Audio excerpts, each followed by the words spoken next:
Yes, Mr. Parrish.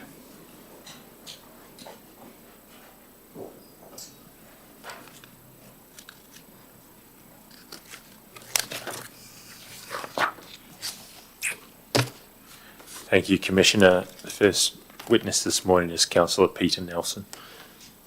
Yes, thank you. While Mr. Broad makes his way over, there's just one transcript matter that I need to address.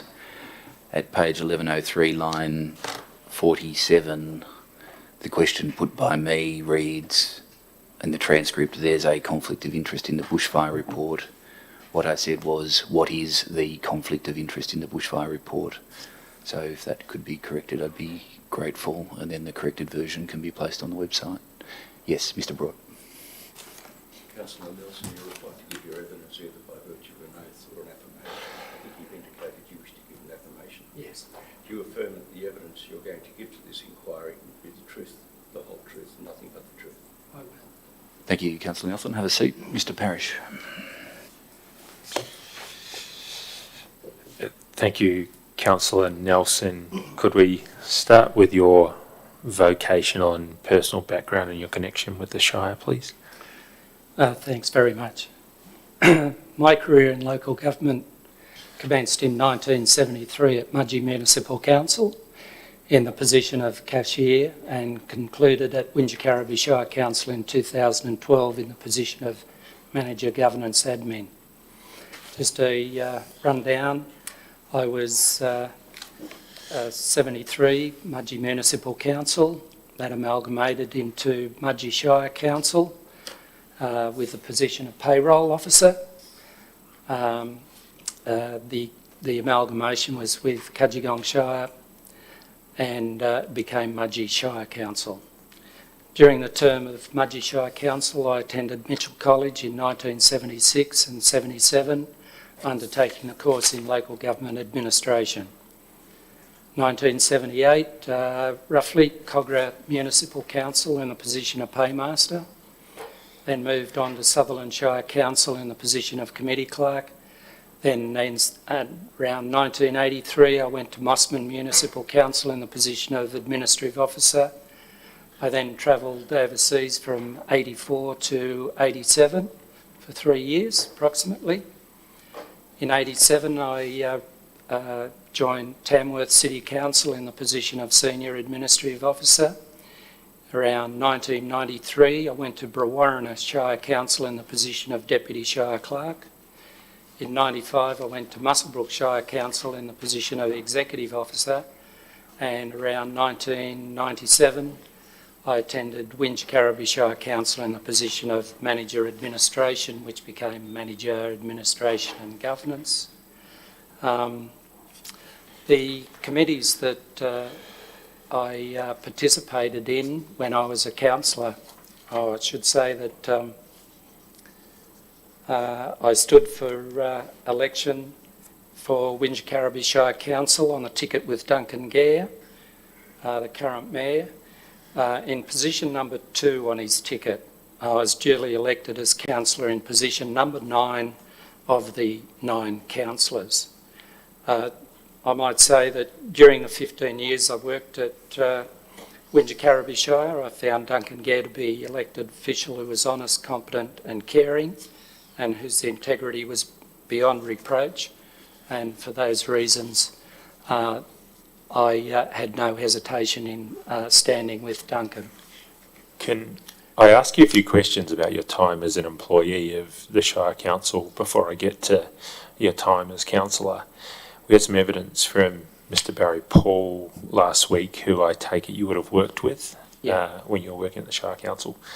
And he was referring to the observation of Mike Hyde, who was the General Manager, I think, roughly the same time you would have been there. Is that correct? That's correct. And I think it was observed by Mike Hyde that 2008 council, working under it, was the second hardest thing after Desert Storm.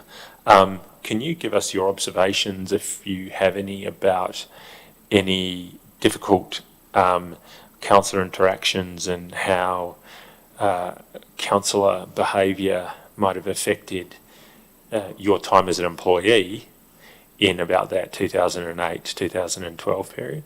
I think in the position that I was at, it was a unique position in that I was an intermediary between the councillors, the staff and the senior staff.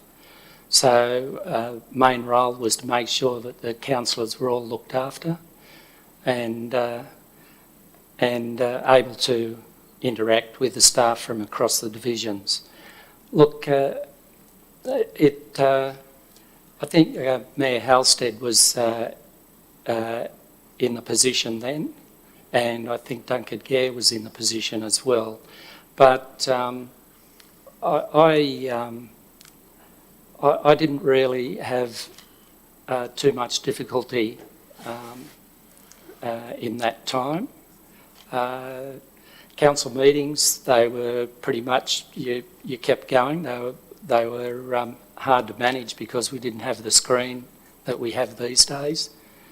Look, I do know that Mike Hyde, I do know that one of the councillors stood on a ticket in relation to the collateralised debt obligations, the CDOs, and that caused a great deal of difficulty. And at the end of the day, Mr Hyde left the council. That CDO issue was after the 2008 term, is that about right, or about the same time? It was at the GFC that it came to a head in about 09, 010? I can't say exactly, but I'm pretty sure around that time. Mike Hyde made an observation to that effect, and Barry Paul seemed to agree with him that it was an area of dysfunctionality amongst the councillors in a time of difficulty for staff. Would you generally, I take it, disagree with that from the answer you've just given? From your perspective, I know you can't. The councils all blurred into one another. Yeah, I can understand that. They're all difficult. Yes. In that respect. They're all difficult, okay. Yeah. So, you know, my job was to, I guess I was a peacemaker. I was in the situation where we'd all go to dinner afterwards. It was my role to make sure that the wine was on the table, they were all looked after. And at that time, we'd have about 16 of us would attend dinner after function, so it was very interactive, and in that respect, the councillors seemed to sort out their differences over dinner. I think there was an observation made by one of the witnesses yesterday as well that, speaking of blurring things together, the witnesses are starting to blur together for me, but there was a witness yesterday, the councillor, who observed that there was a tendency to meet after meetings for a while, which sometimes cleared the air, and that stopped at some point, and that seemed to exacerbate some existing problems. Is that your observation as well? That definitely happened. It was a good banter. Unfortunately, in this last council, Councillor Halstead, because of a health issue, didn't come to dinner. Councillor Scandrett attended one dinner and then never attended another dinner.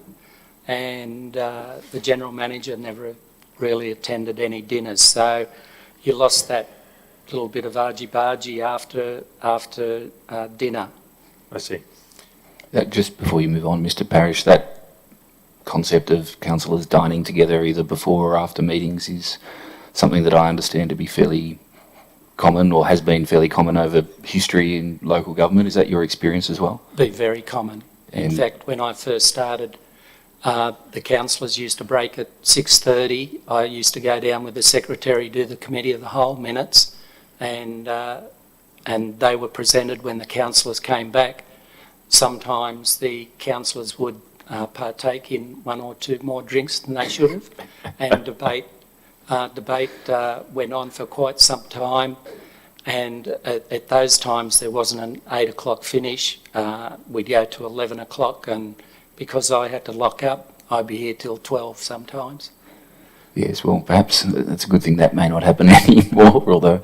I don't think anyone at the bar should criticise or stand on a high horse on that, Commissioner. That's probably right. Probably right.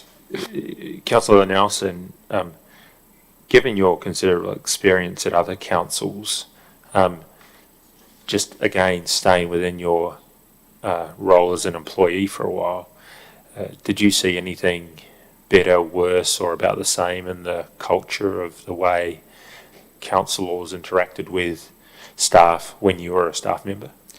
I'd have to say no, I didn't. It's about the same culture as you'd experienced in other places.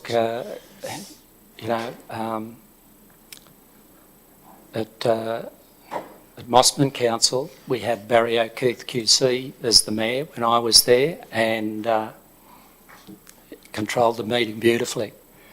At Tamworth City Council, when I came back from overseas, that was very cordial.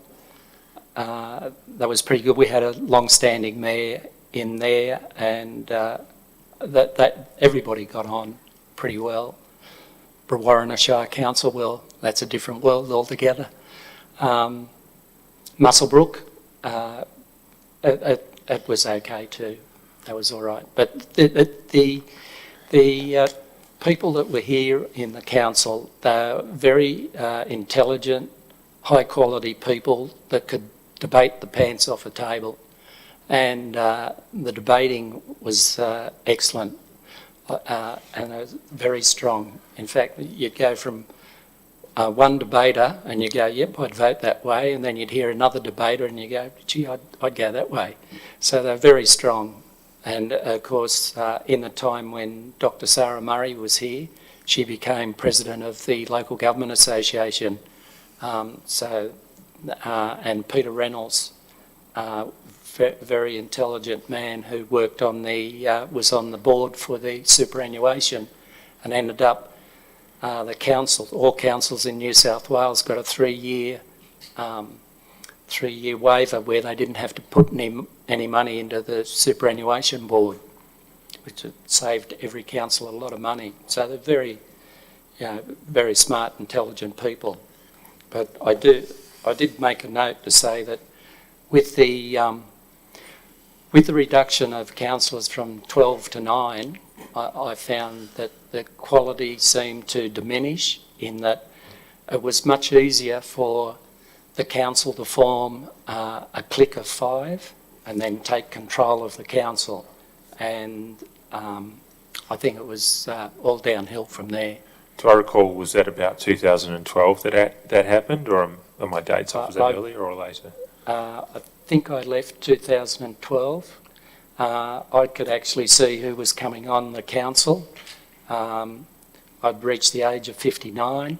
I had about a year's worth of leave up my sleeve. I could see we used to have a situation where any member of the public could come in to the council and they could ask any question on any topic, and that led to a great deal of dysfunctionality in between the council and the community, with people asking these questions, and I was forever trying to get that changed. Sorry, what date was this, very roughly? What time period are we talking about now?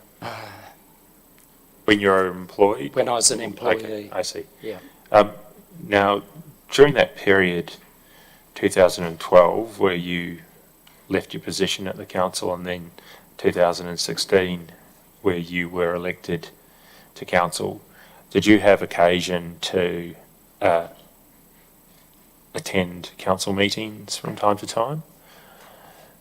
In that 2012 to 2016 period, do you recall if you attended?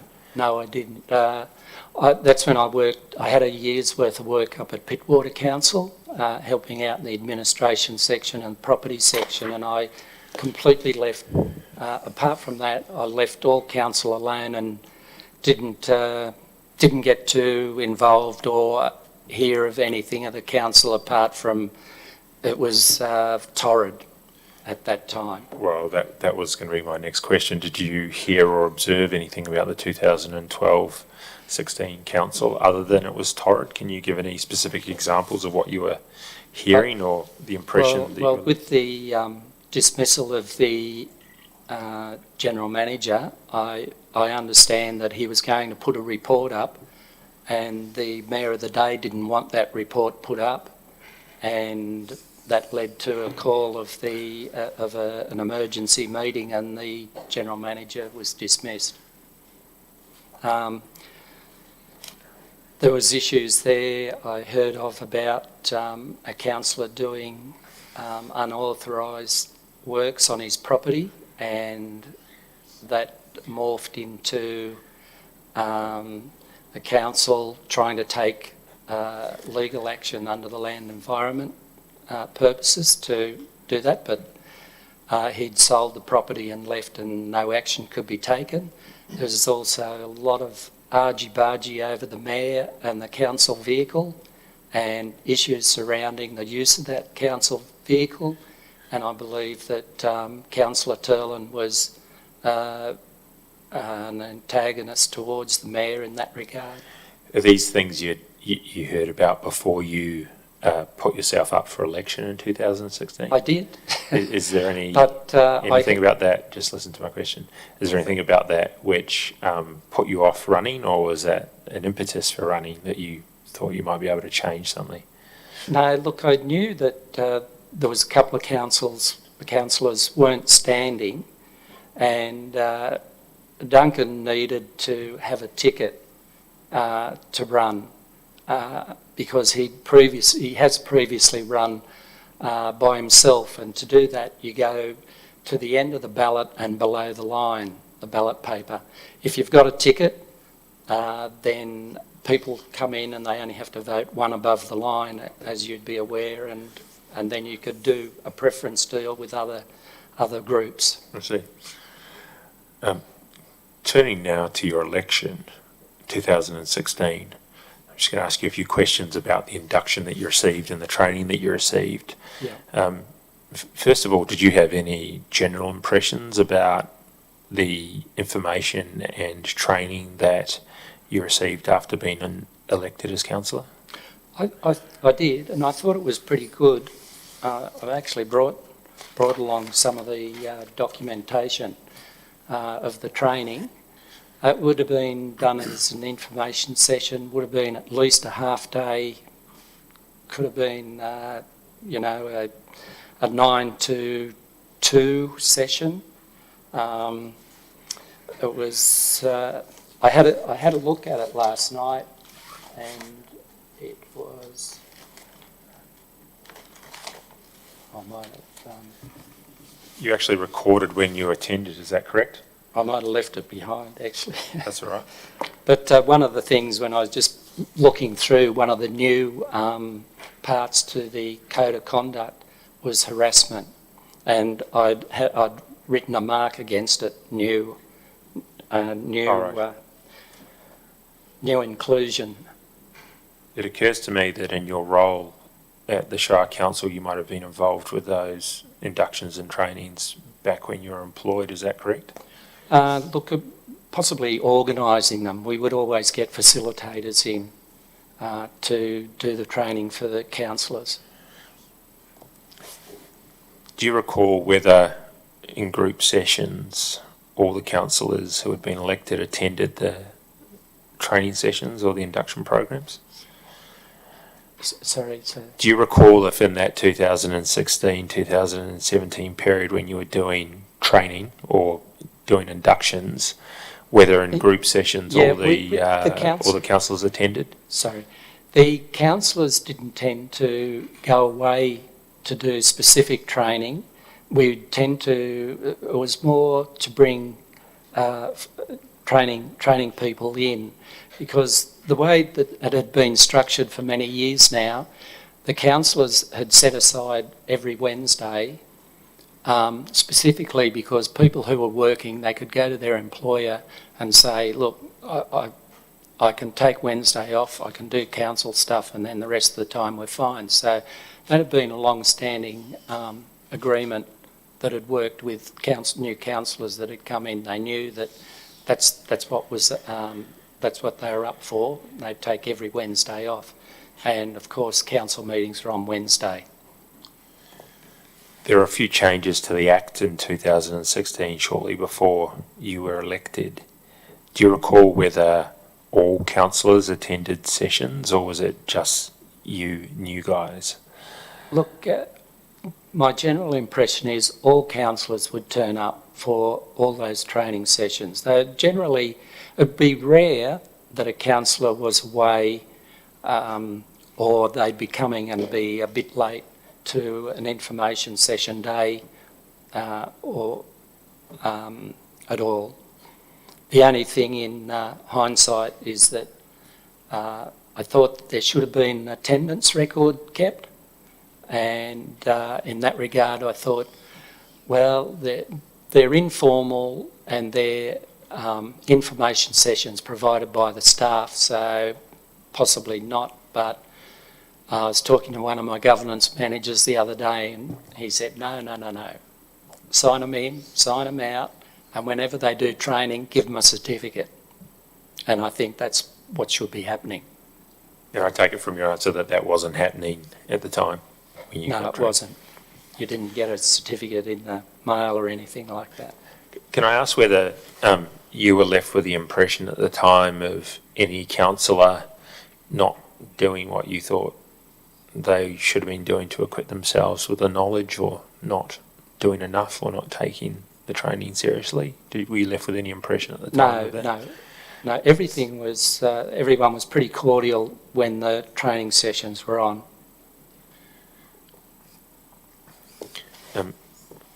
Whether you learnt it at the time or you had a pre-existing knowledge of it, can you tell us what you understood the roles of a councillor were under the statute once you became councillor?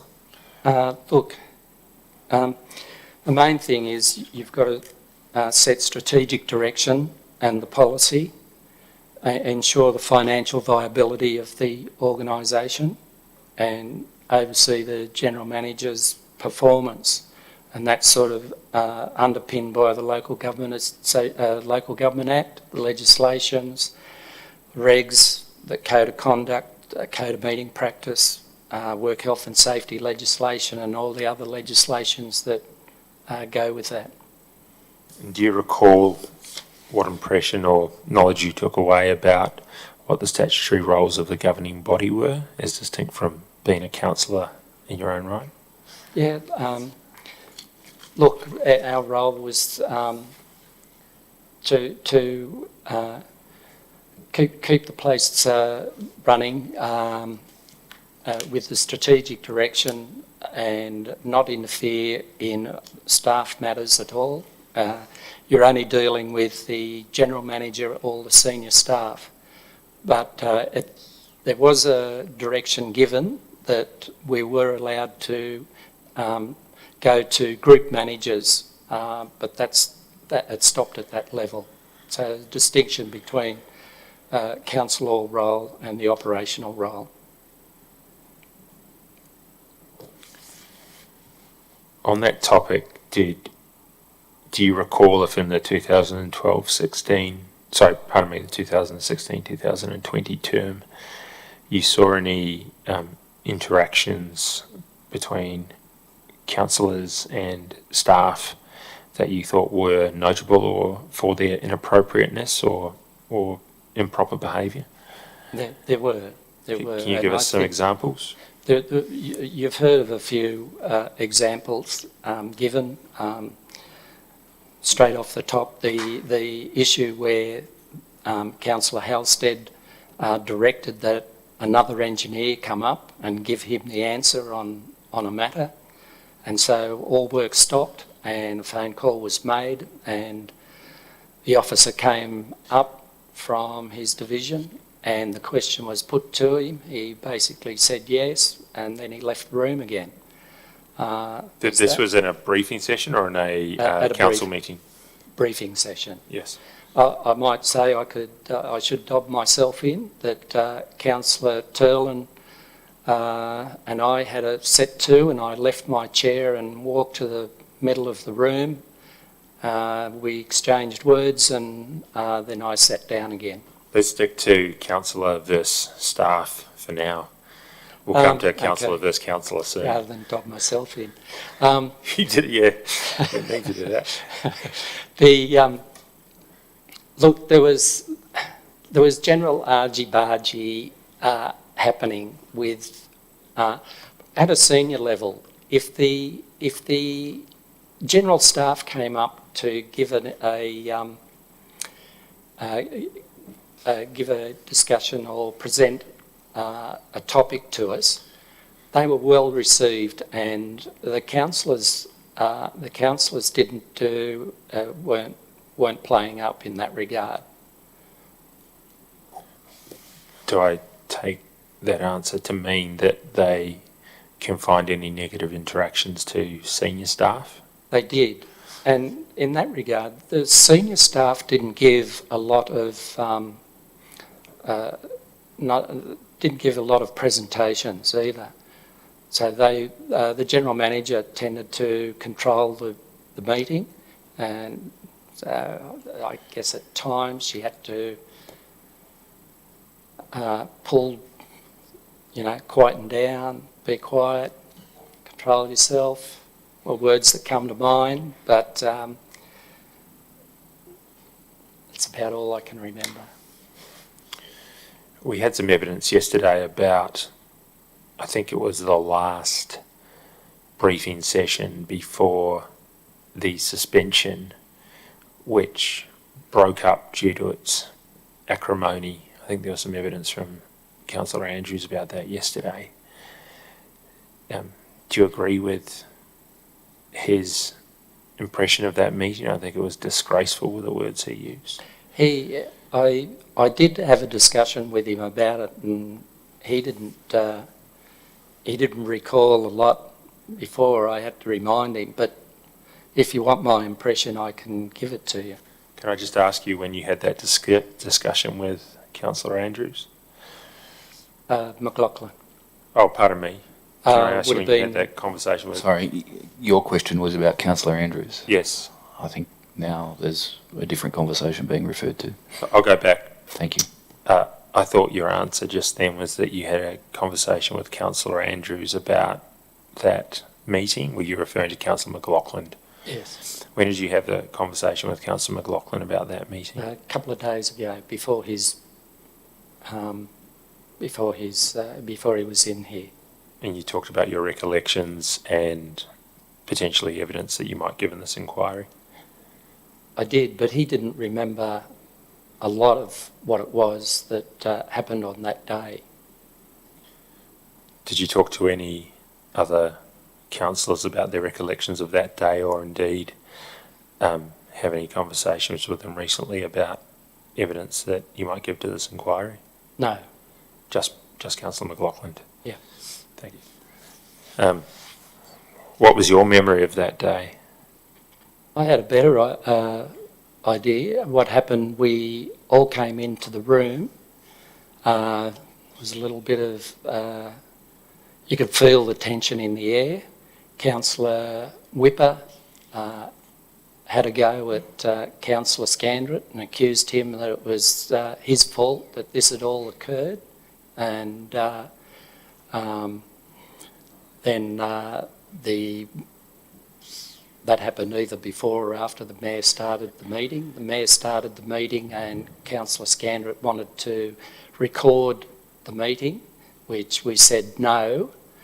There was papers presented to the meeting, which one of the recommendations included that I believe it was Councillor Scandrett, and it may have been Councillor Turlin. I think it was probably only Councillor Scandrett, that the recommendation that he be dismissed from the council. Councillor Scandrett got into a bit of a huff and then left, and the councillors that remained, we had a bit more of a discussion. We thought it may have been a bridge too far, and we took that recommendation out that went to council. So I think Councillor Scandrett would have turned up at the meeting, so he must have got a surprise when he actually saw the actual recommendation. Can I just ask, firstly, about the staff who were in that briefing session? No, there was no staff. There were no staff. I think there was some evidence yesterday that they might have drafted the proposed resolution. Do you have any recollection of that? I believe that the staff, I'm not sure which staff did it. Normally there'd be a senior staff member would have presented something like that to the councillors, and then But they weren't at the meeting itself, at the they briefing weren't. They itself, were I not should at say. the meeting. Thank you. Was the Mayor involved in the preparation of that draft resolution? to your I knowledge? had a feeling that he was, but I can't be 100% sure.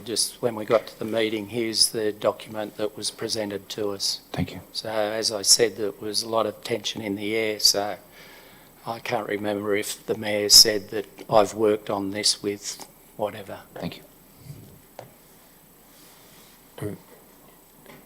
I might come back to this meeting and this briefing in a moment, but can you give us any other examples of inappropriate councillor behaviour towards staff that you recollect in the 2016 term?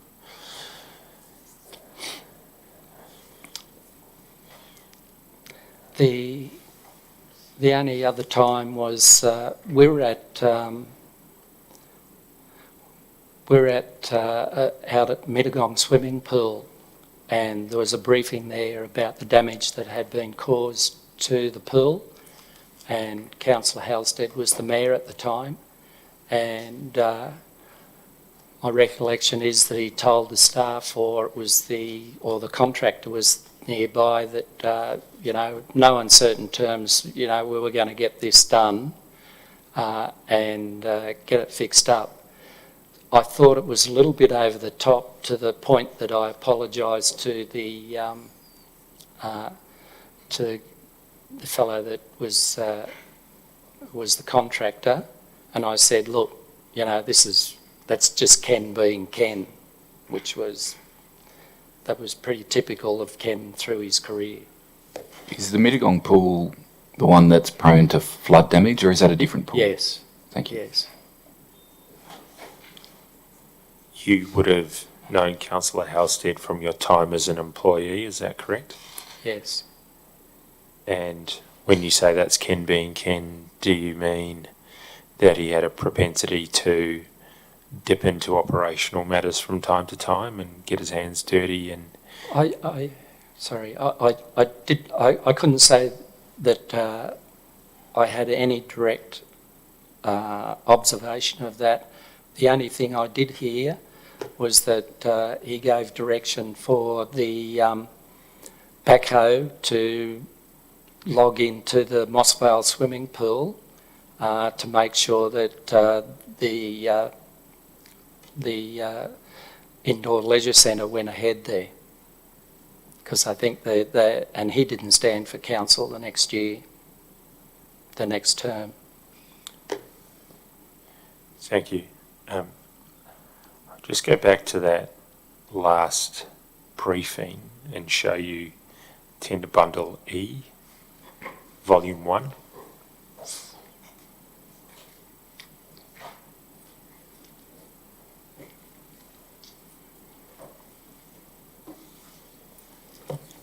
Pages numbered. Page 1.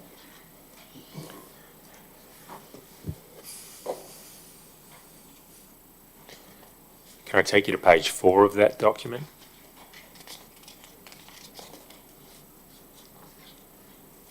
Yep. That's the Minister's letter to Councillor Gare and Mr Paul with the intention to issue a suspension order, is that correct? Yep. And do you recall that you had 7 days to provide a written response to that? Yes. Do you recall that the meeting that you've been talking about was on the 9th, I think, of March. Yes. Do you have a recollection of why the meeting was held on the very last day available to provide a written submission to the Minister? My understanding is that because council generally met on a Wednesday when everyone's available, that we would meet that day because I believe that we were assured that whatever was decided on that day would be able to be forwarded to the Minister by the deadline. Do you recall why the approach taken was to have a meeting and pass resolutions rather than put in writing a substantive response to the issues raised by the Minister? My understanding is that the Mayor must have called the meeting because of this letter, and I thought that a resolution was the way to go, was my understanding, and have the meeting. Do you recall if there was any discussion about the ability of the Minister to take steps to suspend or otherwise take action against who you, and I'll call you in the majority for now, saw as the antagonists of the council? Yes, I thought she did have that ability. Do you recall if there was any discussion about where that power came from? We thought that through the Office of Local Government, they could recommend to the Minister and she could take that action. Do you recall if the governing body ever sought any advice on what powers either the OLG or the Minister had to suspend ministers?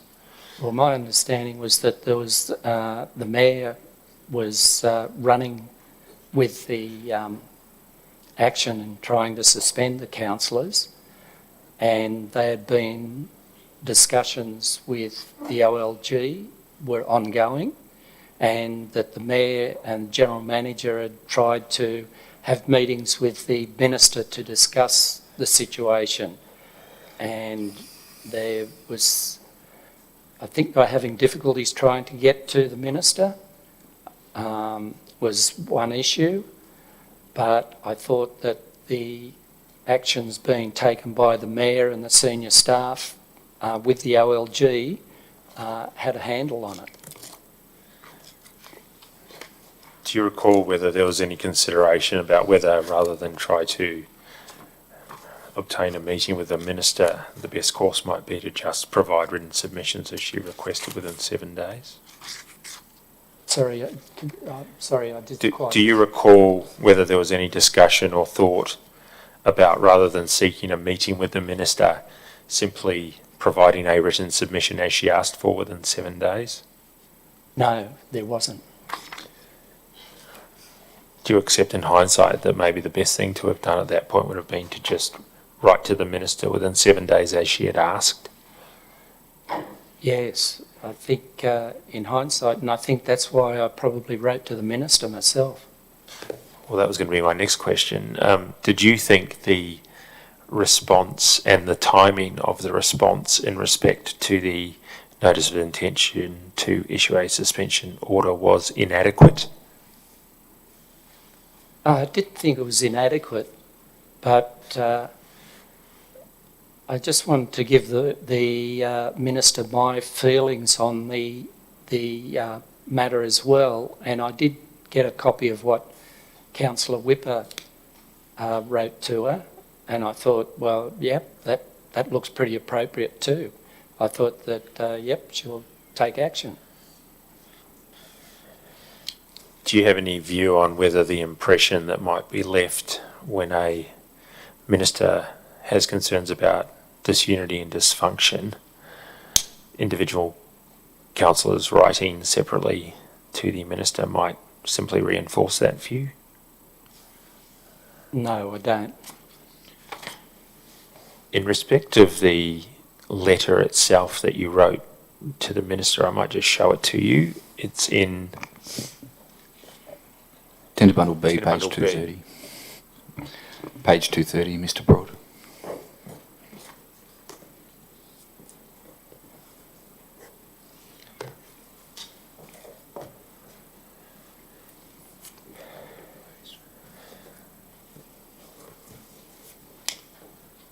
Sorry, Mr. What page? 230.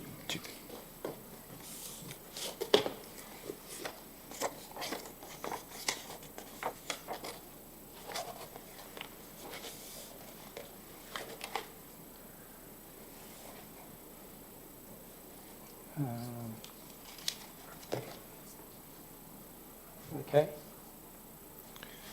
Do you have that page 230 in front of you? 231. Thank you. I believe you've explained to an extent your logic on the first question I'm going to ask, but I'll ask it anyway and you can expand on it if you need to. You refer in paragraph 2 to the suspension order being the least preferred option, and the, I presume, more preferable option was suspending the offending councillors. Does that stem from your belief that the OLG or the Minister had a power to recommend such suspension? Yes. The next paragraph down, you say it's evident that the offending councillors are responsible for harassment and bullying behaviour of Mayor Gare. Who are the councillors you're referring to there? Councillors Scandrett and Halstead, and to a lesser extent, Councillor there was Councillor Scandrett and Turlin, and a lesser extent, Councillor Halstead. We've had some evidence from Councillor Scandrett, and he felt he was the one who was bullied and harassed, and as ineffectively the minority, there may be some logic in that view. Do you have any impression or view as to whether Councillor Scandrett was being bullied or harassed in these meetings? No.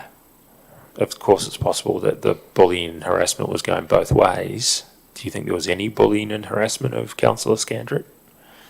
It was trying to keep the meeting under control, and then possibly then Councillor, the Mayor, would then raise his voice and be more aggrieved, but Councillor Scandrett could always keep a mild demeanour mostly, but keep niggling away underneath to, get at you, was my impression. Do you think that was a deliberate tactic of Councillor Scandrett to disrupt the meetings? Absolutely.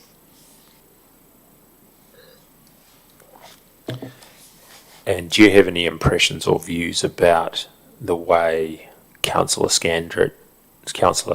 Gare, dealt with Councillor Scandrett?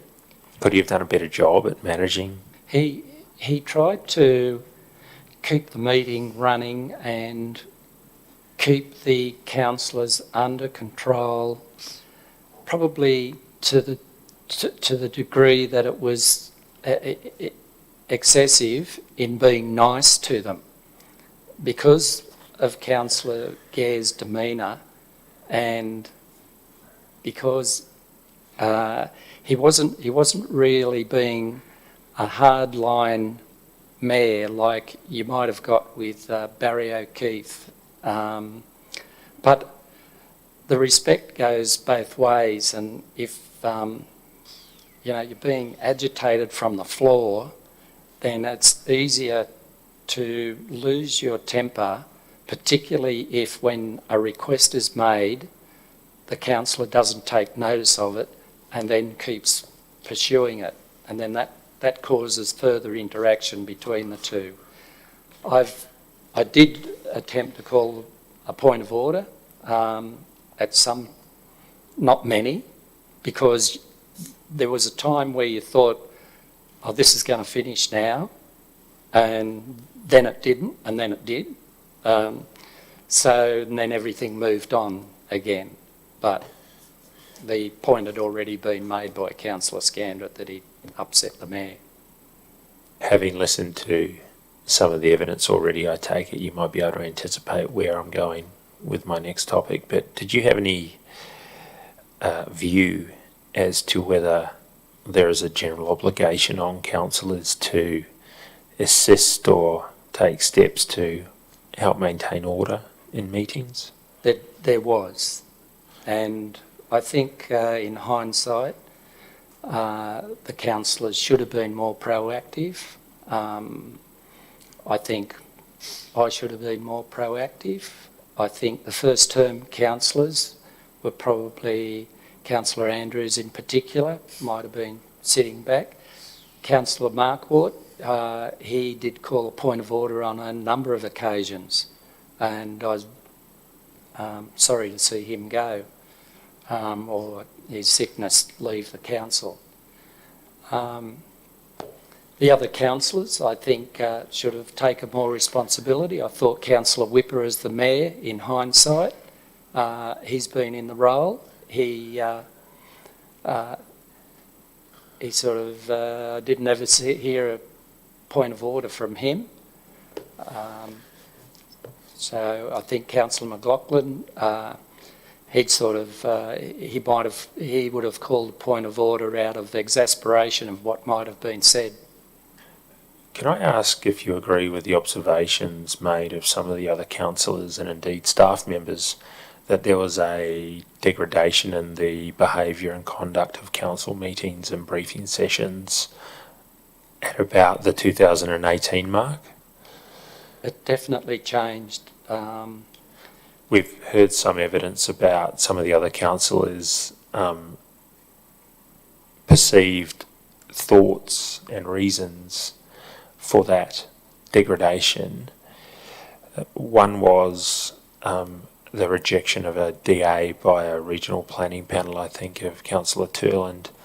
Another was some issues with land use on Councillor Scandrett's farm, and another was the election of Councillor Gare to the mayoral chair. Do you have any to add or subtract from that list? The Councillor Scandrett issue with his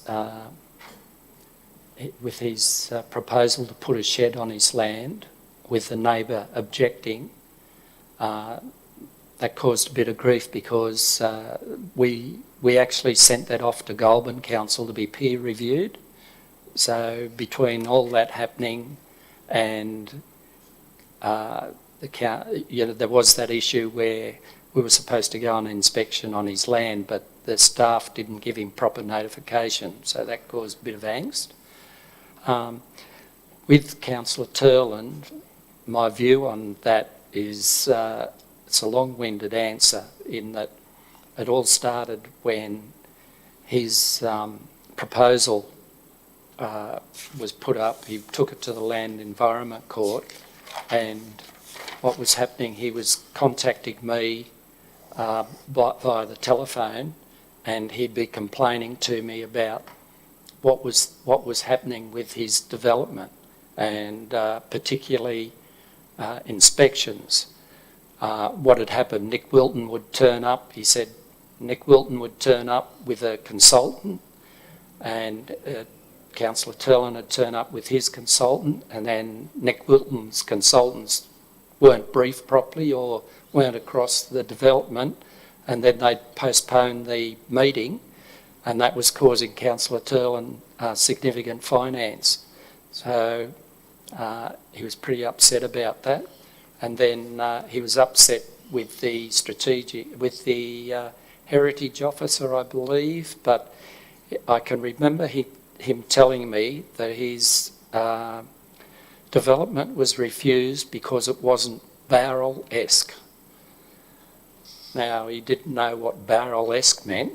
I think he had a 4-storey development and was reduced to 3 stories.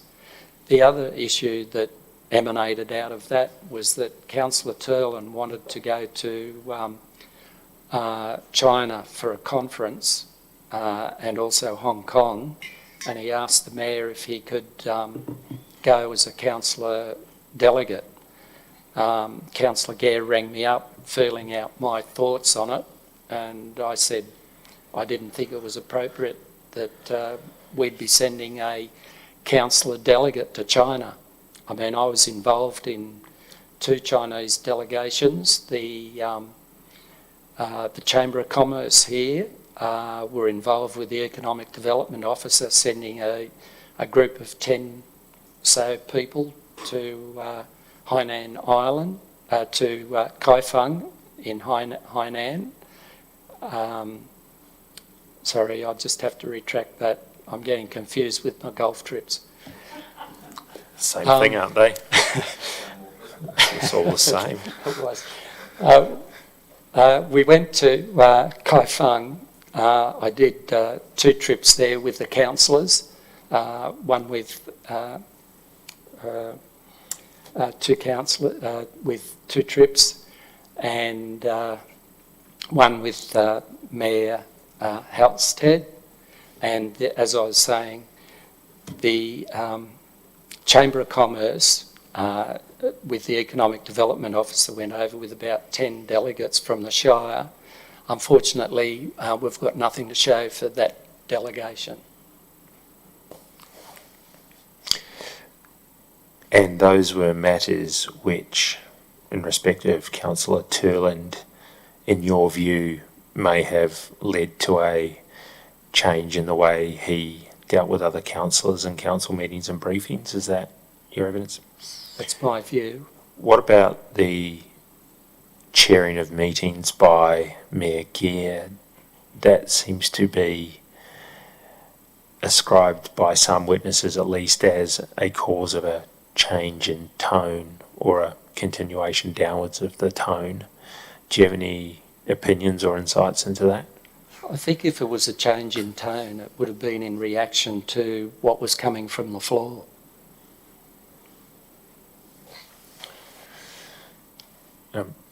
Given that I withdraw that, and did you mean by that there was a personality clash between at least Councillor Scandrett and Gear, and maybe on a broader level Councillor Turland and Mayor Gear? Look, you might not put it down to a personality thing as such. The way Councillor Turland would conduct his business was that whatever the item was before council, he could use it as a way of being aggressive towards the chair or to the council or to the staff. Take, for instance, the Berrima bypass. Because of the difficulties associated with the Berrima bypass, he was able to use that as an item to cause the dysfunction in the council. And if you could, my impression was that there was more and more notices of motion and questions with notice coming to the council for consideration, and they were using those as a way to cause dysfunctionality in the council. Just while we're on that topic, do you have any view as to whether, at least at a certain point, Councillor Scandrett was taking steps at meetings to effectively blow up the council or precipitate a suspension?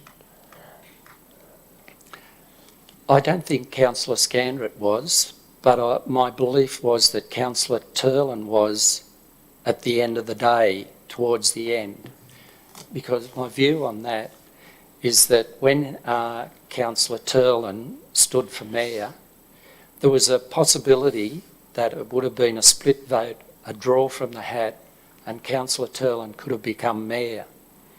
But unfortunately, Councillor Whipper and Councillor Scandrett didn't vote at the mayoral election. And the interesting thing about that is when we had the secret vote, Councillor Turland, instead of supporting Councillor Gare, actually voted for Councillor Whipper. And we didn't work that out till after the meeting, before we actually appointed Councillor Turland as Deputy Mayor. So it's called politics. Pardon me, this is in 2018, am I recalling correctly? This Previous. This is the last. We had to have a mayoral election for the 2020. 6 months Thank you. period.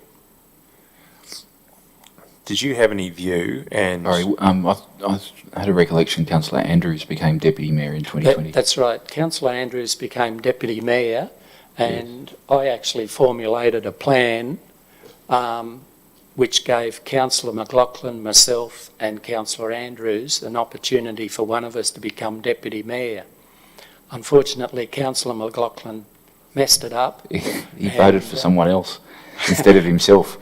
No, he voted for Yes, I remember Councillor- that. But sorry, I just thought in the exchange with Councillor Sisting, you were talking about a circumstance where Councillor Turlin became Deputy Mayor, and that was in 2016, was it not? That's right. Yes, that's right. But thank it you. wasn't. Sorry, Then, but I may have then misunderstood. when you go to that next one, that's when Councillor Turlin stood with the opportunity to become Mayor for that 6-month period. And I do have to defend Councillor Andrews, because when he became Mayor, part of my plan was to say, Councillor Gare, you just vote for Councillor Andrews all the time, and Councillor McLaughlin and I will sort out the rest. But the bad press that came on Councillor Andrews was that he was a reward for Councillor Andrews becoming Deputy Mayor for backing for all the backing Councillor Gare. So there was bad press on Councillor Andrews, when really it was my plan at the end of the day that he ended up Deputy Mayor.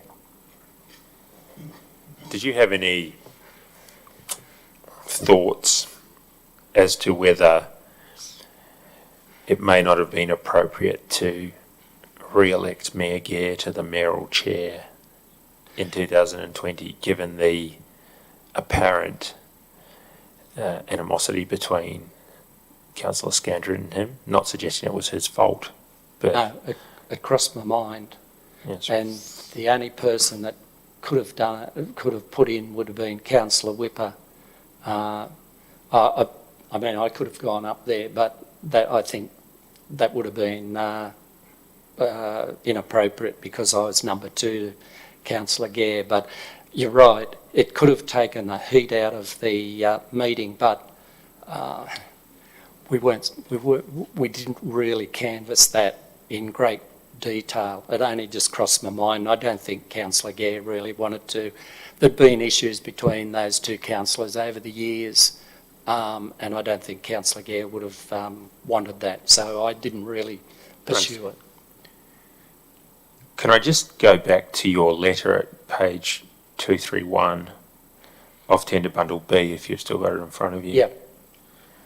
You've quite rightly, if I may say so, specifically addressed some of the issues that the Minister raised at about the middle of the page, where you refer to the letter dated 2 March and the disruption, and you give an explanation for that.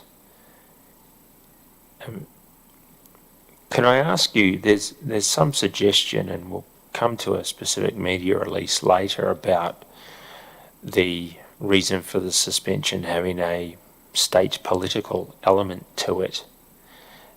Is that a view you adhere to? Yes. And do you accept, at least in this letter that you've written, that the disruption and dysfunction, which was part of the reason for the suspension order, is quite apparent, and indeed you even address that disruption and dysfunction? The only reason I didn't address it in the letter was I didn't know about it till after we were suspended. You're referring to the political Yes. element of it. Okay. We'll come back to that. I've jumped a bit off topic, down some relevant rabbit holes, but can we go right back to the roles and responsibilities as you understand them? What did you understand the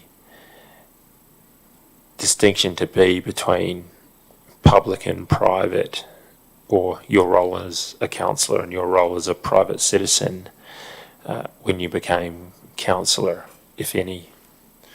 Did you understand there was a distinction?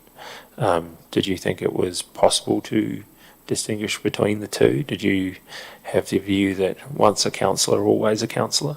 In the training, I was perusing last night, there was a little section there I'd written down 24/7. So you're a councillor 24/7, and after that there was a comment made with the exception of family and friends. I'm not sure what I understand that distinction Oh, is. Does that mean means that you're not a councillor when you're sitting around the dinner table? When you're at home with your own family, I see. then you're not a councillor, but the rest of the time, 24/7, you're a councillor. And that had been impressed on everybody. And that was a contemporaneous note you had written at the time? Yep. Thank you. Was that a concept that was well familiar to you, though, given your long experience in local government? Yes. Yes, thank you.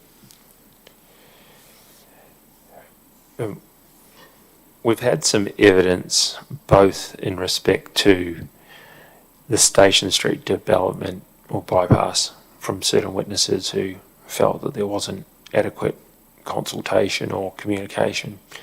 And we've also had some evidence that some people thought that the 2016-2020 council had an adversarial relationship with the community. Is that something on reflection you agree or disagree with, or at least concede to some extent? The adversarial relationship grew. I see. It, as the project developed, Sorry, I've led you astray there. I'm interested in your view specifically on Station Street, but I'm also interested in your view more generally, if you can answer that. Definitely on Station Street, but there were a number of topics out there in the community that were causing a great deal of angst. So from a general point of view, if I didn't have too many problems at the golf club with any of the members talking about what was going on at council, but these other pockets of issues were running around. Do you accept that, whether welcome or perhaps even indeed correct, it was part of the role of the governing body to adequately communicate and address some of the issues raised by such groups? It is. Do you think, on reflection, that the governing body and councillors in the 2016 to 2020 term did a good job of that? In relation to Station Street, I would say that I'd never seen a more consultative process in my whole life than what the council did with Station Street.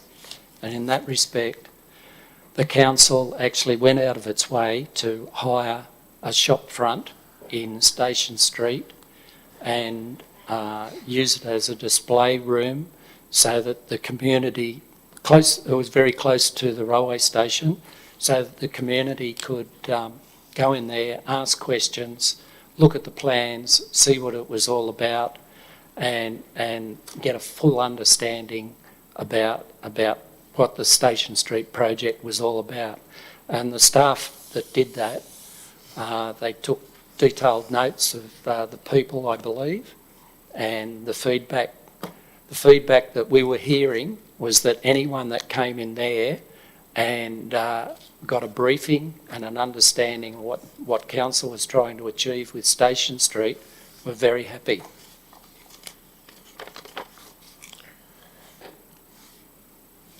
I'm going to show you Exhibit H now.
Do you have Exhibit H, Commissioner? Yes. This is a bundle of correspondence that was tendered in the inquiry from Mrs. Wilson, and it relates partly to her husband as well. Do you have that?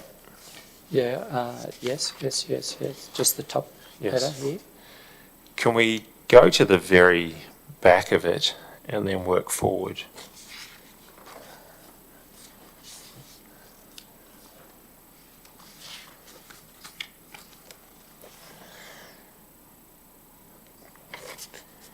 Do you have a letter addressed 13 Belmore Street, Bowral, and you're the addressee, dear Councillor Nelson?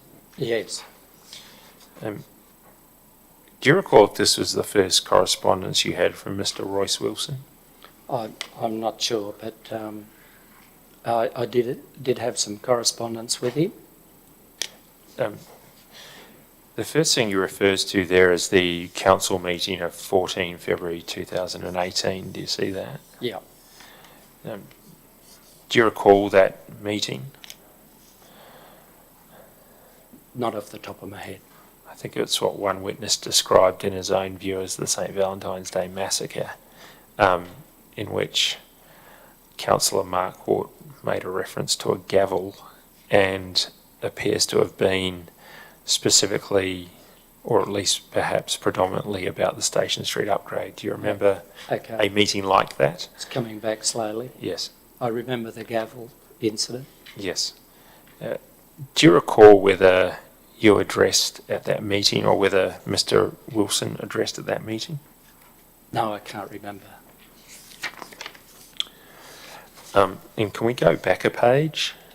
I'm on the last page. Yeah, can we go Oh, forward as it were? page. Yeah.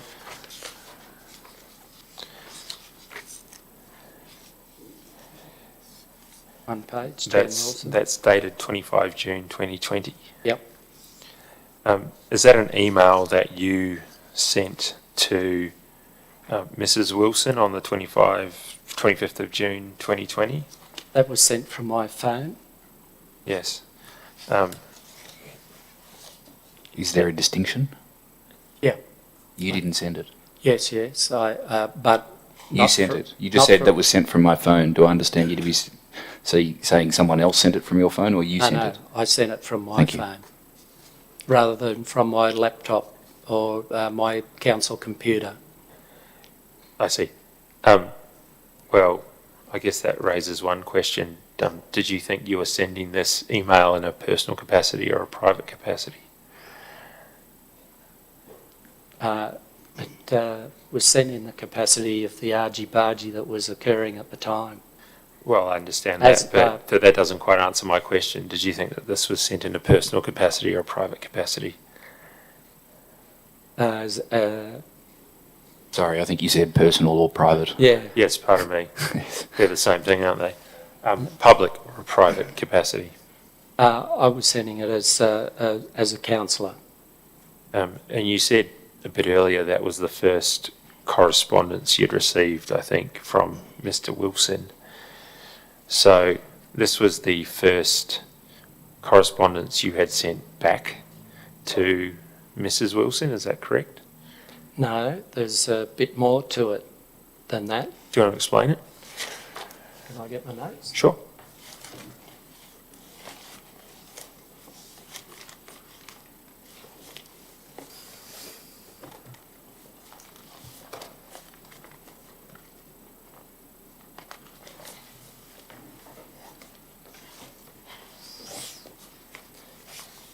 Can I provide an explanation? Yes. You would remember that around 25 June, emotions were running high in relation to Station Street when I was actually BCC'd into an email to a group of people which said, good work X, names deleted because I gippered the information concerning the interaction with Station Street for a period of time. So it said, good work X, Let's see what he says in reply. His recent letter to X, name deleted, didn't convey that he has any idea of shelving the project. I'm inspired that you put pen to paper or fingers to keyboard. Best wishes, X, name deleted. My reply, I stated, I will reply to him, and you're right, I'm not changing my mind on Station Street. Maybe I should not have received your email, but it shows how you're all working together to attack councillors that do not agree with your wishes. Then I received a reply that said, that's called democracy. My reply then stated, no worse than what you are doing. And then later I added from a phone, and I am the one with the vote, so you don't count. Right, so I regret that comment to Oh. Mrs Wilson. thank you for that. But But it goes on. pardon me, I'll let you go on in a second, but you're reading from emails here, is that correct? Yes, that I give it. I'm not sure that we have those emails. If, Yes, I have. I think we have do. the Gipper. yeah. I'm just trying to have them brought up. Yes, thank you. Because I think it's appropriate that the whole email Yes. chain be Yes. developed in the way that Councillor Nelson is just doing it. So, Mr Parish, one of two things, we can take the morning tea adjournment now and that can be sorted out, or could you go to a different topic and come back once the I document's think it might be available? appropriate if we took perhaps a short Yes. break, maybe 10 minutes now, if Yes, that would be all right. appropriate. Could I finish? Yes. Yes, yeah, that would be, yes. That the correspondence goes on. I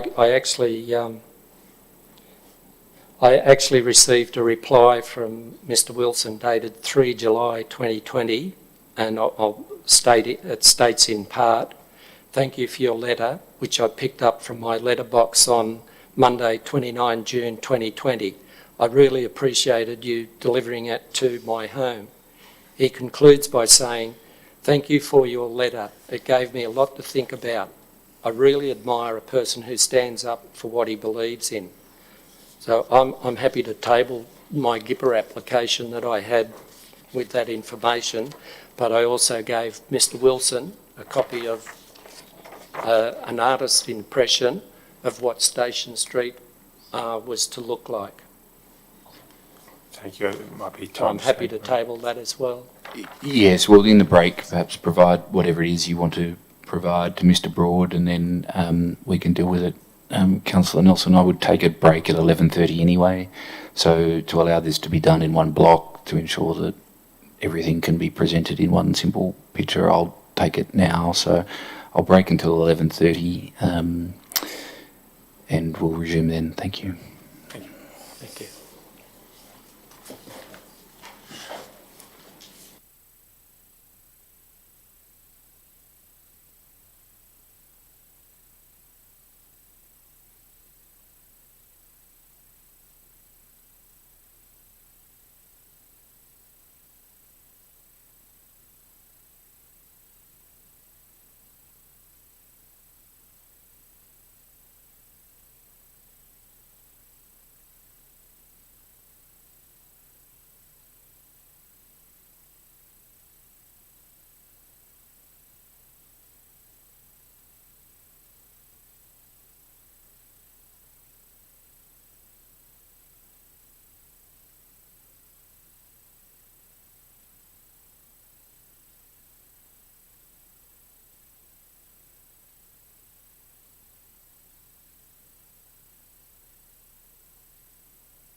Yes, Mr. Parrish.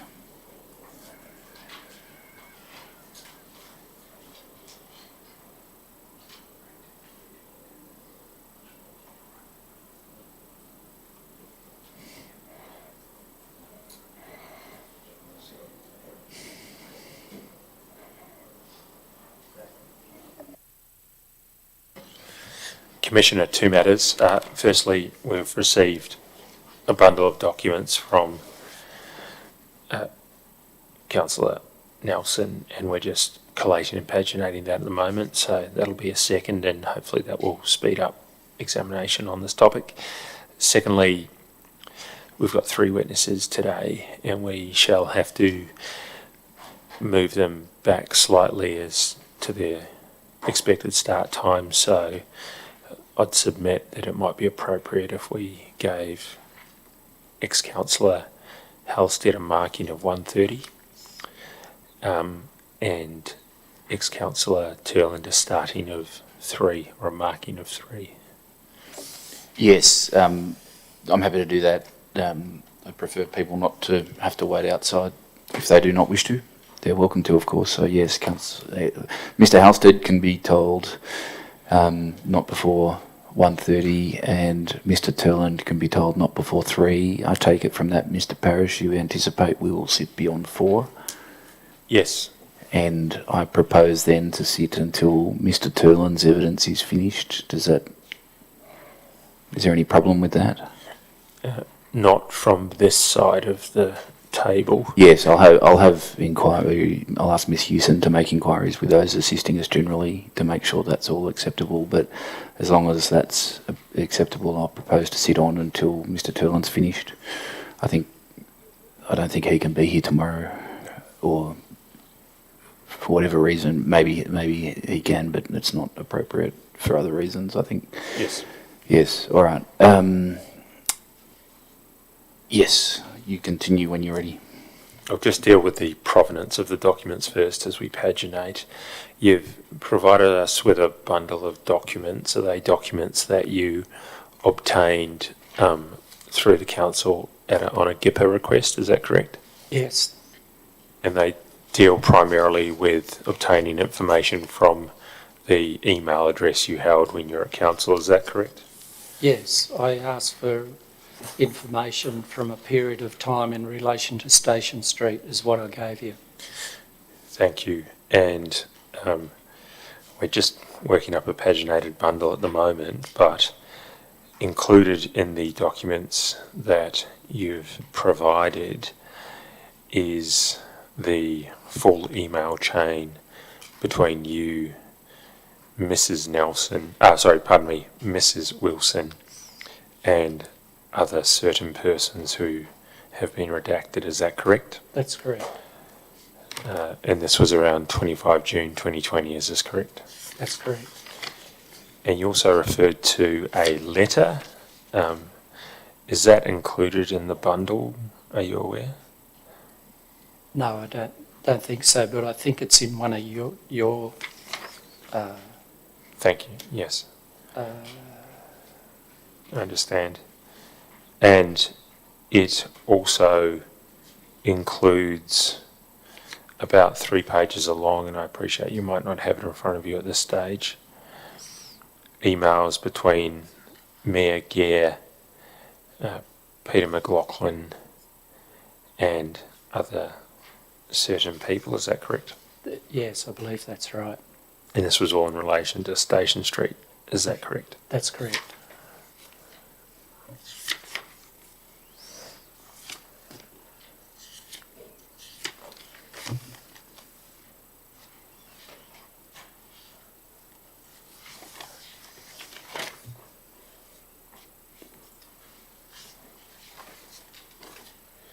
We might just take a moment to receive the bundle. Commissioner.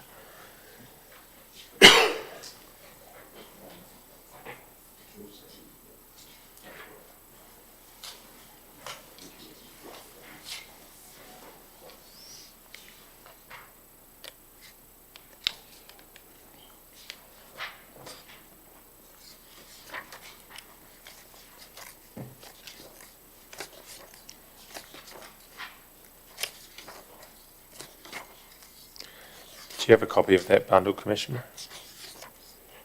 Yes. Sorry, Commissioner. No. So there might. Okay, number one. Yep, okay.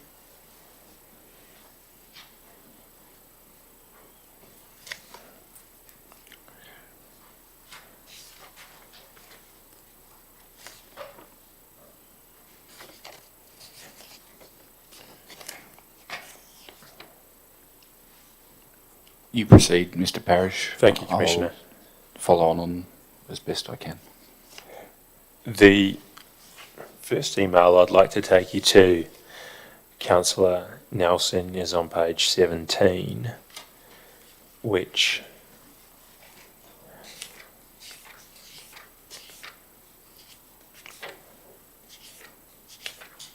Yeah.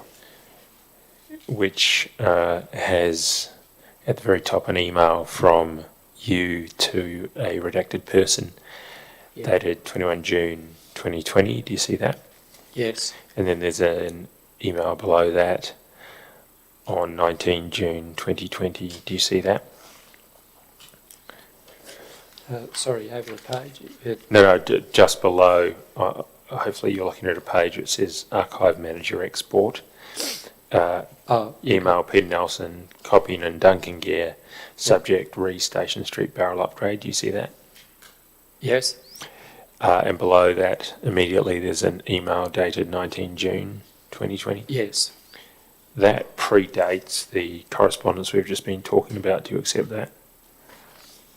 Right, okay, when I replied to that person. Quite. Do you recall who that person was? No, I don't.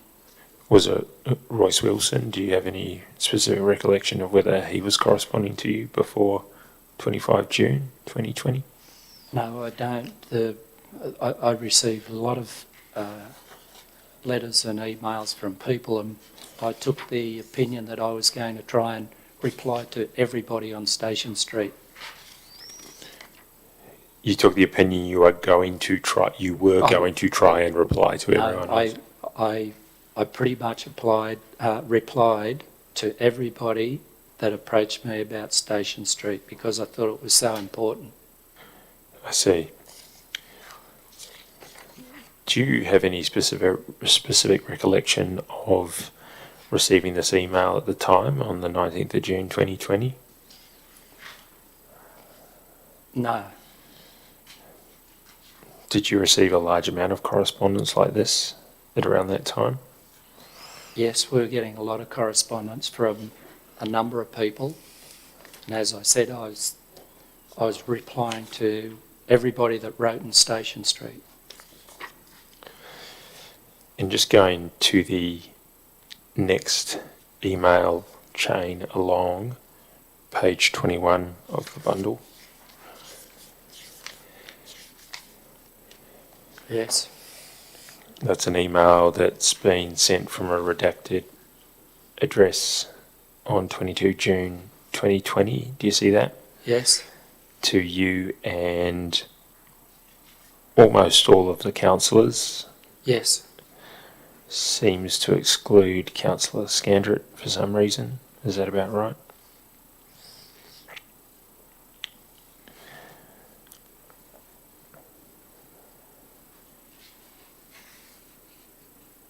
Do you agree with that? Yeah, yep. And Councillor Halstead, for some reason, do you agree with that? Agree that this is it's sent to us, yeah. And this also predated your correspondence with Mr. Wilson. Do you see that? Yes. And then the next email through is an email on page 23, dated 22 June 2020. Do you see that? 22nd of June? Yes. Yes.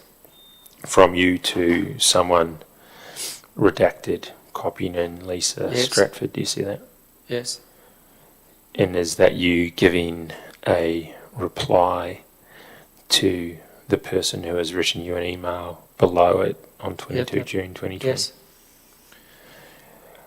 Can I just pause and ask at this stage why there was such correspondence in June 2020 about the Station Street upgrade? Is this a sample of what you received every month, or was there some particular reason that you received more correspondence in June 2020? I can't recall. There was a lot. There was a lot of correspondence, and it was a topical issue. You don't recall if there was some contentious meeting or the like immediately before this correspondence in June 2020?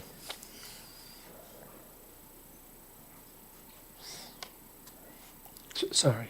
You don't recall whether there was any particularly contentious council meeting or the like immediately before this correspondence in June 2020?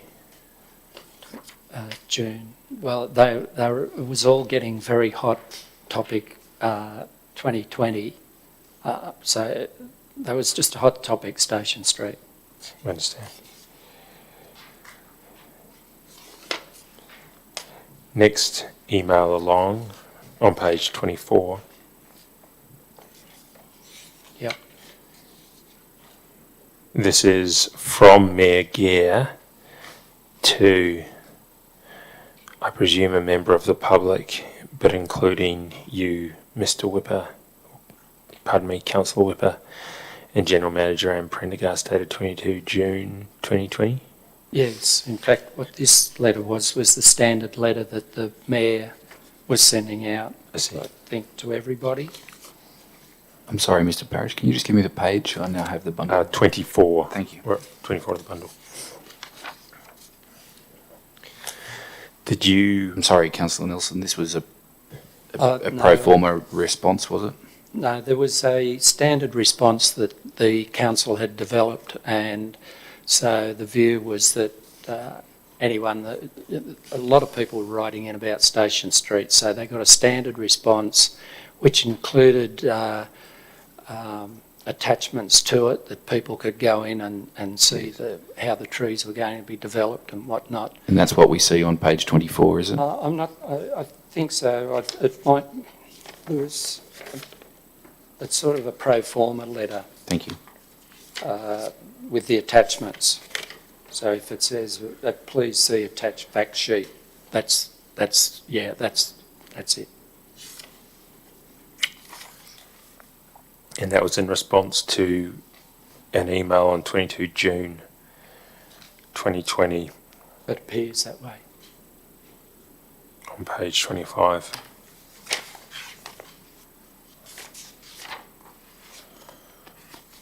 Can I just go back a step? Was the GIPR application you made specifically in respect of correspondence at this precise time?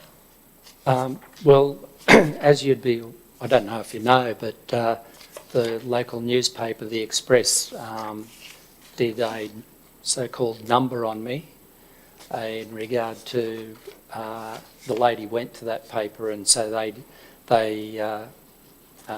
did an article on me. So I just, from that article, I was able to GIPR, and I said I just wanted a period of time either side of when I sent that email. I see.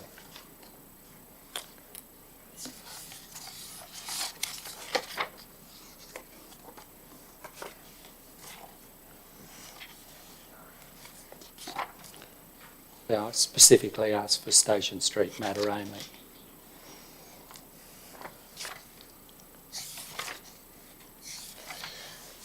Was there a point in time where I withdraw that? I think your evidence before was that this wasn't particular or notable, this correspondence, and that it was fairly constant to Yes. you and other councillors in respect of Station Street. That's your evidence. Yes, everybody was getting the same emails from everybody. Do you recall if there was any ebb or flow, peak or trough in the types of emails you were getting in respect of Station Street? It's hard to say now. Was it generally opposed to Station Street? It was all opposed to Station Street. Page 27 of the bundle. Yeah. That's the information sheet that would have been attached to the email which we saw before from Mayor Gare on page 24, I think. Is that correct? That's correct.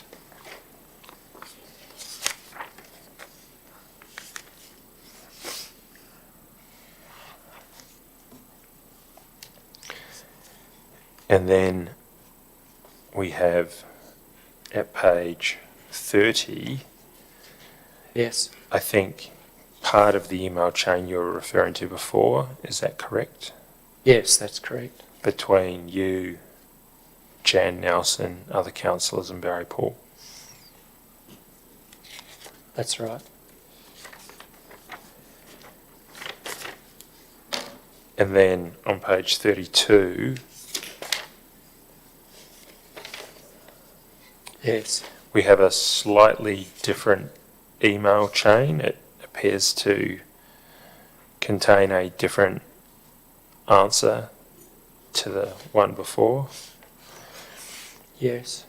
I might just explain that further, Commissioner. On page 30, you sent an email at 11:11 a.m. 25 June 2020 and received a reply at 1:44 with "that's called democracy" in capitals. But then on page 32, your 11:11 a.m. email of 25 June 2020 receives a different response at 11:57 a.m. Is that correct?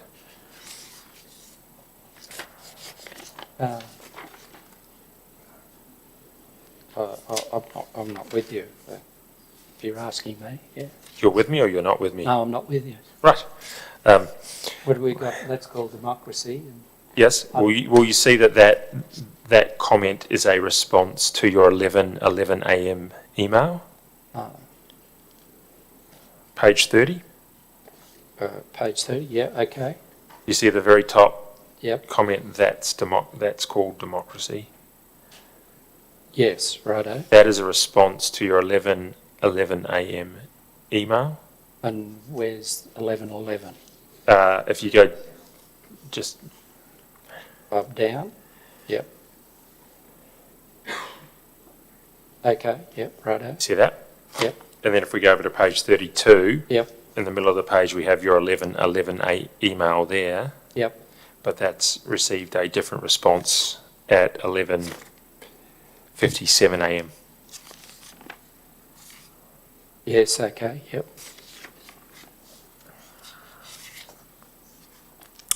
And on page 34, Yep. that's another one of Mayor Gare's pro forma emails dated 26 June 2020. Is that That's correct? it, yep. That's the pro forma.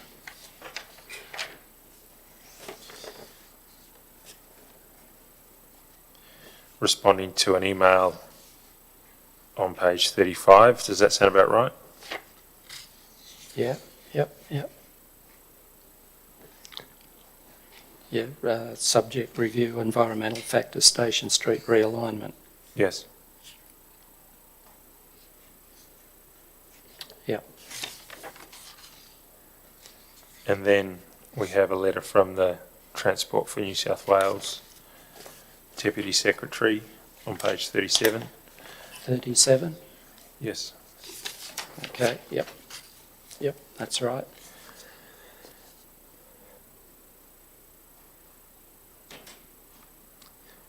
And then on page 38, we have an email from you to some councillors Yes. on Sunday, 28 June 2020. 38? Yes. Okay, thank you, you let him. And then on page 39, Yes, another email from you to 3 councillors. Do you see that? that's right.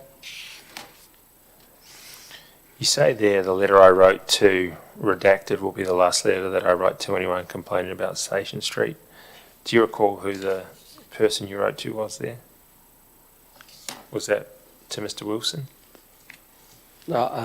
I don't, well, there's confusion now whether it was Mrs. Wilson or Oh, quite. Mr. Yeah, Wilson. let's take them together for now because I understand your confusion. The Wilsons? Was that? Yes, that'd be right.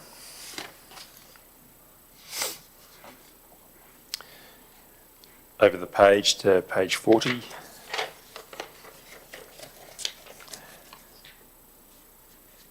Yes, That's an email chain that starts at the top, Friday, 26 June 2020, and appears to include state members as well as unredacted people. Is that correct? yes, that's correct, and that's what was happening, which highlighted the, the writing to everybody. And then on page 42, Yeah. I'm struggling to find a date with that one. That might be part of the same. 41. That's actually part of the same chain. Okay, 42. It seems to be on the foot of page 41 Yes. and then carried over to 42. Yes. So it's 41. It appears to be part of the same chain, Commissioner, that follows above it. And have you also provided a copy of the photo or artist's impression of that you provided to the Wilsons? Is that correct? That's right, Mr. Wilson. Mr. I Wilson, gave in to. that respect. Yes, that's correct. Commissioner, I might tender that bundle of documents, including the artist's impression. Yes, bundle of documents comprising material received by Councillor Nelson in response to an application made by him under the Government Information Public Access Act 2009, together with an artist impression of the Station Street upgrade, will together be Exhibit P.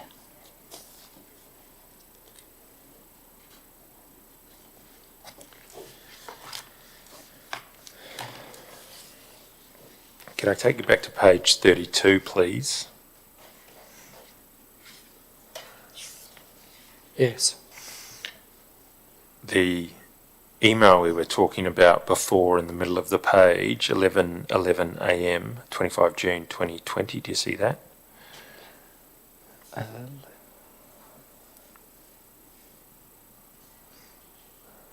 Yeah, 25th of June, 11:11. That's Yep. correct. Yep. And that was a reply from you to the person who had either on purpose or accidentally included you in a reply that came at 25 June 2020, 10:46 a.m. Do you see that? Righto, yep. And you had taken us to it before. He wrote, or she wrote, "Good work, X. Let's see what he says in reply. His recent letter to Y didn't convey that he has any idea of showing the project. I'm inspired that you have put pen to paper or fingers to keyboard. Best wishes, Z." Can I take you up to your reply there? Yep. You've replied, "I will reply to him, and you're right. You are right. I'm not changing my mind on Station Street. Maybe I should not have received your email, but it shows how you are working together to attack councillors that you do not agree with your wishes. Regards, Ben Nelson. P.S. By all means, send this reply to all your members. Have a laugh. Coordinate your next move." On reflection, do you think that was an appropriate way to communicate with that person? No. on reflection, is it something you should not have replied to at all, or do you think you should have done it a different way? Done it in a different way. And the reply you received to that was, "What an appalling email, it just gets worse and worse.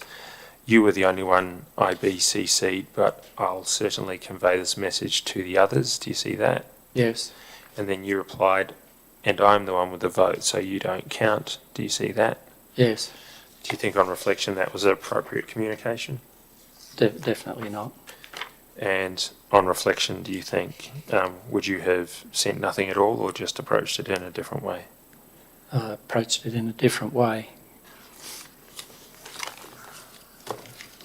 What about at the top of that page, where it appears from page 32, you send another email. This one's in GMT, but it appears to be almost immediately after the one that Council Assisting drew your attention to, so they're both at 1:09 p.m. Local time, no worse than what you were doing. What was that a reference to? It's in reference to the fact that they were all sending out their letters and emails to everyone to attack the councillors over Station Street. What about the communication that was received on 25 June 2020 at the start of this email chain constituted an attack on the councillors? The one where they said, let's see what he does. I think there's something there as well. What's an attack? What's attacking about that? Sorry, I've just missed where you're getting at. Yeah. So if you have page 32. Yes. So at the very top, where I started, and you said what you were referring to there was the people sending emails attacking councillors, and what I then asked you was, if you start at the beginning of the chain, as one has to go to the bottom, and there we have the first communication, the 25 June communication from, we know it to be the Wilsons, and you're familiar with that communication, I take it? Okay. Yes. And then I asked you what was attacking about that communication. I just felt that they were, because of the consistent emailing of the councillors, that was no worse than what they were doing, just continually approaching councillors objecting to Station Street. What's objectively wrong about that? Well, they have a right to write to councillors on any matter with their concerns. So do I take it, sitting here today, you accept that there was nothing wrong with members of the public writing, perhaps persistently, to councillors about a matter that they had an interest in? That's correct. You agree with that? Yep. So, sitting here today, would you describe that conduct as an attack on councillors? No. Yes. Thank you, Mr. Parish.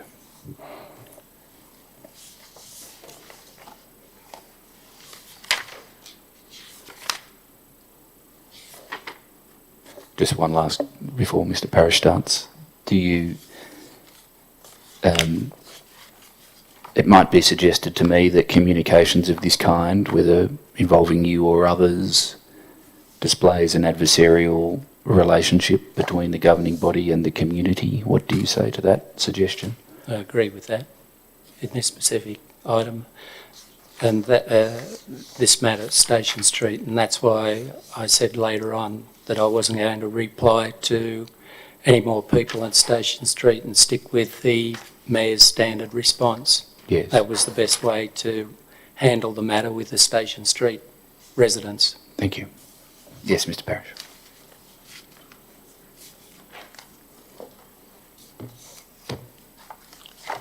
Can I take you back to Exhibit H now, which has the subsequent correspondence in respect to the Wilsons? Sorry. H. But if there's some paper that can be taken from Councillor Nelson so he's not besieged by exhibits. Oh, here, yep. Thank you.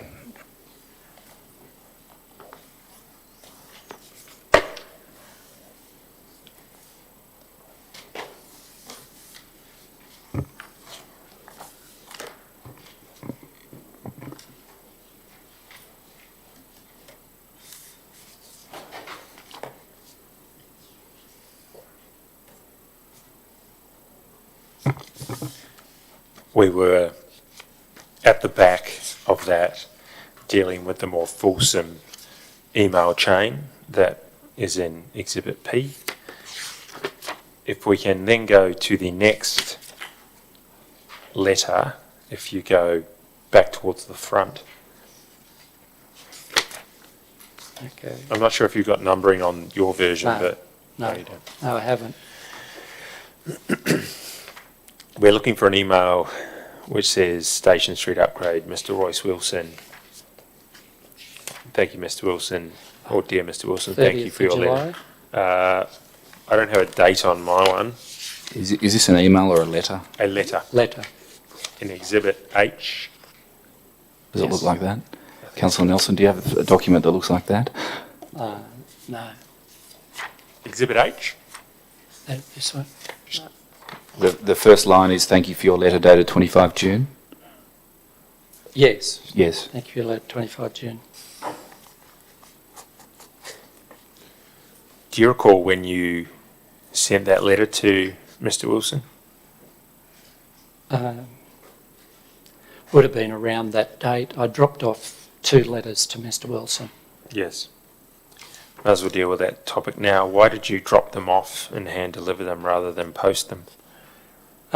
The post takes a long time, and I'd included the map, and it was on the way to Bowral, where I was going, so it was easy just to make one turn and drop it off.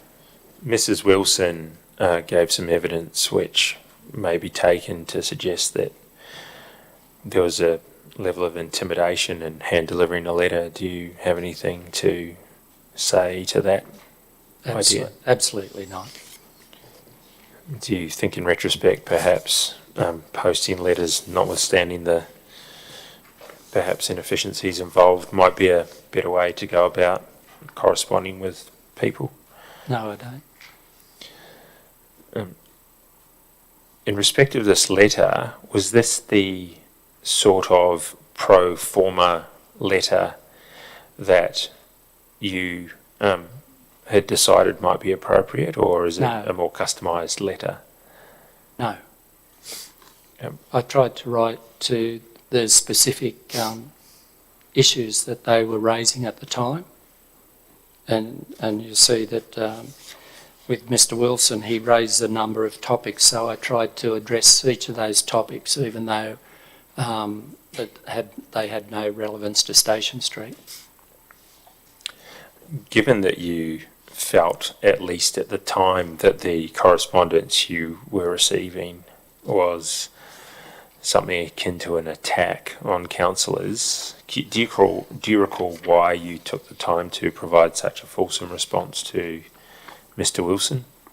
Well, the way he'd written the letter, that raised a number of issues, and I think that was a Sunday. I sat down and thought I'd take the time to do my best response to him so that I covered every topic for him. Can you go back a few more pages towards the front now? Oh.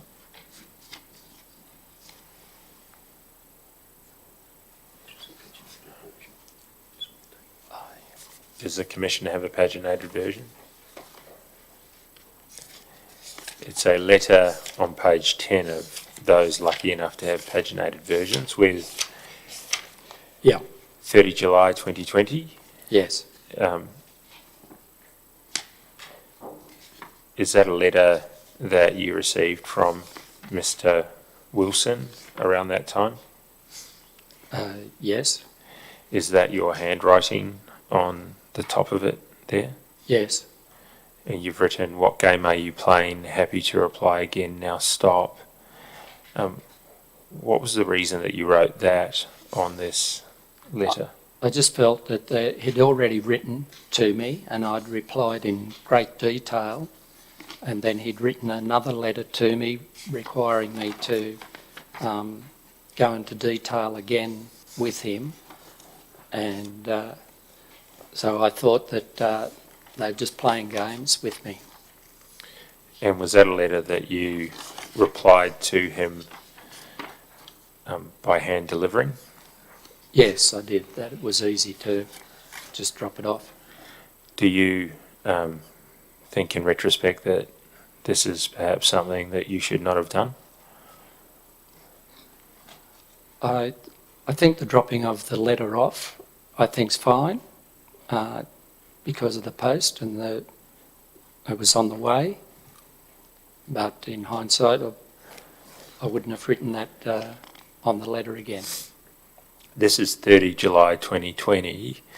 The email we were looking at before had you noting on about 29 June 2020 that you were going to stop replying to people who were corresponding about Station Street.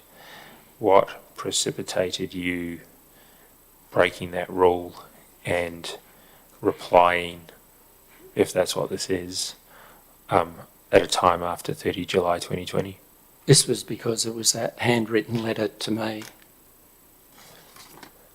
Pardon, a handwritten letter to you? Yeah. We're looking at the 30 July 2020 letter that is typed by Mr. Wilson. It was posted to me. I'll start again. We're looking at a 30 July 2020 typed letter that was posted to you. Yes. And you just referred to a handwritten letter. Is that correct? Yes. Is that not in this bundle? Yeah. Yes. Yes. Yes, it is, or yes, it isn't? No, it Yes. isn't. I'm with you. The 25th of June. Now it's written on the 30th of July. Yep. I think, Councillor Nelson, in an earlier answer you gave reference to a handwritten letter. Do you mean that the letter was posted to you rather than written in handwriting? No. It may have been typed, but it was posted to Yes, me, and thank we you. received it in our weekly bundles. Yes, thank you. I think you and Councillor Assisting might have been at cross purposes, so thank you for that clarification. Thank you, Commissioner. Do you think scrawling a handwritten note at the top of a letter and then hand posting it to someone is an effective way for a councillor to communicate with a ratepayer? No. And I take it from your previous answers that on reflection it's not something you would do again? That's correct. Do you have a view about whether this sort of communication with people who are opposed to Station Street exacerbated their concerns and activities against the Station Street bypass?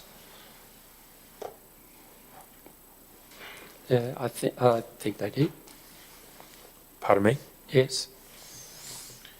And in retrospect, do you think that perhaps if this had been dealt with in a different way, a better way, there may not have been so much contention about the Station Street bypass, at least with respect to some interest groups?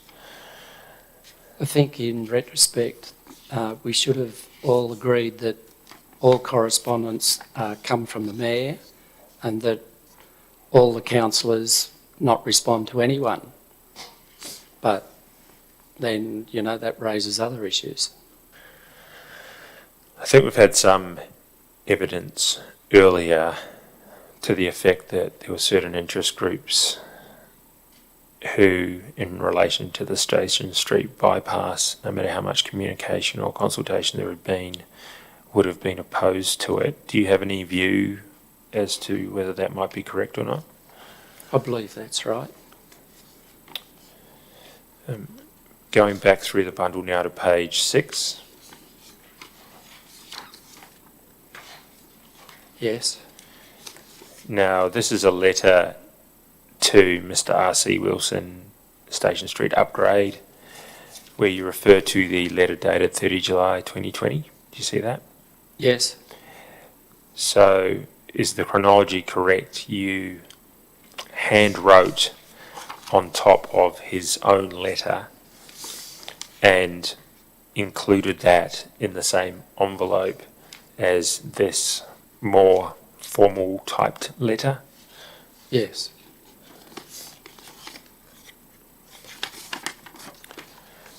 And I take it you broke your rule of not replying to such correspondence after 29 June 2020 because a letter had been delivered to you from Mr. Wilson, is that correct? That's correct, yes.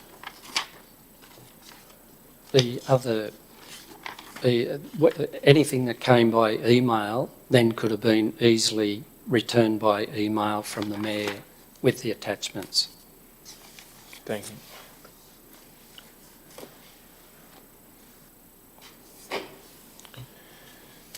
Do you think the perception in at least some of the interest groups that the Station Street bypass issue was poorly communicated has some validity?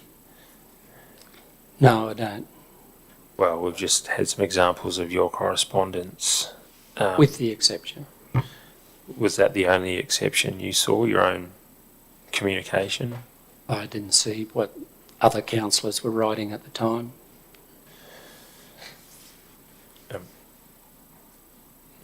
Do you think it's generally appropriate to impute the motives of community members who have in opposition to something, even if you may hold it as a personal view, when corresponding with them on that topic? Hard to say because, if they keep persisting with the same objection, there comes a point in time where you can stop replying to them. There is an issue that councils had previously where people have continually written objecting to the position council's taken to the extent that you've had to declare them as a vexation litigant and you don't reply to them anymore apart from saying thank you for your letter, full stop. Station Street was nearly, but while Station Street was not in that for one particular person, that needs one person doing it continually.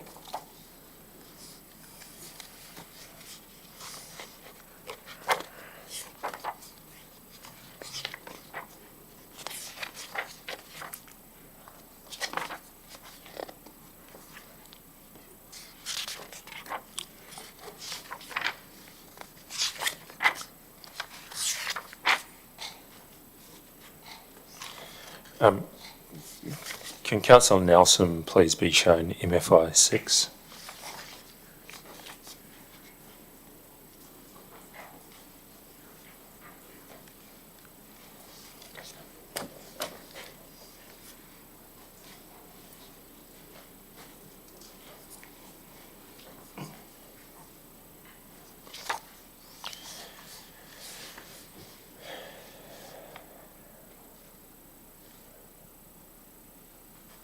This is a bundle of documents that was produced to this inquiry by Ms. Laurel Cheetham. I'm not sure if it's numbered, but it's the last 2 pages, fortunately. So if you could just go to the back 2 pages. From the back? Yes, please.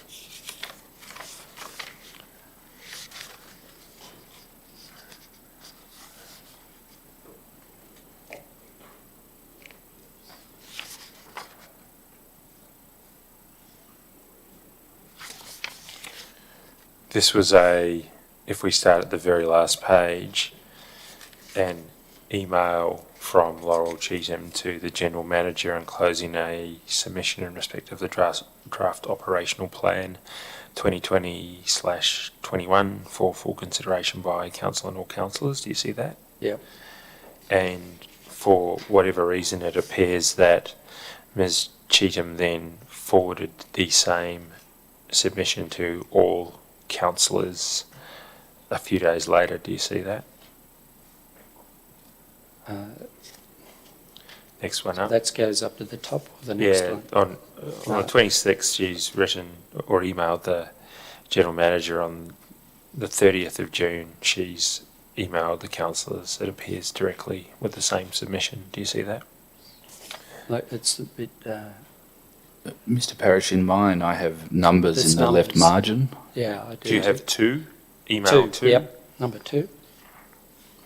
Number 2 is Ms. Cheetham writing to, it appears, all Wingecarribee councillors.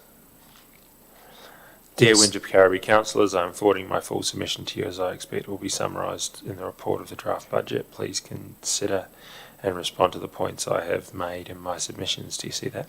Yes. And then you appear to have replied, which is email number 3. Dear Ms. Cheetham, thank you for your detailed submission. I will have considered your concerns, but unfortunately I do not agree with your assessment of a majority of your statements. Do you see that? Yeah. And for whatever reason that continues over the page with email 4, Yes. which is Ms. Cheetham at 10:04 a.m. 30 June 2020, writing to you, thank you Peter for your prompt reply.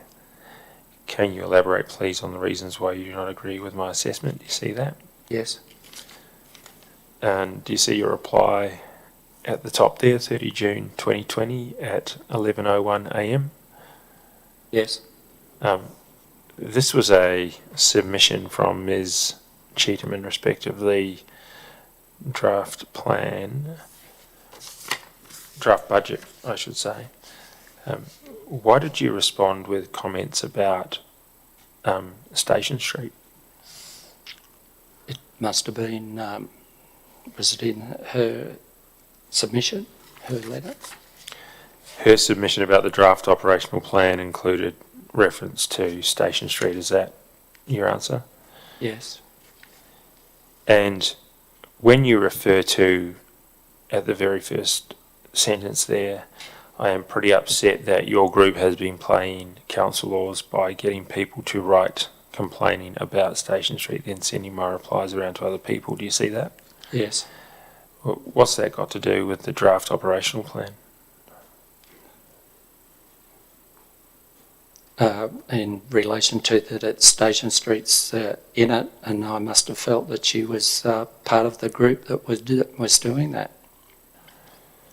Do you accept that that sentence might leave her with the impression that rather than dealing with it on the merits, you are taking umbrage at the tactics of the group that you think she is associated with? Yeah, I believe. Do you think that was an appropriate thing to say in retrospect? In retrospect, it wasn't the right thing to say. Couple of paragraphs down, comments like quotations, let's see what he says this time, close quotations, and quotations, looks like he's not changing his mind, close quotations, are a couple of comments being sent around. That might not be democracy, but it also means that I will not be sending any more replies to anyone else about Station Street, apart from the Mayor's response. To me, it shows that I got it confused between the Wilsons and Laurel Cheetham. Do you think that this sort of correspondence assisted in causing a lack of communication or obfuscating communications between the interest groups and the council, at least in respect of the Station Street issue?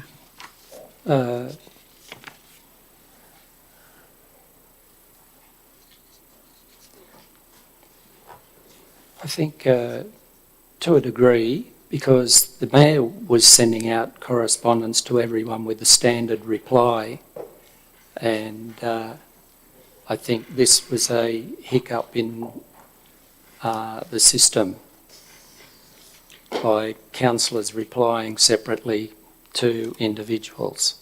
But the overall basis of the correspondence from the council to the residents that were objecting was sufficient, particularly as it had the standard pro formas and was referring people to different council meetings that they could see, and if they didn't do that, then they weren't responding in the right way as well. Do you think that this sort of correspondence possibly could have contributed to the perception that council laws were taking an adversarial approach to members of the community? This particular one, Do you think it could contribute to the impression that either you as an individual councillor or the governing body as a whole were making ad hominem attacks or playing the man rather than the ball when it came to certain issues? if you look at it in isolation, you could say that, yes. Was that only in isolation that you did this sort of thing? This wasn't a thing you did regularly? No, I don't believe I did. Can I take you to MFI 7, please?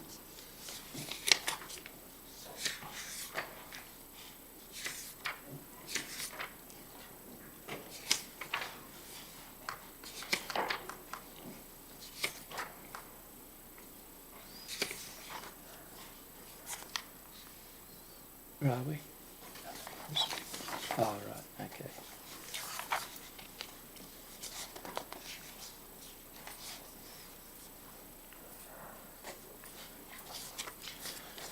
Do you have as the front page of MFI 7 a letter on the Southern Highlands Chamber of Commerce and Industry letterhead? Yes. Can I take you to the very last page of this bundle, please?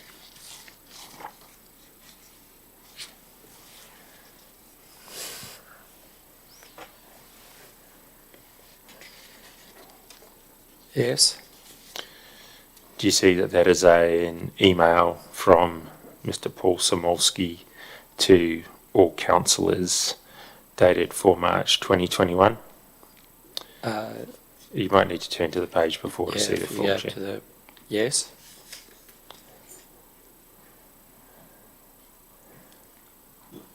And do you see your reply there dated 5 March 2021, or at least the forwarding of that email to some other people? 5th of March 21. That's correct, yes. Yes, to Steve Horton That's and correct. Duncan Gare. And that's an email you sent to Mr. Horton, who was the president of the local Chamber of Commerce, about Mr. Samolski's email, is that correct? Yes. And in that letter you bring the email to the attention of the Chamber Board and ask him to take appropriate action to sack Mr. Samolski from the position of Council Liaison Office between the Chamber and Wingecarribee Shire Council, full stop. His email is disgusting and inappropriate, to say the least, and not worthy of a person who is supposed to be the contact person between the Chamber and Council. Do you see that? Yes, I do. Do you think that was an appropriate email to send? I do. Why do you say it's an appropriate email to send? Because the letters that he'd written, one to the Minister for Planning, and the other letter that he'd sent to all the councillors. Are you writing this in your personal capacity or in your public capacity? I'm writing as a public capacity. Do you think that this is an example of civic leadership to seek to have someone fired from their position because they wrote an email you didn't like?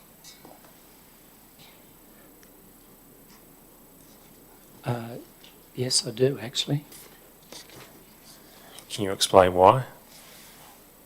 Firstly, the letter from Mr Samolski to the Minister for Planning, which was complaining about the report that went up to council and the issues associated with him.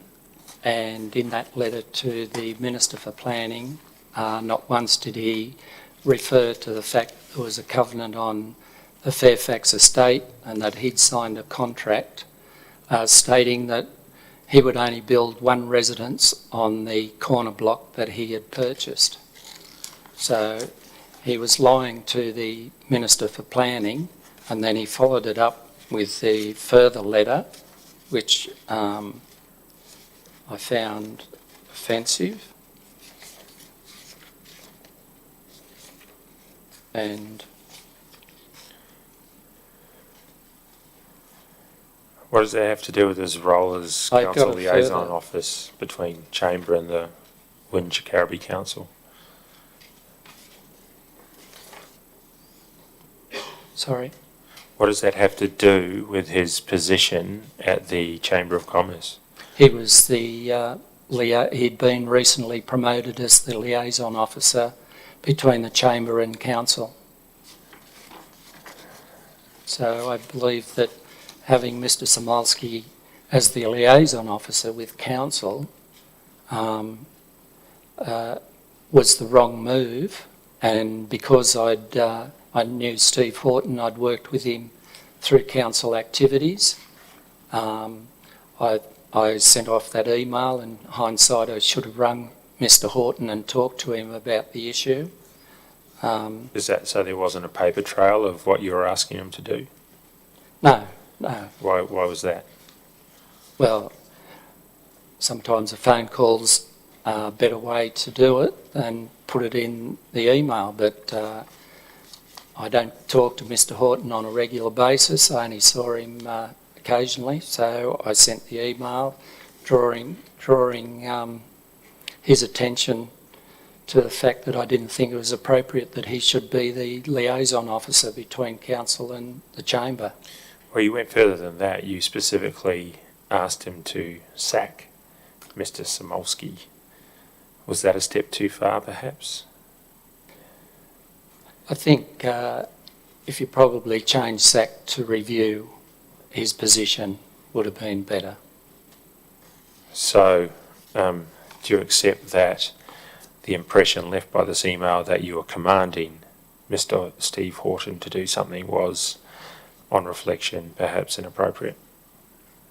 Well, I was expecting him to take the information to the chamber to raise it with the view to discussing it, and while I didn't say possible sacking, with that idea that Mr Samolski's position be reviewed, and with the idea that he should not be the officer, therefore being sacked is the appropriate That's all well and outcome. good, but your email goes further than that. Do you accept and It effectively does. commands him to sack Yeah. Mr Samolski?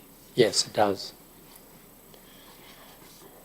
Do you think this is indicative of council culture, in the sense that there was a adversarial approach to people who disagreed with them in the community? No, it's not the normal approach. It's a one-off, and I think in hindsight I should have taken it to the mayor in the first instance and had it dealt that way. That was going to be my next question. What other avenues did you think, or at least have you reflected upon, which may have been more appropriate? Going to the mayor may have been one thing. Well, Raising it in a council meeting, perhaps, would that have been another? no, I think it would have been taken to the mayor. You would have shown him the correspondence from Mr Samolski, and it could have been discussed with the general manager, and a formal letter could have come from the mayor and the general manager, because it's not the council's remit to sack. They weren't in the position to sack Mr Samolski.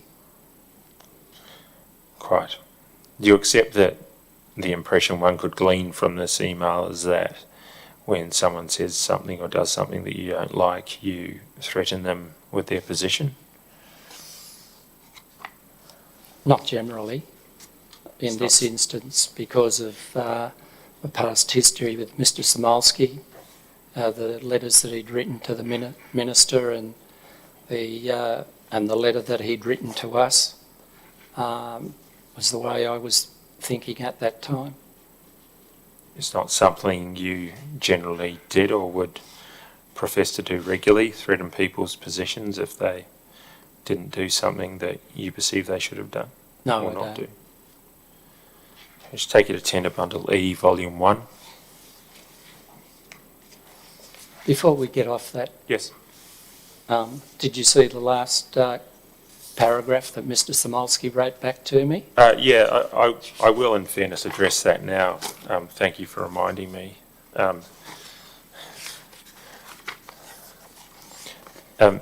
If you can go to the next page in that bundle. On the 5th of March. 5th March 2021. That's a response by Mr. Samolski's email address, is that correct? Yes, it is. And he's written you an email on that date using, at best, colourful language. Can you tell me how, what impression that left on you when you received a letter or an email like this? I thought, well, that's pretty typical of this person. It shows him up for what he is, and I thought, well, I didn't pursue it any further, and I think the timeline says that we're all sacked anyway. Did that, oh, you're not sacked, you're suspended, but we'll come to that in a second. Did that leave with you the impression that whilst, as you give evidence now, the choice of wording may not have been appropriate, but does that fortify your view that it may have been inappropriate for him to have been a council liaison officer between the Chamber and the Shire Council? That's particularly why I thought, well, that just verified why he shouldn't have been the person, particularly as he's a JP as well. Yes. Commissioner, I might formally tender that now. It had been previously marked only.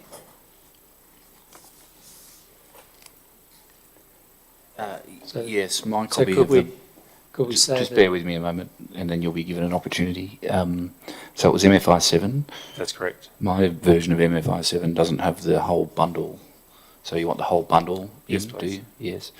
The bundle of documents formerly identified as MFI 7 will be Exhibit Q. Yes, I'm sorry, Councillor Nelson, I cut you off. In fairness, would it be appropriate to say that Mr. Samolski told me exactly what to do with his letter?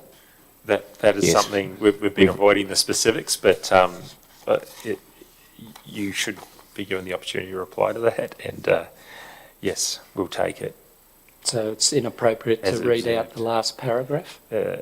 Probably. I'll leave that to the Commissioner. He has a higher level of propriety than me, which is why I'm sitting there. You can take it that I've read it. It's now part of the evidence in this inquiry. If there's some particular reason that you want to read it onto the record, I'll hear from you what that is, but I've read it. It is inappropriate language. It should. I don't think there's any doubt that it probably is something that should not have been written on any view. What more do you? Could it be read up to a certain point? That would then allow yes, people to gain what well, he was it'll be a saying? public exhibit, but yes, if you insist. So in closing, here is what I suggest you do with my correspondence. Print the aforementioned mentioned email out, lay it flat on the table, roll it into a spherical, long, thin shape, pick it up between your index finger and thumb, lean forward, grit your teeth. And Yes, thank you, Mr. Thank Parrish.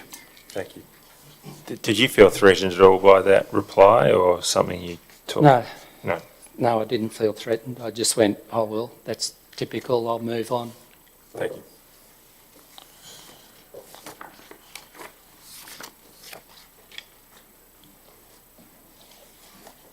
I think to round out that topic, Mr. Parrish, that reply was produced to you directly by Mr. Samolsky, wasn't it? Yes. Thank you. Excuse me, could I just go back one, please, Go back one. to Laurel Cheatham? Yes, is it a Yes. qualification? It is a qualification. Yes. I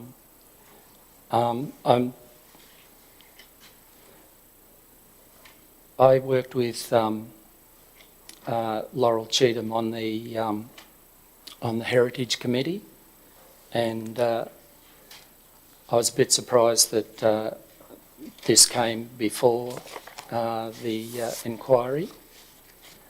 I've got there's a couple of letters that she'd sent to me detailing about Station Street back in 2017, and the second letter is in relation to questions and comments on item 5.4, Station Street upgrade of the agenda of the Heritage Advisory Committee meeting. At that meeting, we discussed having a plaque to recognise the 8 oak trees at Station Street being placed in the adjacent park, and both Councillor McLaughlin and I were happy to support the suggestion at Council. I actually, in working with Laurel Cheatham at the Heritage Committee, because she's a very intelligent person, and I also have a great deal of respect for Laurel, and I'd like to put on the record that I'm more than happy to offer her a sincere apology for any hurt that I may have caused her. Yes, thank you. That's most appropriate, Mr. Parrish. Can I, if you've got tender bundle E in front of you, can you go to page 33 to start with?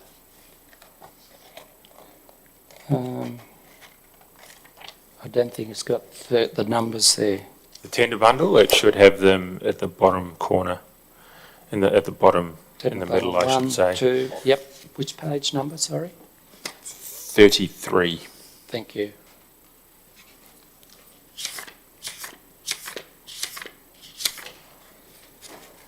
Yes.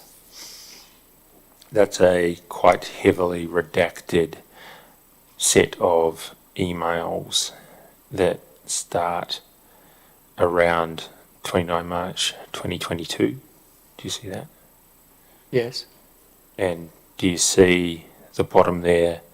There's an email from Governance sent Tuesday 29 March 2022 at 1:52 Yes. p.m. And that states that there was an attached notice of decision to an email of yours dated 1 March 2022 concerning your Kipper application. Do you see that? Yes. Can I go one email further in now, if you go down one further page?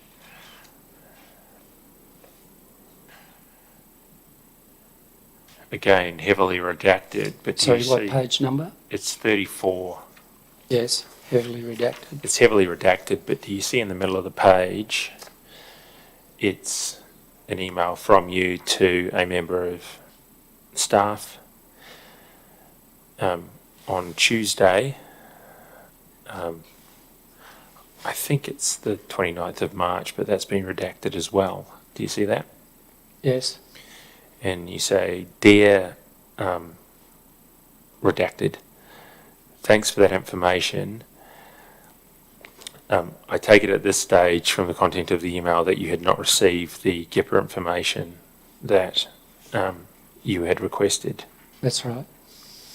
You say, As you may know, I have been called by the Commissioner to attend the inquiry and would like to know when I might get the answer to my GIPA application relating to the emails about Station Street, full stop. Otherwise, I will have to tell the Commissioner that the General Manager has failed in her responsibility to provide me with the information. Do you see that? Yes. What term of reference into the inquiry did you understand the General Manager providing you with GIPA information fell under? I'd put in about 5 GIPA applications about 6 months ago, and I've received information on 2, but there's still about 3 outstanding. Do you accept that that could be taken as a threat? Otherwise, I will have to tell the Commissioner that the General Manager has failed in her responsibility. I didn't write it as a threat. Do you see how it could be taken as a threat? Well, if you don't comply with GIPAs in a certain time frame, then the next step is to go to the Commissioner. Oh, it's the wrong Commissioner. It's the Information Commissioner, not the Commissioner here. Right. That makes a lot more sense. But going back up to the previous email we were talking about. Page 30. At the bottom of page 33. Yes. It continues. I note from your application form you wish to receive a paper copy of the relevant records as indicated in the notice of decision. As soon as you pay the processing charges of $40, the records will be posted to you. Do you see that? Yes. So is it a simple case that you just hadn't paid the fee that you needed to receive the information? You could, but I could have disputed that because the GIPA says that the $30 fee also includes some photocopying for the application. So for the information I got, they charged me extra. Did that stem partly from the fact that you don't appear to have read or noted the notice of decision that's referred to earlier in that email? Sorry, I didn't quite hear you. At the start of the email it says, "Dear Mr. Nelson, I have attached my email to you dated 1 March 2022 in the notice of decision," and then it refers further down to the fact that, as noted in the notice of decision, you have to pay the processing charges. Do you see that? Yes. Had you read that notice of decision at the time you sent this email? I can't recall. You don't recall?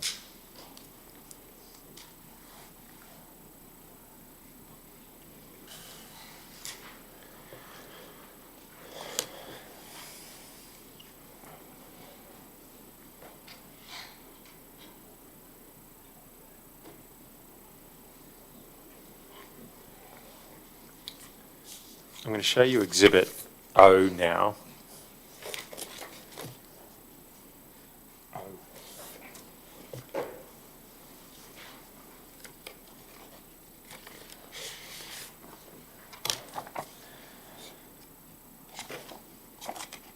And if you've been watching any of the inquiry or observing, you might be aware that Exhibit O contains a media release that I think you're one of the councillors who put their name to.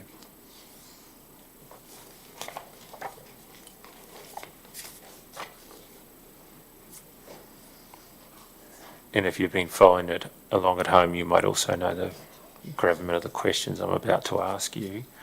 Do you recall how this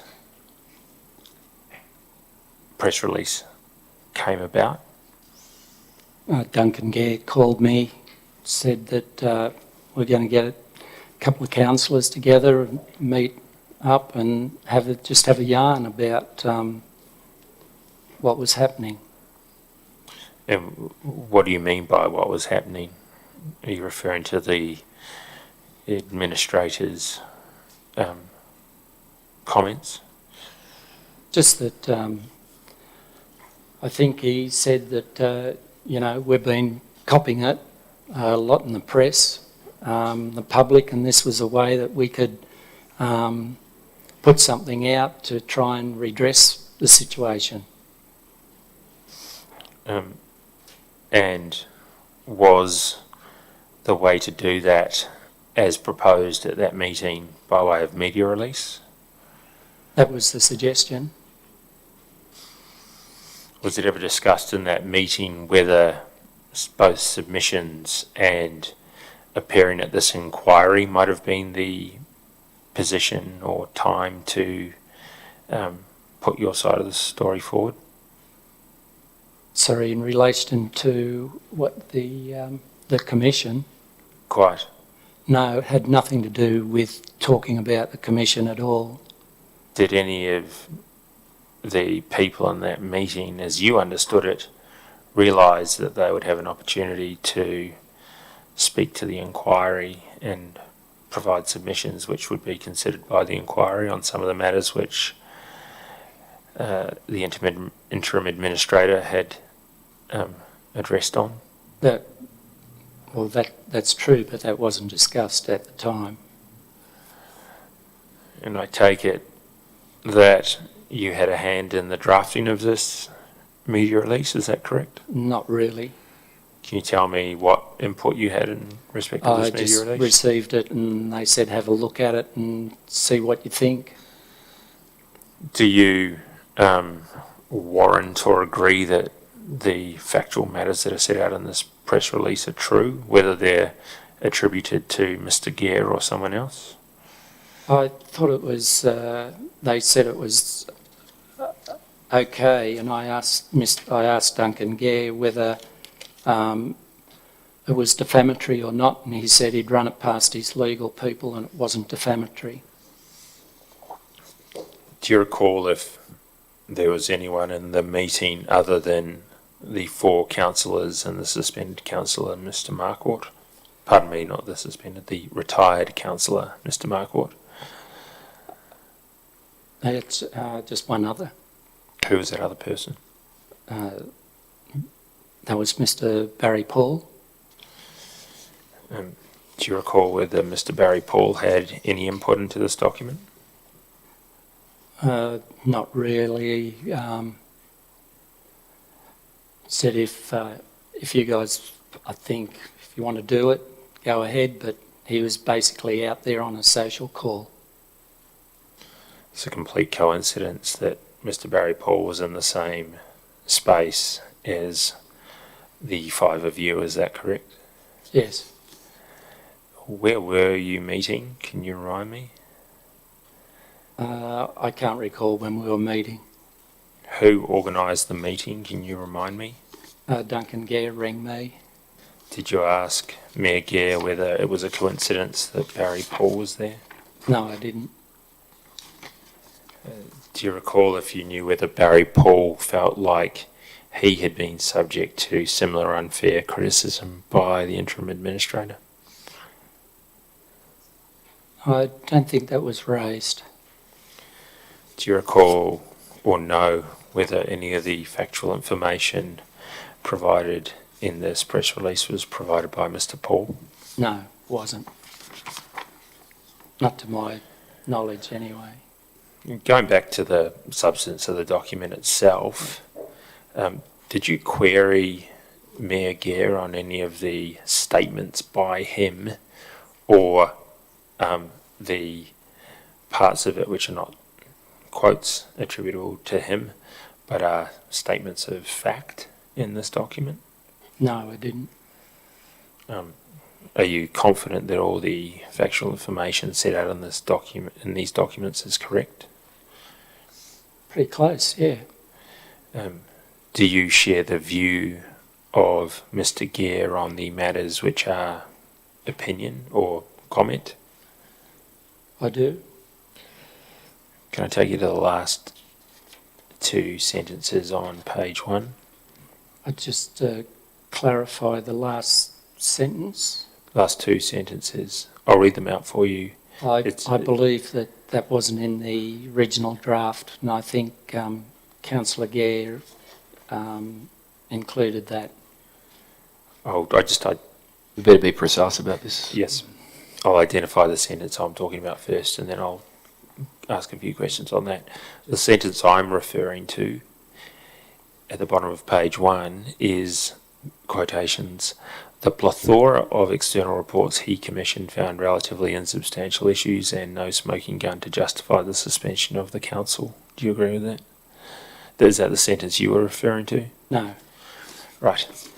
Are you referring to the last sentence of the press release, which is quotations, hardly the smoking ruin alleged by the administrator? Yes. Close quotations. Yeah. That's the sentence that was added without, after you had seen the last draft at least. Yes. Do you agree with the comment though?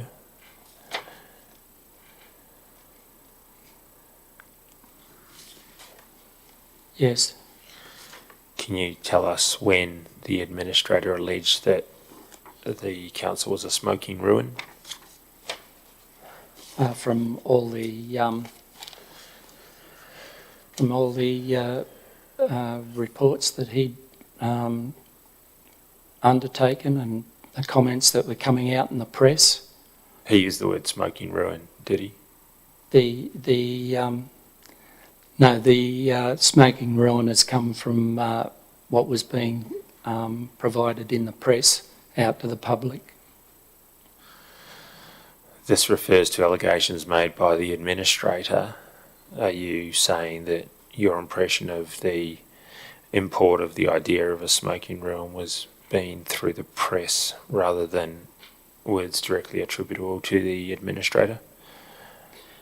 No, the administrator said quite a few words that are disparaging words towards the former councillors, and they're being picked up in the press.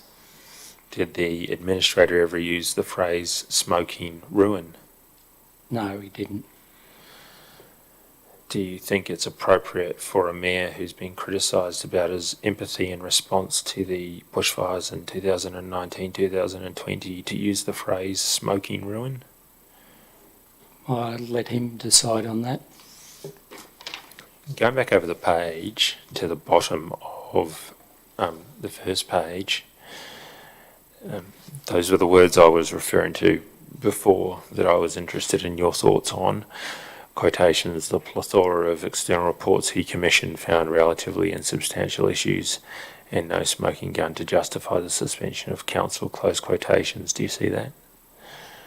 Bottom of the first page. Bottom of the first page, yep. Do you agree with that quote from Mayor Gare?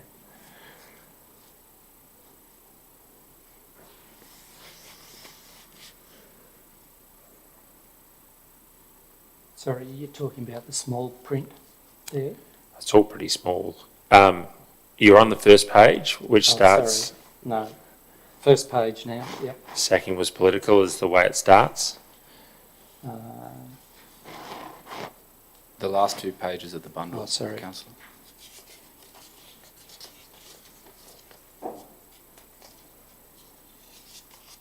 Do you have the second to last page? Sorry, I just need to...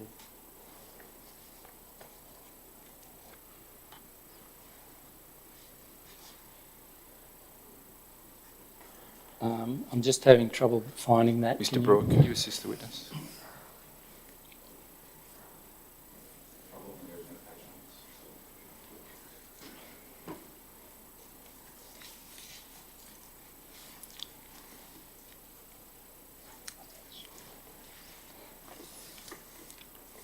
Then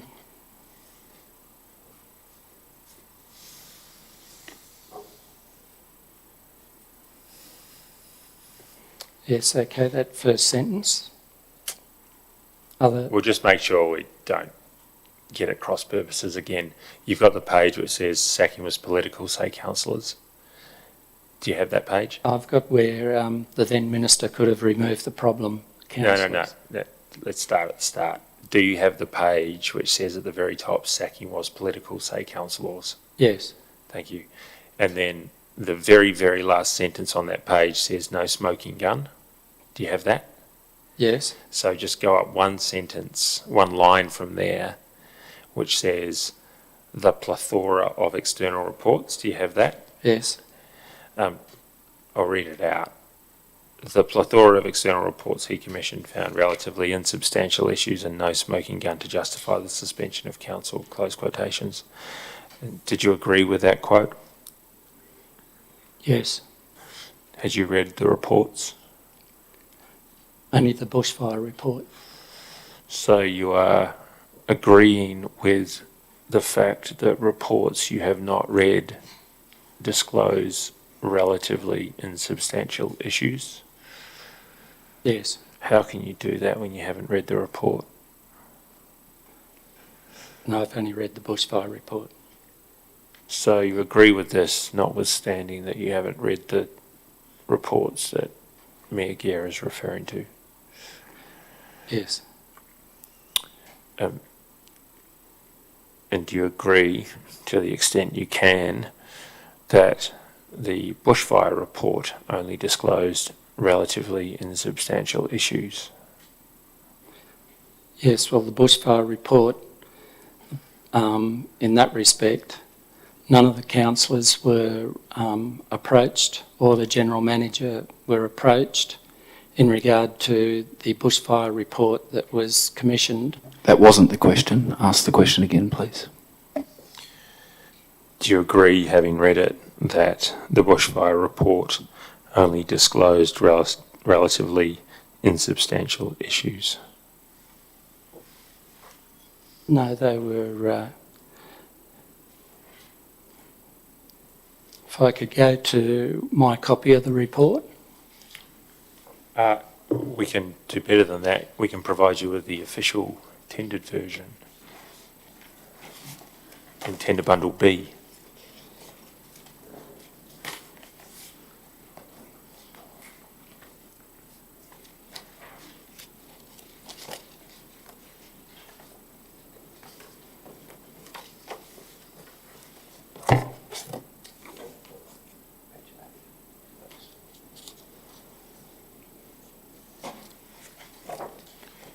And you'll find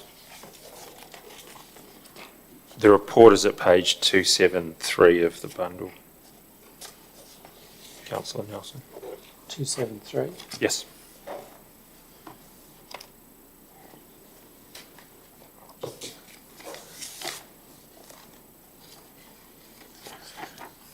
No, they're not... The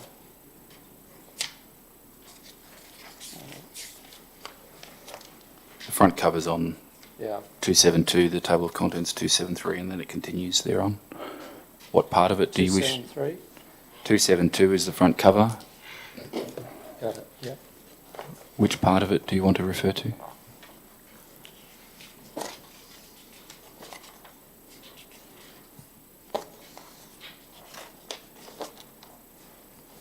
Yes.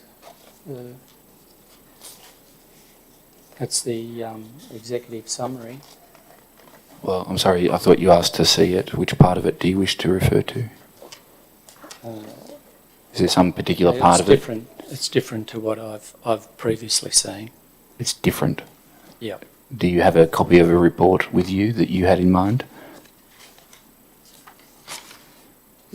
It doesn't appear to be the same as that.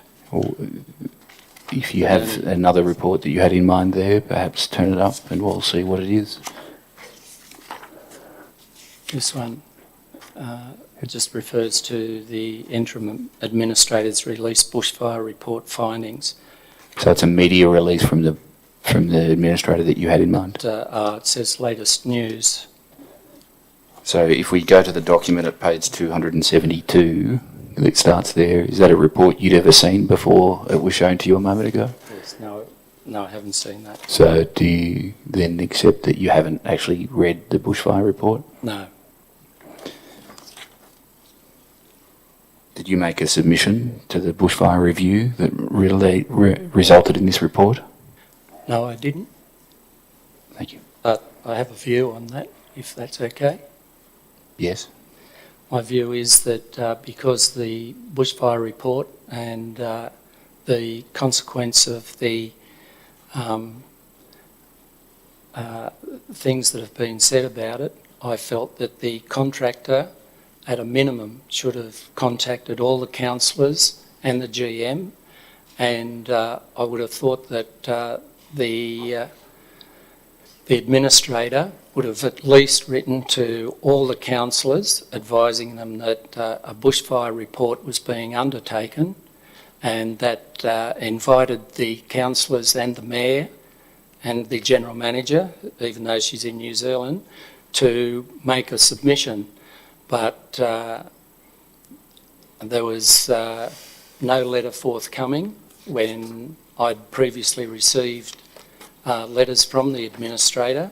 So I found that that was unfair, that we weren't offered the choice to meet with the contractor who was going to do the bushfire review. All right, just turn to page 290 of that bundle, please.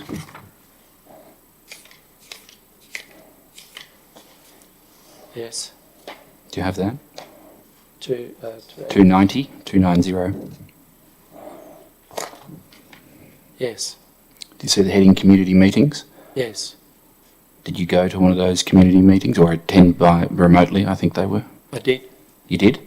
I went to a couple of those meetings, yes. The minutes show that. I'm sorry, this is a community meeting held by the consultant who prepared No. this report? You didn't No. register to attend those? No. Go No, to I the didn't next know heading. that it was on. Go to the next heading. See community submissions? Yes. The second paragraph, the review wanted to ensure that as many people as possible could have their say and submissions were inclusive as possible. Submissions were accepted through the website. Do you see that? Yes. And I take it from your earlier answer, you didn't put in a submission? I didn't, no. And that was because you didn't get a letter from the administrator inviting one, is that what you say? That would have been appropriate. It may well have been, but it didn't prevent you or any other councillor from making a submission if you wanted to do that? Not if you didn't really know about it. I only Yes. saw a passing ad in the newspaper. So you saw the ad Saw the ad? and didn't make a submission? No. Thank you.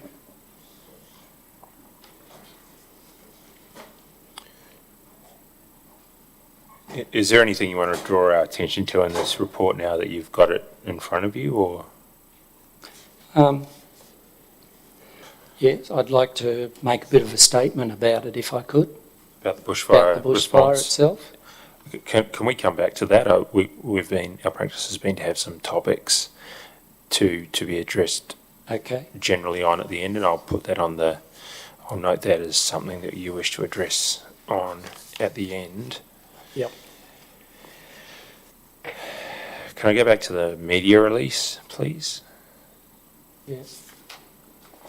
Page. Second to last page of Exhibit O. Sorry. Just that loose. This one? Yep. Yes. And we're back at the page which is headed "Sacking was political." Yes. In about 4/5 of the way down the page, there's a quote attributable to Councillor Gere. Quotations: "Council has suffered its first loss in at least 26 years of over 700,000, entirely due to the cost of sacking or forcing the resignation of virtually all the senior staff." Yes. Do you say that statement is correct? It's pretty close to the mark. Where did you get your information from to check the correctness of that in respect to the 700,000 being entirely due to the cost of sacking or forcing the resignation of staff? Well, you just have to do some simple mathematics that I did. What was the maths you did, if I may ask? Well, you take the dismissal of the 2 senior staff. That's 2 times 38 weeks at 250,000 a year. The three other managers all were paid out at $50,000.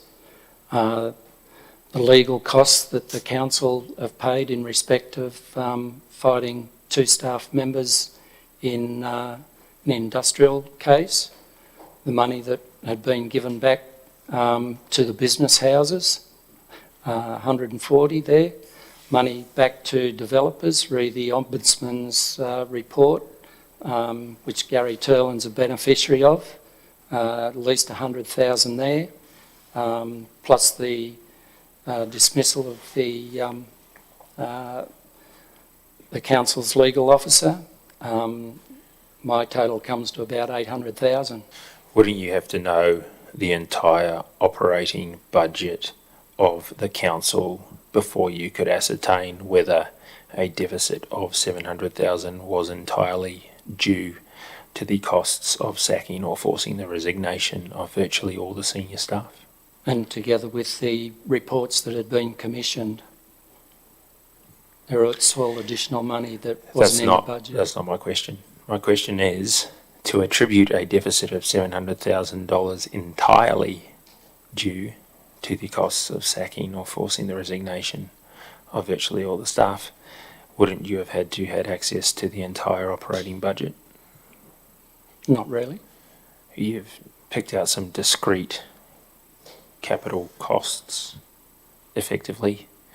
Wouldn't you have to know all the assets, all the revenue, and all the liabilities before you could point to a $700,000 deficit and say it is entirely due to the cost of sacking or forcing the resignation of virtually all the senior staff? Well, these are all additional costs that were outside the operating budget as I knew it.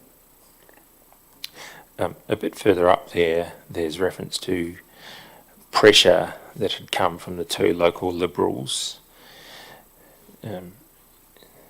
Minister Tuckerman now and Nathaniel Smith. What is the pressure that you are referring to there, or you warrant is true there? The Minister Tuckerman, she had come in to see the Mayor and the General Manager and pressuring that the Moss Vale Sewerage Works be open for the Coumungi development, and Mr Paul had resisted that request from her because the sewerage works was running at about 95% capacity. There was also political pressure from Morris Emma, the former New South Wales Premier, who was a consultant of the Coumungi development, and he was also, he came down here on 2 or 3 occasions to pressure Mr Paul into opening up the sewerage works at Coumungi. In the letter that you wrote to the Minister on the 8th of March 2021, you acknowledge the disruption of council meetings, and the notice of intention to issue a suspension directly relates to misbehaviour and dysfunction. Having acknowledged the very things which the Minister cited in her notice of intention to issue a suspension notice as occurring, do you agree that the more likely explanation is that the suspension occurred for precisely the reasons as set out in the notice of intention to suspend? To a degree, but I think the feeling of the meeting was that the councillors as a whole had been getting it in the neck for so long now, from not only the administrator, but we'd been getting it from the local press as well, from December 2020 down to December 21. I can table 16 instances where the Latte Life or the Express have written articles about the council that brought us into disrepute, and were negative in a serious way. And I can quote a few of those if you like. We might come back to that as one of the topics if you wish to address us on shortly. I'm sorry, are you moving on from that Yes. topic? I Just pause, and Mr. Parish will give you an opportunity at the end. Ms. Tuckerman was not the minister who issued the notice of intention to suspend, was she? No, we're talking about Minister Hancock. Hancock, Minister Hancock, yep. I just have some difficulty understanding what any conversations Ms. Tuckerman had about a development in the electorate has to do with the actions of the then Minister for Local Government. Can you enlighten me? I'm just saying that we're drawing the line between the fact that she was pressuring the council. Now, that may or may not have had an influence back in Parliament House. Do you still have the quotation with which I understood you to express agreement in front of you? It says this: councillors and staff were guilty of resisting political pressure to approve a major land development without the necessary infrastructure like sewerage in place, so we were suspended. Do you have that? Yes. And the explanation or the description you gave to Mr. Parish earlier was some interactions between the Mayor and the then, I think, acting General Manager, or perhaps he was still the Deputy General Manager, perhaps it doesn't matter, and Ms. Tuckerman, correct? Mm-hmm. What do you say? You agree with this quote? I do. What does the actions or interactions between the Mayor and Ms. Tuckerman at that stage have to, how does that bear upon the actions taken by the then Minister Hancock? Well, I can't draw a distinct line to that, so I would have to say I can't. Thank you. Commissioner, I've finished with my specific topics. And Yes. There's just one or two matters that I wish to take up briefly. You gave some evidence at the start about your views about the consultation on Station Street, and you thought that it was well done from the beginning of the project. Do you remember Yes. that? There were some changes to the way it was going to ultimately develop in about early 2020. Do you remember that? Yes. There was some rerouting, and then there were some issues arising about 5 of the pin oak trees, and that then was the subject of a council meeting in about March 2020. Do you remember that? I think that was the result of a minor change to the roundabout. Yes. Did those changes lead to further community engagement? Right, yep. Did they? Was there further engagement with the was- community following those changes? No, it was just constant the whole time, regardless of what was happening with the development. I'm sorry, we're at cross purposes. When the project changed, did it go out for further consultation or information to the wider community? Yes. In what form?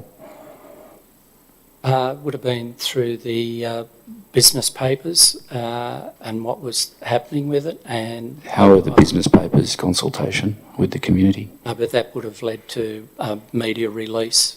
So telling the community this is what's happening, is that what you mean? Could be right, yeah. So was there any consultation about the changes to the project? Well, the changes were so minor, from my recollection, that it was just was the idea that the project was still on track. So from that, do I take it that at least you were of the view that there was no need to go back to the community once those changes had occurred? Not to the full consultation that we'd done before with the workshop window, Yes. which was not what you'd normally do anyway. Yes. So we went back to the normal procedure of community consultation, What was that? just the advertising, media releases, getting it in the So paper. saying this is the decision that's been made? Yeah. Yes. Do you have a view as to whether once a council's made a decision that may be unpopular, whether the community just has to accept the umpire's decision and get on with it? Is that a view you hold? Yes, I do. Do you think then that if there's a section of the community that's not happy with the direction that council's taking, there's no place for them to continue to express their concerns or views about issues? No. Well, it depends what the project is. If you're talking about Station Street. Or anything, any issue in the community? Okay. Well, council wants to make changes to the civic centre. Community can consult, but if the project is worthy of pushing ahead, sometimes you have to take on those objections, but work through them with the community to get to the end of the project. Yes, and I accept in all this that it's a role of government at any level to make decisions which may not necessarily be popular, so don't misunderstand me. Yeah. But let's take a project. I'm trying to avoid using Station Street as the example, but it seems to be the one that comes back. Here's the Civic Centre Yeah. example. A project that is contentious within a section of the community. Once the council has made a decision, is it your view that the community just needs to, whether or not they like it, accept it and move on? Well, it needs to be communicated to them why the council has actually done that. But once there is a resolution of council, then the general manager has to act on it. Yes, and if there's a project that council or an issue that council has determined will proceed in a certain way, and there is nevertheless a significant, I withdraw that, there's nevertheless feedback within the community that expresses a level of displeasure, does that tell one something about the quality of communication about the project? It could do, unless the action group was well organised and they can apply pressure to make it feel very uncomfortable for councillors, and then they'll feel it in the next election at the ballot box. Is there anything wrong with any of that in our political system? That's the way it works. People make decisions, governments make decisions, and if they're not popular, then at the next election, the people will vote a different way. Yes, I think I understand. Did you ever see or read the results of the community surveys the council did from time to time? We had information sessions on them. Yeah. Do you remember the one that happened in the second half of the 2016 term? No, but I've been watching and I've seen that the Commission has brought out about the Did you see it at the time? 65%. Well, just let me ask the question. Did you see it at the time when you were? Well, we had an information session about it, and it would have been presented to us. But you're sitting here today, you don't have a recollection one way or the other. Is that right? I'd say that it was presented to us, but Yes. I can't recall right now and say, well, I'd say, yeah, we must have if we're having information sessions. And from an answer you gave me a moment ago, I take it you're aware of one of the numbers, that is the drop in community satisfaction to 65%. Yes. Was that something that alarmed you at the time you were first told about it? No, it didn't really, Why? because 65% is not too bad in my view, and it depends on other circumstances around that 65%. Some evidence has been given to me that 65% is a rather alarming result. So you disagree with that, do you? It depends what is happening at the time. with the council and when the survey was done and what was happening in the Shire at the time. And in our 16-20 term, there were a number of issues out there that were abnormal to normal terms of council, which could have related in a lower score. Like what? Like what the, okay, we'll take, at the very start, there was the coal mine issue with the council, and there was a lot of negative press about the council and who was for it, who was against it. And we had a situation where virtually the Berrima village in the Shire stopped a coal mine. Then you go to Station Street, then you go to Barrow Memorial Hall, then you go to Mittagong Playhouse, then you go to the Berrima bypass. These were all huge contentious issues that would have fallen into a lower score for council. Well, there is one view, is an open view, that they produced a lower score for council because the community was dissatisfied with how those issues were handled. Well, each one has a different explanation. That wasn't quite my question. You've identified a number of issues which you see as being controversial and significant in the 2016 term. Is an open view when one looks at the decline in overall satisfaction, that the community was not satisfied with how those matters were handled. Yes. Yes, yes, Mr. Parrish. I'm going to deal with two specific topics which you've raised. It's been our principle to ask you to identify any specific topics that you want to address the inquiry on, and then I figure out if they fit within the terms of reference and then ask you questions about them. I've got bushfires, and you wanted to discuss some of the media information there. Are there any other topics you wish to touch on? Yeah. I'd like to discuss the Southern Highlands Business Chamber, Berrima Overpass, a little bit on strategic planning.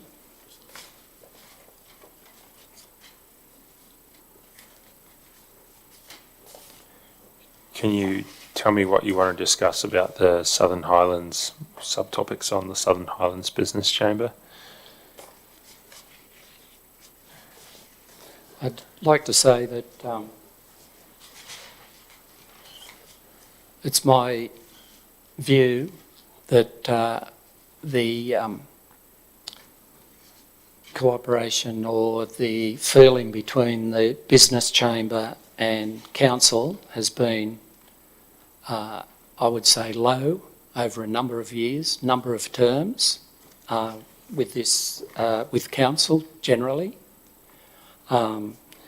I could go to, and that continued, I can go to Thursday the 19th of July 2018, where the Southern Highlands Business, we had a Southern Highland Business Community Roundtable that was with the Chamber and the councillors. And at that meeting there was open remarks from Mark Bourne, Southern Highlands Food and Wine Association, Steve Horton, Southern Highlands Chamber of Commerce, overview of business conditions in Southern Highlands and circulated issues summary paper by Adam Zouth. And on the back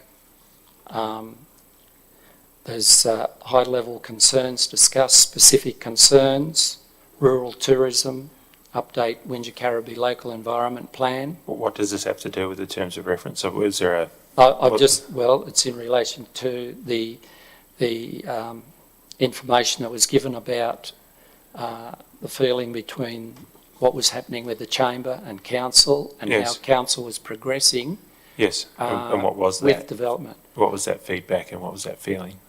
Well, a comment that I made at that meeting was, I've written on it, it said, if council lets Southern Highlands Food and Wine Association loose with Shire-wide development, the Shire, in my opinion, would be stuffed in 5 years.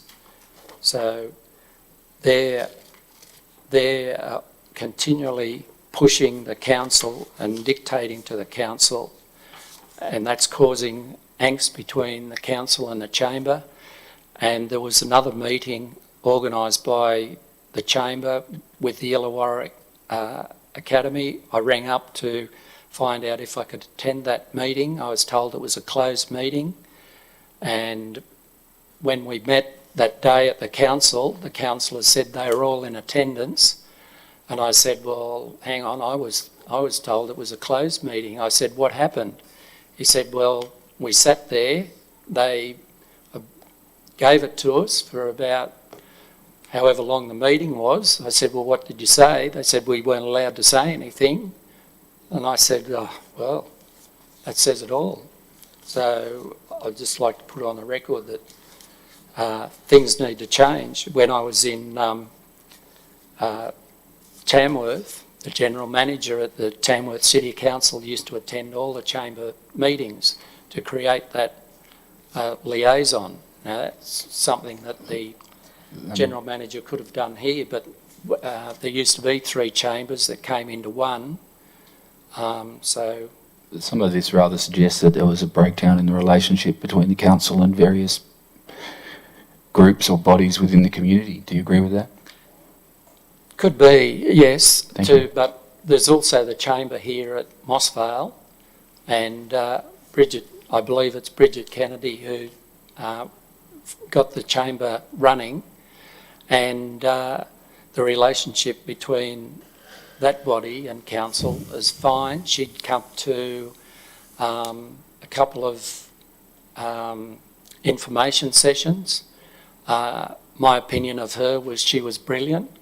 At one stage here in Mossvale we had 13 shops that were vacant, and she took it upon herself with her chamber to go to all the owners of those buildings, got them to decrease the rent, and they were able to get people into those buildings to the extent that Mossvale is now a vibrant little centre on Sundays, on the weekends. Yes, Mr. Parrish, the next topic. Well, can you just tell me what the subtopic is that you want to address in respect of the Berrima overpass, pardon me? Yeah.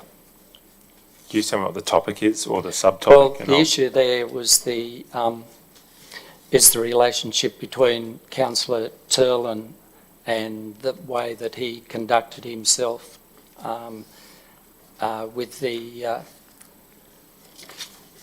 with what was happening out there.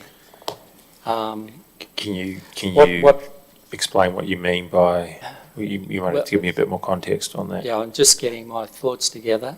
What happened at the council meeting was that Councillor Turlin led the charge on having the Berrima overpass sent to the Audit Risk and Improvement Advisory Committee to have it peer reviewed by that committee. I attended that committee meeting, and if I could, the committee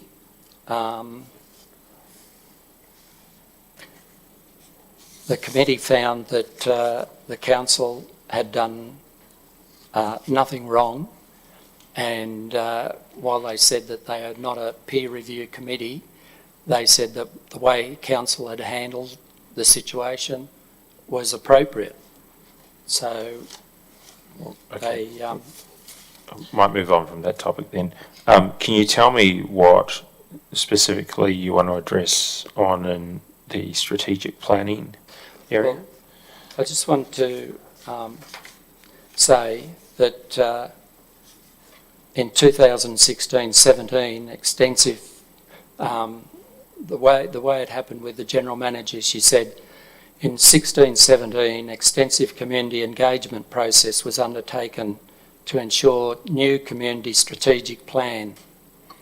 So what they did there, an extensive community engagement process was undertaken to ensure that the new community strategic plan captured the sentiments of the community as well as aspirations of residents, business owners, local community groups and organisations. So this required council to have a community reference panel was recruited, telephone and online surveys conducted, staff workshops conducted, community workshop conducted, all done over a 9-month period.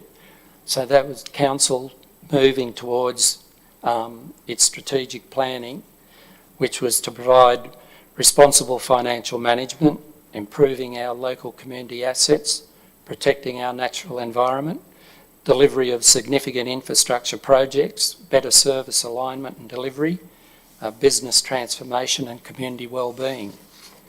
So, Okay. What about the bushfires? What specifically do you want to address I'll just the Commissioner on in respect to the bushfires? get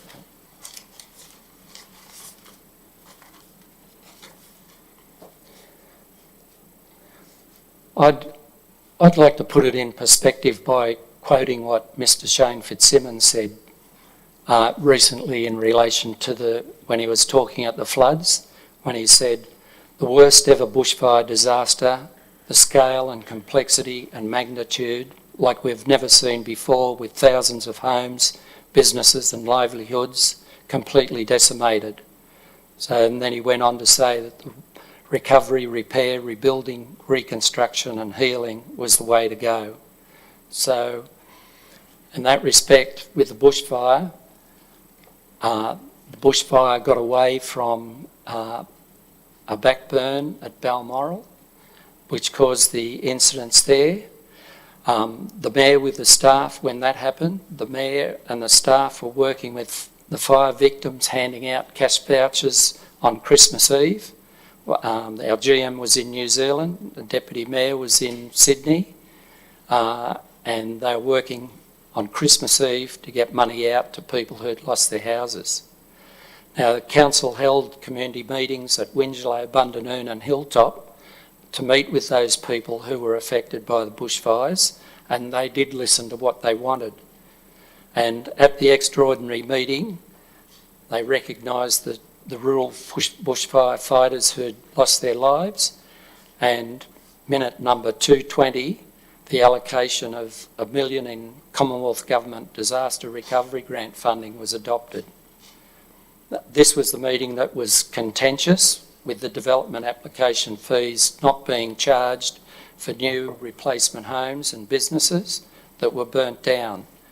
But I actually moved the amendment at that meeting because, with a discussion prior to the meeting that there could be a problem resolving the waiving of DA fees, I moved that, following consultation with other New South Wales councils and Department of Planning, Industry and Environment, a detailed report be brought back to Council at its meeting of 12th February 2020 outlining relief options for development applications and associated fees for residents who have lost their dwelling houses in 1920 bushfire location. That was the meeting where all hell broke out with the audience. Now, what happened? The report never came back to the 12th of February because it was discovered that the New South Wales State Government had to amend its legislation to allow council to waive DA fees, because a portion of DA fees go to the New South Wales Government. It would have been illegal for council to waive DA fees. So it's my understanding of the issues of the 2nd of March 2020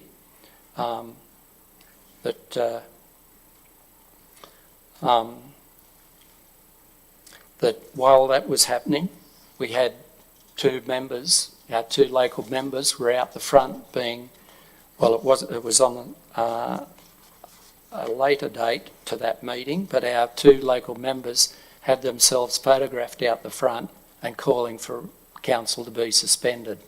So I felt that that was inappropriate of the local members to do that. They should have been talking to the Mayor and the General Manager about all the issues that were were happening at the council. Thank you.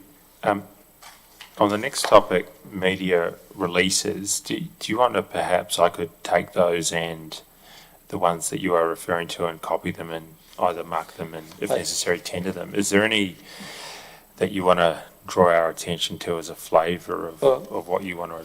Well, the type of negative press that was happening to council was that happened in the Sydney Morning Herald with CBD, and in that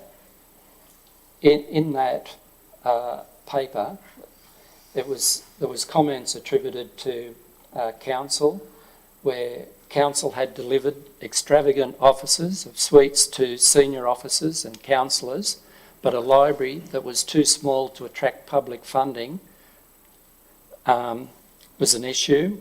And we had council here say, they were saying council accepted a contract of 6.8 million, and now the allocated funds are 10.8 million, nearly 60% more. Why and how have contract variations been handled? Mr. May asked.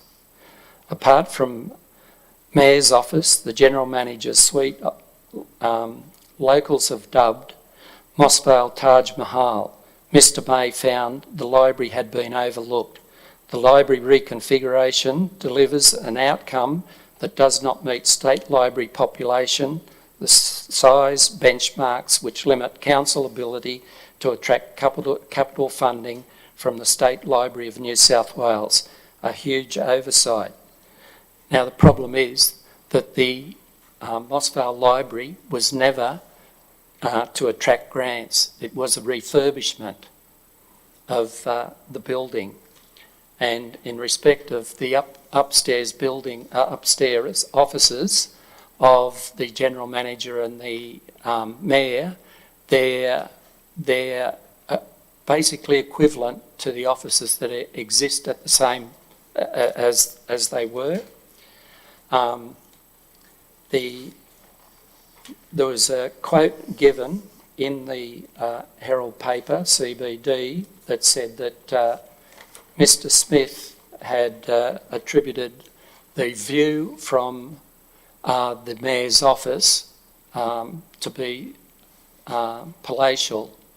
Yet when you have a look at it, all you will see is the air conditioning units and the Coles car park. So these were the issues that we were bringing out in this embargo letter that we had, that we felt that this was the sort of stuff that was happening to us. Just on that, was there any reason why it was embargoed to the 6 a.m. on the 30th of March, given that these are issues which were happening for some time on your evidence? Well, the idea was there that if it went out straight away, it would be started to be released, and it's felt that by putting it into the local newspapers, it would have had more effect if it had... I understand the concept of an embargoed media release, but why 30 March 2022 and not that was months ago when some of these articles were written? Well, we'd decided that the time had come that we were trying to do something to retrieve some sort of credibility from the councillors, because we felt that... Yeah, I understand that. I'm just trying to understand, was there any discussion about when was the meeting that you had? Look, I can't recall the exact day now. Was it long before this media release was put out? It must have been 1.5 weeks, say, to meet with try and get it into the paper. Unfortunately, the Southern Highland News didn't print the article, and the Express turned it around to turn it into a bit of a joke anyway. So the whole media release sort of became ineffective. Yes. Is there any reason why it happened in the last week of March and not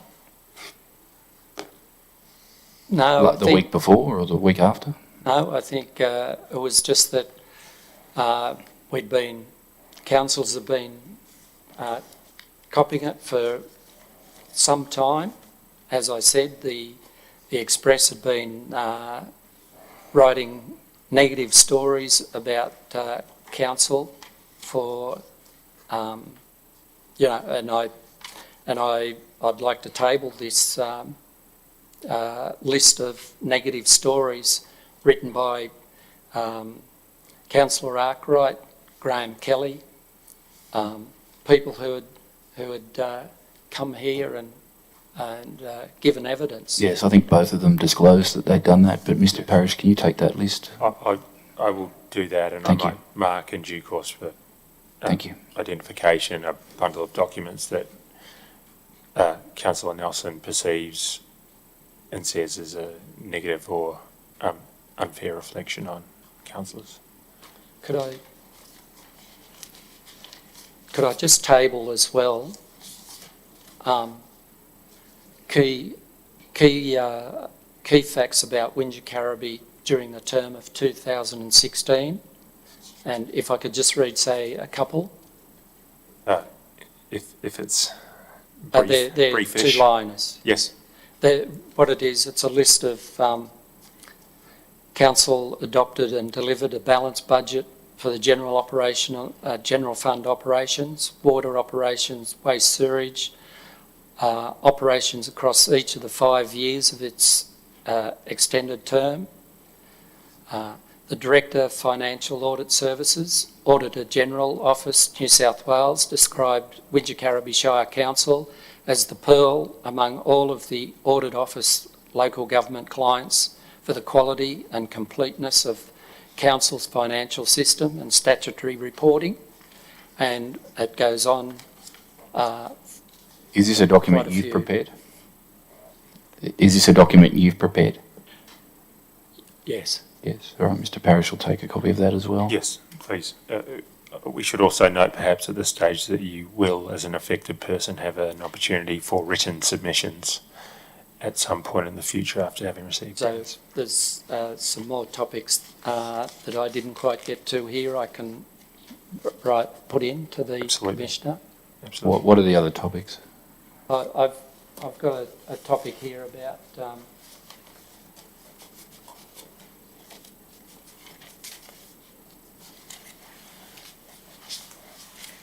sorry, it's was Mr about, Parish, after a short break, sorry. I think we need to resume and keep sitting. I'll just tell you, it's the It'll be a short break. Yes, a short break. look, it's only one item, and then I'm right to go. It Yes, was no, about, I'm conscious to give you the opportunity to raise whatever it is you wish to, so please do so. Yeah. It was just about the accusation that Council had taken $526,657.51 from Council's environment levy. So I'd like to raise that. Is this about the art gallery? No, this Right. is about people raising the issue that Council had taken money out of the environment levy by way of not applying the rate valuation correctly. Yes. And you say that didn't happen? Sorry. That didn't happen, according to you? No, it didn't happen. Yes. That turned into a full council information session and a full information session to the Environment Committee. Thank you. Are they all the topics you had to raise? Yes, as Mr Parish says, you'll be given an opportunity to make any written submissions in response to those of council assisting. Okay. You may wish to at that stage. Yes, all right. Well, thank you, Councillor Nelson. I appreciate it's been a long session this morning, and there are no doubt places you'd rather be and things you'd rather be doing, so I am very grateful for the time you've given us this morning. You are excused from further attendance under your summons and free to go about your day, free to stay Okay. as a councillor if you wish, free to go if you wish. Thank you. Thank you. Mr Parish, we're somewhat behind. That's through no criticism of anyone, it's just one of those things, but we've got two more witnesses to get through Yes. today. I don't think I should take a full lunch, No. I would Do beg you for at least half an hour, though. half an hour.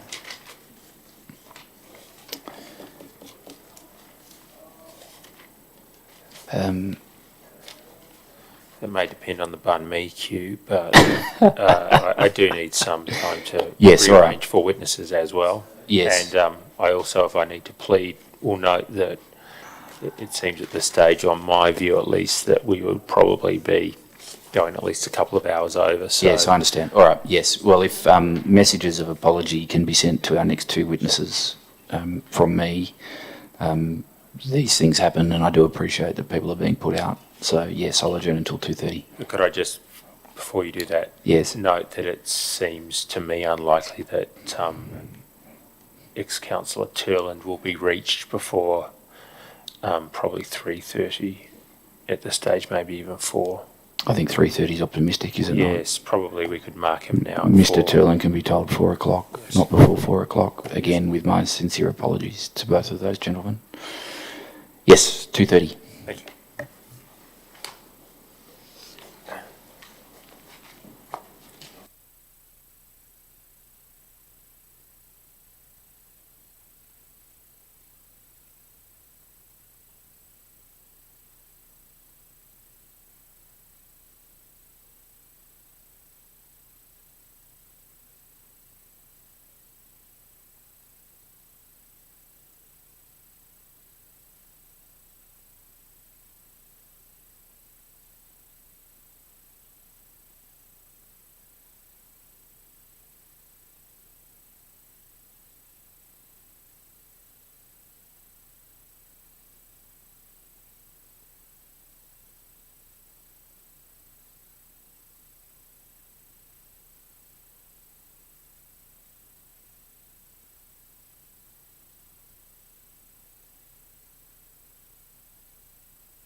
Yes, Mr. Parrish. Thank you, Commissioner. The next witness is Mr. Ken Halstead.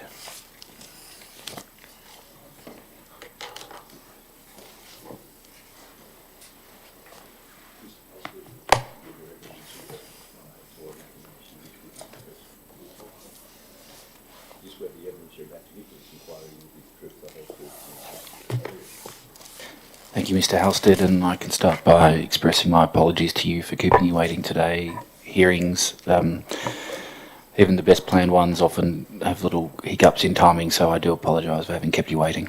No worries. Yes, Mr. Parrish. Mr. Halstead, can I start with your personal and vocational background and your connection with the Shire? As in qualifications, Well, you don't have to go so far back as to qualifications, although I do understand you have an interesting I'm not too background sure, in no. local I'm council. not too sure I know exactly what you're on about. How long have you been involved in local council for? This council, 3 lots of 4-year terms, as in elected, Yes. but then prior to that, working here. Yep. in Staff. What years was that? Working in Staff. Yes. Mittagong Council, this council 73-4, and I come back to Mittagong 78 to 82, transferred into the amalgamated one, which ended up until 94. Can I just pause there and ask you to speak into the microphone? Sorry, or- yeah. So I finished up here in 94 and then pursued a career elsewhere. In terms of council, on council 94 to 99, 2008 to 2012, and the recent term 2016 to 2021, part of it. Thank you. Can I ask you about your general impressions on that 2008-2012 term, firstly in respect of councillor to councillor interactions? I don't recall there was any major problems in 2008-2012 from memory. They certainly don't stand out to my way of thinking. They're probably what I would have considered to be fairly normal. So about normal relative to the 94-99 term, is that right? Yeah, similar. I'd say 94 to 99 was of a similar nature. They probably typical of local government, I would have thought at that time. And at a very general level at this stage, what about the 2016 to 2020 term? Was that different in the tone and approach as you Not for the perceived entire it? time. No? I would suggest the first 2 years were quite menial, quite normal. In fact, I would have thought conducive to very good behaviour from everybody. I came into that council having made a decision the night before the deadline that the previous council was, from what I could ascertain, dysfunctional, I think is the word I used. And my role, I figured was, and I felt was to try and bring the council together, which I believe I did in the first 2 years of the 16 to 21 term. How did you learn about the dysfunction in the 2012 to 2016 term? Were you attending meetings? Were you hearing about it through people? Were you just reading about it? Sorry. I don't think I attended a meeting at all. If I did, it would have been 1 or 2, and I don't recall any. It would have been the media. And what do you recall the impression you were getting from the media was? Well, the council was very argumentative, and they seemed to be split in terms of teams, groups, whatever.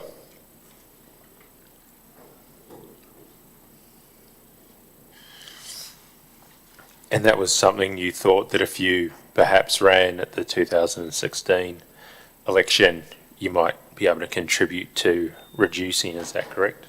Yes, I'd agree with that, contributing, because I had no idea that I'd be standing for mayor, for example.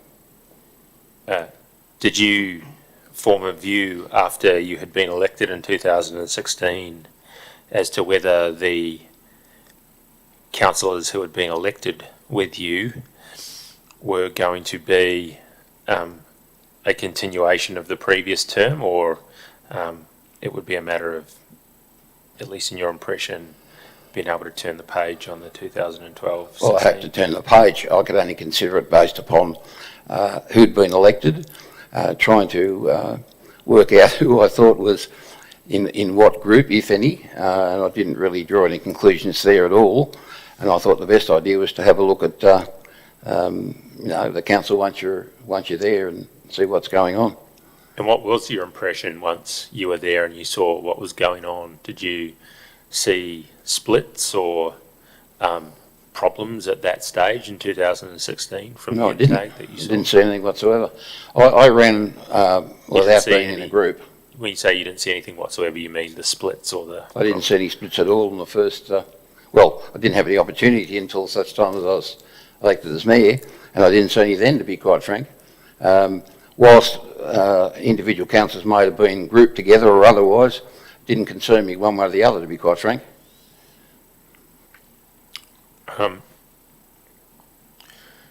Did you receive any feedback from other councillors of the 2016-2020 intake as to whether the dysfunction from the previous term might be at danger of recurring? No, not that I can recall. I certainly didn't have any evidence to that effect or written documentation from anybody. We had some evidence, I think, yesterday that appointing or electing Councillor Scandrett to the Deputy Mayor position may have assisted in the stability that was perceived in the first 2 years of meetings. Do you have any comment or observation on that evidence? I don't know. I didn't have any idea how he operated in the previous council, so my conclusions and opinions would have been based upon the first few meetings of the council. I didn't see any problem there at all. Can you remind me what the platform, if any, you ran on at 2016 elections was?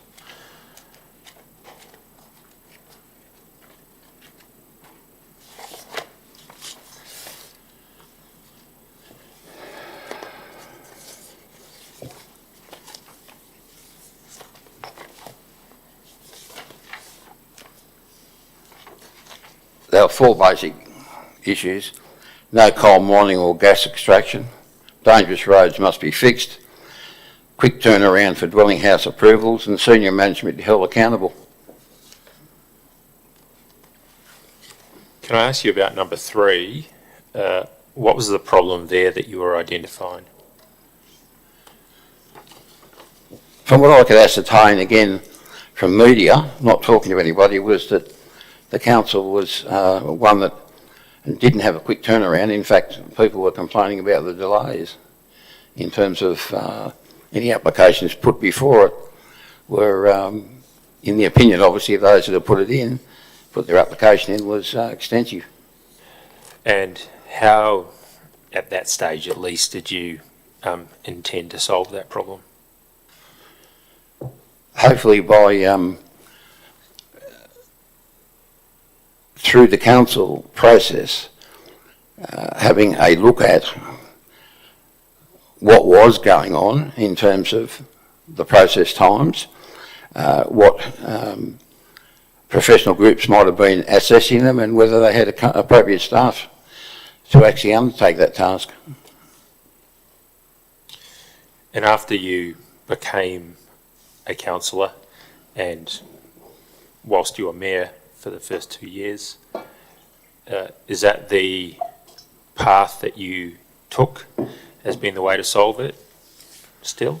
Or did your view change once you got into council about the best way to solve it? No, I held the view that there were delays, and in fact I think very early in the piece we had a meeting with a group of about 10 or 15 people across the whole sphere of the development area. In a meeting, there was a consultant I think had been employed by senior management. I don't know whether that person was engaged before the election or subsequent to it, to have a look at the process of development control.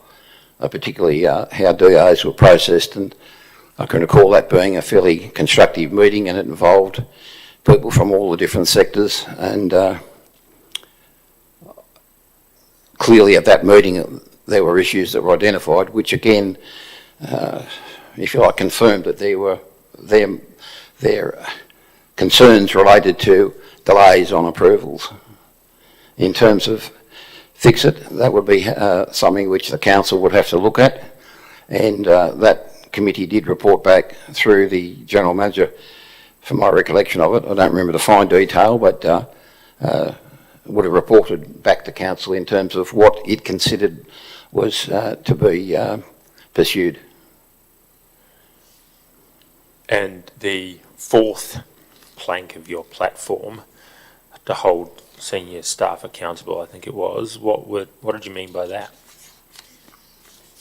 Well, I hold a pretty firm view, and that is that the council is administered by senior people who must be held accountable to the community at large through the system, and that would include obviously elected representatives in terms of them as councillors being made aware of the processes, and that, well, clearly, in my view, senior staff, General Manager and whoever at the senior staff level are accountable for, if you like, the processes of local government. In other words, producing the goods for the community. And I believe that's pretty clear in terms of procedures, if you like, within the Local Government Act.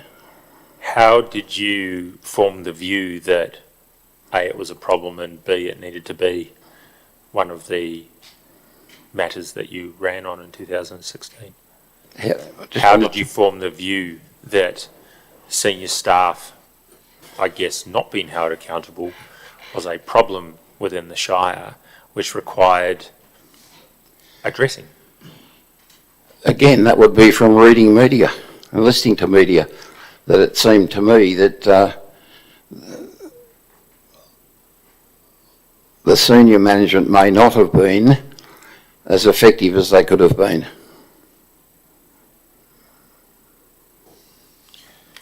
And we might come to some specifics later, but upon becoming a councillor and then becoming mayor, did your view change about whether that was a problem indeed or not?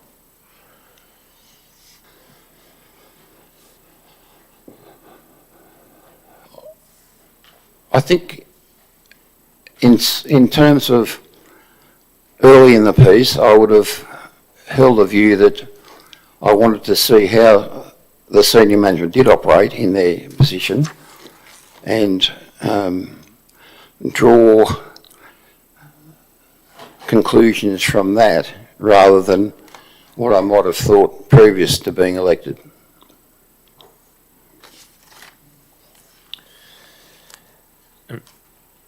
You received some induction training upon becoming a councillor in 2016, is that correct? I'd have to say I don't recall that being,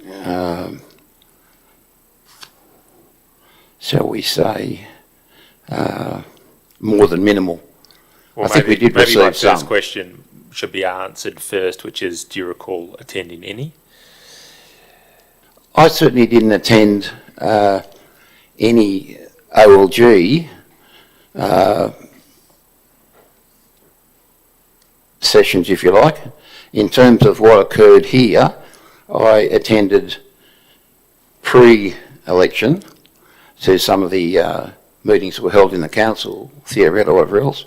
But in terms of training afterwards, I'd have to refer to my records to be sure, but I don't remember that we received very much at all.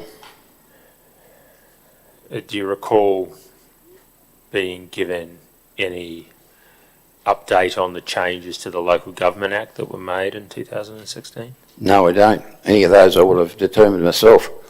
Being in the position I was at the time, I was aware of changes to the Local Government Act continually. use the word would there, is that you did, or you assume that you would have? Would you run that one past me again? I want to be accurate with the answer. There's the difference between saying you would have done something and having a clear memory of doing it. Are you assuming that it's something you did do, or do you have a clear memory of doing it? I don't have a clear memory of what detailed training we got on it. In terms of what I knew about the changes, they came through in the normal way from OLG, and we dealt with them at council meetings. What do you understand the role of a councillor as statutorily set out is? Pretty clearly in section 223, I believe, is the role of the governing body, and I subscribe to that. I am concerned about, and I've said so in my submission, the wording of direct and control. I don't think that's the sort of wording I'd use, but certainly what's listed on 223, I think is a fairly good rundown of what's expected of a governing body. What about the role of a councillor? Well, there's certainly tie in with that, but section 232, the role of the council, I agree with what's written there. A through to G, 1A to G and 2. And not the least of which is the last one, the council is accountable to the local community for the performance of the council. But do you want me to go through all those others? I mean, No, that's fine. I think yeah. you might be the first one who's actually referred to the Local Government Act sections. What about 8A? Was that, I take it, something that had been drawn to your attention to at some point in the changes of 2016? Which one was it again? 8 capital A. Do you recall just firstly whether that was drawn to your attention at about the time of the changes? No, I don't recall. You got it in front of you, so you can have a look if you want. So what section of the Act are you talking about now? Section 8, capital A. No, I haven't got that in front of me. Right. No, sorry.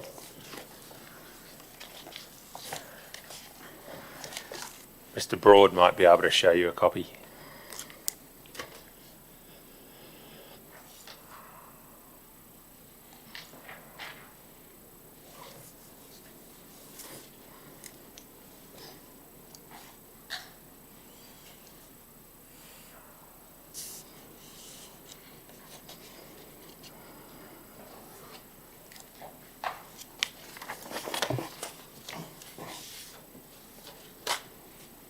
It's not a touch screen, you have to use the up and down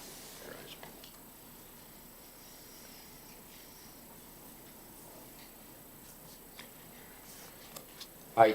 Capital A, yes, I'm looking at that now. Yes. Do you recall if that was brought to your attention at or about the time of 2016? 2016. It could have been. I remember the changes that came that year, which related to more detail. For example, the delegation of authority with respect to tenders and that.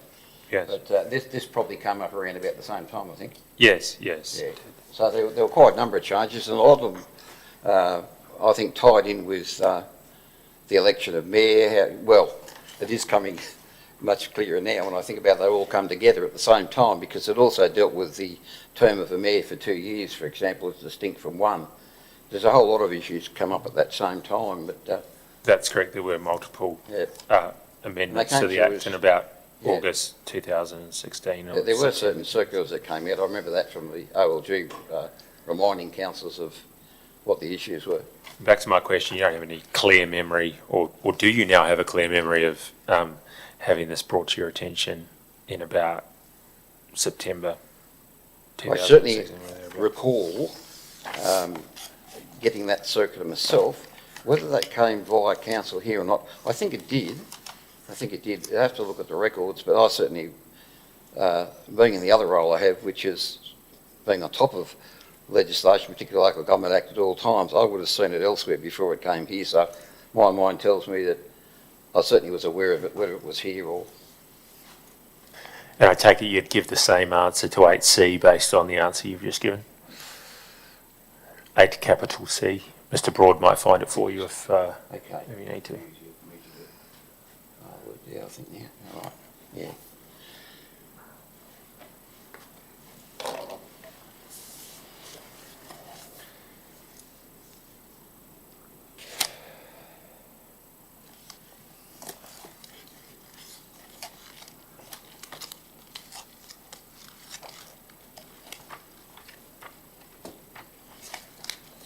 Oh, yes. I mean, I'm aware of 8C, and again, I would have seen it elsewhere, but look, I would say there'd be no doubt that the council would have been informed about those changes. I'm sort of trying to envisage now a particular agenda, whether it's a fair way back to try and do that, but yes, I mean, I'm aware of that, put it that way. Exactly which form it came through, I don't know, but I'd imagine it also came through here. Thank you. You mentioned before that you had some thoughts on section 223, and in particular, I think the reference to direct and control, is that correct?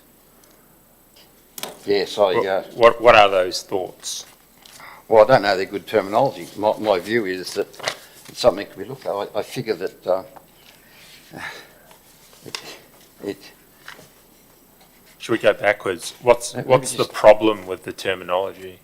I just don't like the word direct and control, because whilst it's referred to down in 2, the governing body is to consult with the GM in directing and controlling the affairs of the council. I'm comfortable with that. I think that's very relevant. But I just don't know, if you look at the definition of direct and control, whether that's it. To me, that gives the impression that the council's actually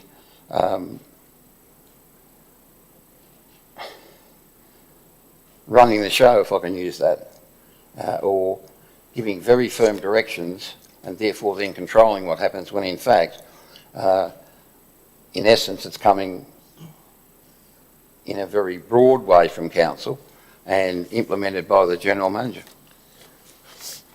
You might have heard an opening, and if you didn't, I don't blame you, but there was a discourse between the Commissioner and I at the opening about the well-accepted differentiation between operational and strategic, and the fact that those words and those precise terms do not apply to the Act. Do I take it from what you've just said that you prefer the distinction of operational and strategic rather than the use of words such as direct and control in the case of the governing body and day-to-day management in respect of the General Manager? I think it would be a better organisation, a better legislative way of putting it, that I've got a thing about operational as well, because there's no reference whatsoever in the Local Government Act to operational as in the fine terms. You know, we know about an operational plan, that's one thing, but in fact the Act is remiss, I think, or missing the bit about ensuring that the elected people know what an operational matter is, as in fix this pothole and this is the way you'll fix it type operational interference. That's an example of operational, I take it. That's correct. Do you have in your own mind, have a clear understanding of the difference between operational and strategic, or do you feel that even with your experience there is some grey areas between the two? I don't know there's grey areas. I just figure that, well, first of all, strategic, I don't think anyone would have a problem with what that means. I mean, that's the overall direction, the way a council's going, and therefore falls nicely into strategic, I think, in terms of the different aspects of how you get that whole system up and running. But in terms of operational, I'm of the opinion that elected people need to know what operational means as distinct from operational plan, which is part of the strategic process. So I don't know whether I'm confusing you, I hope not, but No, I think the elected need to know, and I've made it clear in my submission, which I presume you've looked at, or will have a chance to look at, is that I am concerned about that bit to do with operational, because if you have a grey area, then you can have the situation where the elected people don't know the difference or what is expected of them. Do you recall in the 2016-2020 term any confusion arising in the minds that you know of your fellow councillors?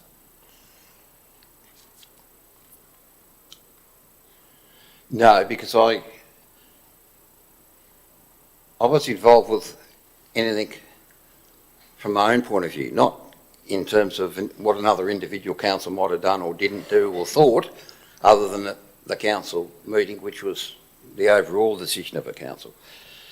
But if what you're asking me, was I aware that maybe there might be others that had confusion about what operational might mean or got involved in operational, it's possible, but I can't recall any specific ones.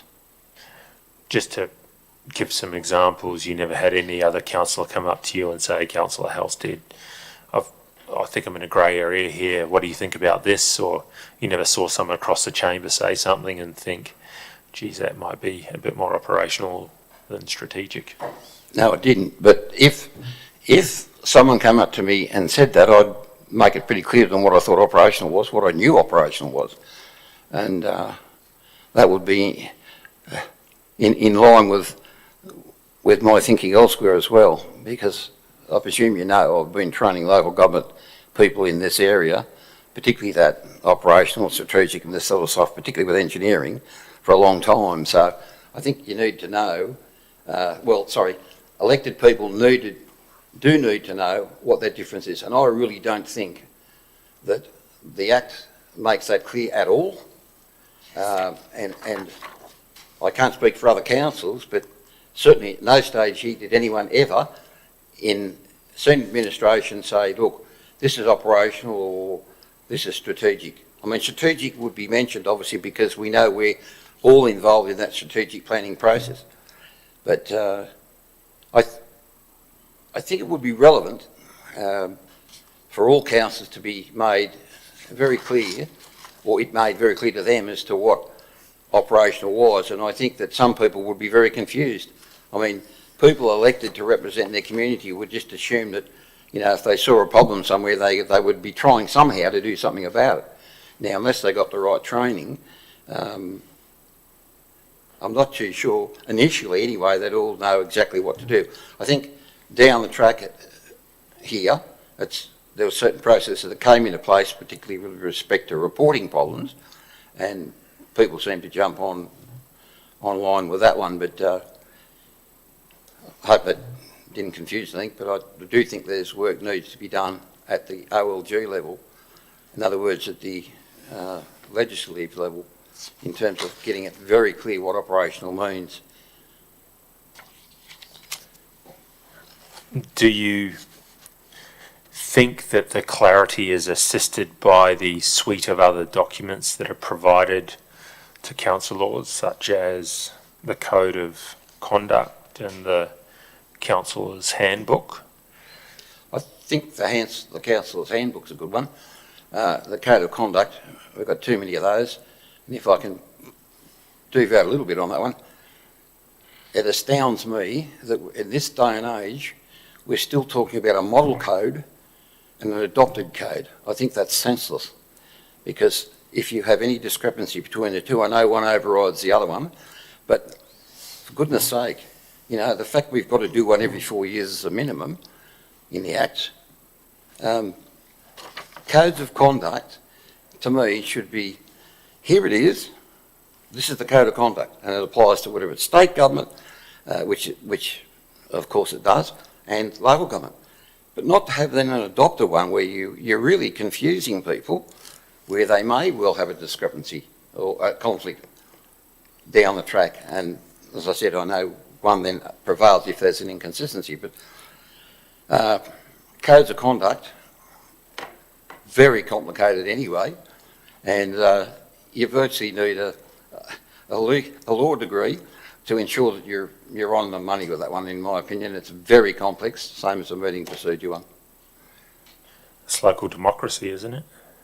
Pardon? That's local democracy, isn't it? Shouldn't there be an element of the ability to adapt the dictates of the state government? I just think it's an unnecessary. What you're saying is probably right, but I don't know why you should make something overly confusing or an opportunity made available to have a confusion between an adopted and a model.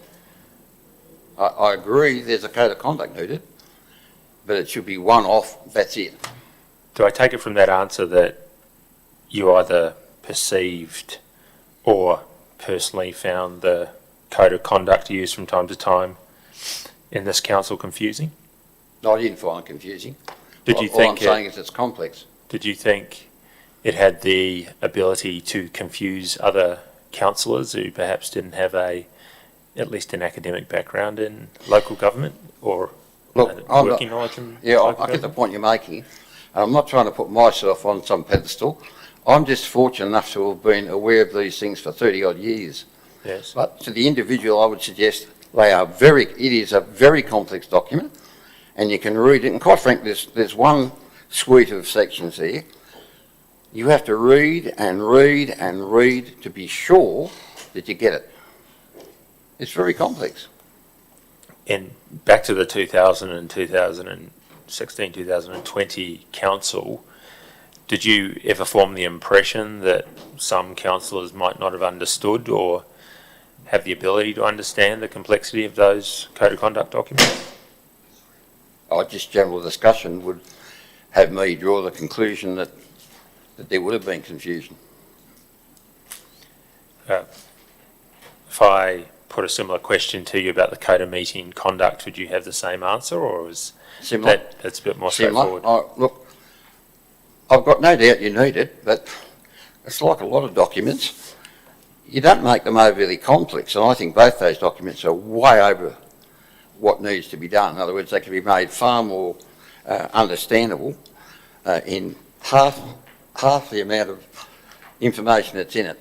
That's my view. But the more complex you make it, the more difficult it is for Mr. Average, who's representing the community, to understand it. Because I'd suggest to you there's very few would know, elected people right across the state, would know how to look at either of them documents without some sort of legal assistance or help from if it's a senior manager that's on top of it, to be able to describe what the issues are. I just think they're both overly complex and confusing. And I'm not trying to be negative to OLG, but I would think if there's a chance for them to review both them documents, I'd do it. Do you have a view, or were you left with an impression at the time as to whether all the councillors in the 2016 to 2020 term understood, firstly, their statutory roles and responsibilities? I can't speak for them individually, but I'd... Just your impression. Yeah, well, that's a good one. My impression is no, they wouldn't. No matter what training they've been given, unless it's given at the local level on a regular basis, and it's mandatory in terms of something I've made a submission on my submission to you people, is before elections it should be mandatory, but certainly afterwards it should be regular. And it should be minimal, not verbose documents which no one can understand. What about, again, only in your impression, you can't look into the minds of other people, I don't think, whether the councillors in the 2016 to 2020 term understood their roles and responsibilities in respect of the code of conduct documents from time to time? Yeah, that's a difficult one. Trying to get in the minds of others. Just your impression. Well, good. I think that's probably a good word. I would doubt they all understood the complexity of it. What about the code of meeting practice? Same thing. Question. Thank you. I mean, it's extremely complex. I mean, no matter what the issue is, to try and determine what the issue is or at what point you are in it, to me, is just unbelievably confusing. Do I take it from the answers you've just given on that topic that you don't think that the council has received enough refresher training or update training to allow them to understand the statutory roles, Absolutely. the code of conduct roles? Absolutely, I agree with the you. code of meeting On neither of them was there sufficient training given, nor, in my view, the amount or the occasions where it was addressed. I'm not too sure those presenting it, I need to be careful here, but I'm not too sure those that might have been in an invidious situation of presenting it understood it. If you observed that at the time, is there any steps that you took as mayor and therefore leader of council to redress those deficiencies? Not my role as mayor to be looking at those issues, but I certainly raised them that I had concerns about the complexity of documentation of that type, but I didn't go on about it. And from my recollection, the major changes that occurred to that, or the most frequent changes, were in the second 2 years of the council. But no, I didn't make any major issues, major submissions about either of them. But again, it wasn't my role, I don't think, as mayor, to get involved in that, other than maybe making suggestions at another level, which is not to do with this council. Maybe OLG, for example, at that level, or through a minister for local government, which is the sort of thing I'd be inclined to do occasionally. I've asked you previously, and you've given me your views on the first 2 years of the 2016 council. Can you tell us your impressions of the next 2 years and what you observed then, if it was any different to the first 2 years? Over the period of the second 2 years, it seemed to get gradually more vocal in terms of the council meetings. Not the entire 2 years, but certainly a good part of it. And I made it pretty clear, I think, again in my submission, that I don't believe the chairman of the meeting, in other words the mayor, had control of the meeting in terms of just meeting procedure. I'm not talking about as in being the policeman as such, not the issue. It's about being able to control the meeting, but or manage the meeting, I think is a better word, in such a way that you don't get conflict. I'll just pause to note that the submissions aren't made public, so I are not. Right. So I have to draw out a bit of this information from you, even though you've already put it in writing to us. Right. Well, I'm just wondering then, have you seen it? Yeah, I've got it in front of me. Okay. It's marked with highlighters and crosses. Can you expand on why you were left with the impression that the mayor following you was not able to effectively control the meetings? Not too sure that he knew all the procedures of how to run a meeting. Only he will know that. But, and I don't want to be in any way negative towards an individual, but it struck me that he seemed to lose control of the meeting on a number of occasions. Other than his chairmanship of meetings, were you left with the impression that there are any other factors which caused a degradation in the conduct of councillors around 2018, 2019? Well, there were certainly more vocal sessions from time to time in councils, but again, in my submission to the inquiry, I made it reasonably clear that councillors in a council meeting are entitled to ask questions with notice or move notice as a motion. That's their right. And it struck me that I wasn't sure, certainly not convinced, that some of the notice of the motion and questions with notice were being dealt with properly. What about the behaviour of individual councillors? Did you observe any dissent or degradation in the behaviour of some of the councillors in the second half of the 2016 term? I mean, some councillors were more vocal, but... What about straight out acts of disorder and misconduct? I don't know what I saw as misconduct. What I would suggest to you is that some councillors, and it was not, say, 2 or 3 all the time, for example, but, you know, in normal discussion in a meeting, sometimes it does get vocal. And some were more, I suppose, vocal, you could say, or concerned about issues that they had concerns of or were bringing up, and were not convinced that they were being dealt with properly. So, you know, I would say there were some councillors that were therefore therefore felt that they weren't being treated properly, and I don't think they were. In other words, some of the issues they were entitled to have dealt with were not being dealt with appropriately.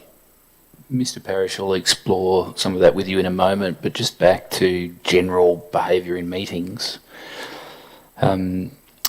Is it ever appropriate for a councillor to argue with the chair about a direction or ruling the chair has made? I don't know, argue, probably not, but to enter into debate with the chair, if they had concerns about the way in which it was being dealt with, there's certainly procedures for that. In terms of whether they had a different opinion, I think they could express that opinion to the chair via the meeting, to be quite frank, and expect to get a reasonable response. If the chair speaks, is it appropriate for a councillor to continue to speak over the chair? I would say not. If the chair asks a councillor to leave the meeting, is it appropriate for a councillor to refuse to do so?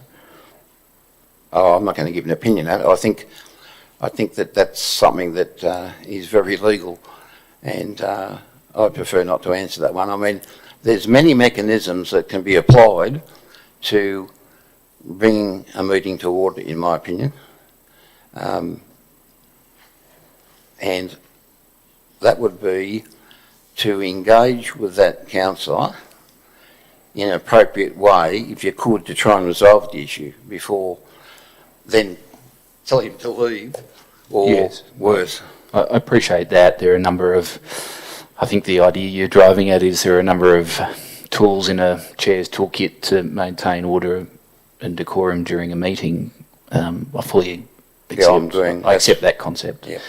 But what I'm not pointing to any particular examples at the moment, but just generally as a matter of meeting practice, if a mayor or a chair, I won't even say a mayor, whoever is in the chair, got to the stage where they asked a councillor to leave the meeting, having employed the procedures available under the Code of Meeting Practice, would it be appropriate, in your view, as a mayor, ex-mayor, for that councillor to remain in the chamber?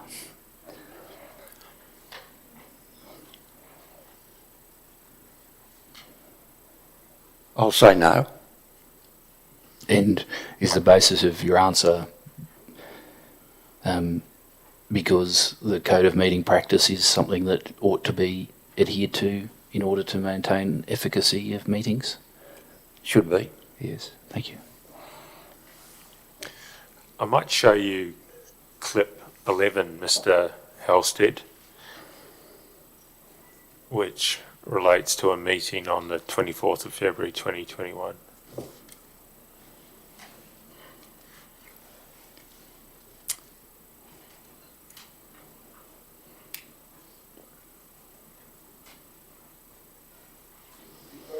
We can have an inspection and we can hear from the hotel and then make up your own mind. I'm not asking for a refusal, I'm just asking for a deferment at this stage. Thank you, councillors. Point of order, Please speak okay? now. I have a point of order. Point of order, councillor Turl. Councillor McLaughlin is saying that this subdivision will be in direct competition to the hotel. How can that be? Please explain. Please explain. Come on. That's not in competition with them. That's not in competition with them. How is it going to be in competition? Because they have weddings and they rent their facilities out there.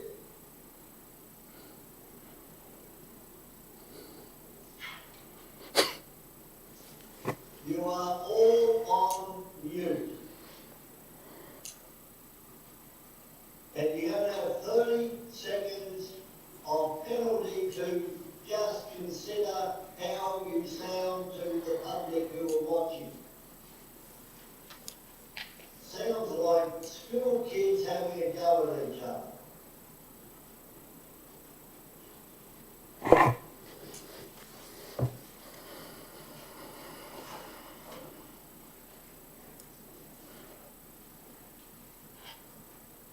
All right, now there is no point of order. I will take it the Councillor McLaughlin was expressing an opinion. So there's no point of order. So we have a recommendation moved by Councillor Andrews. Do you wish to, is there any other speaker? Councillor Nelson.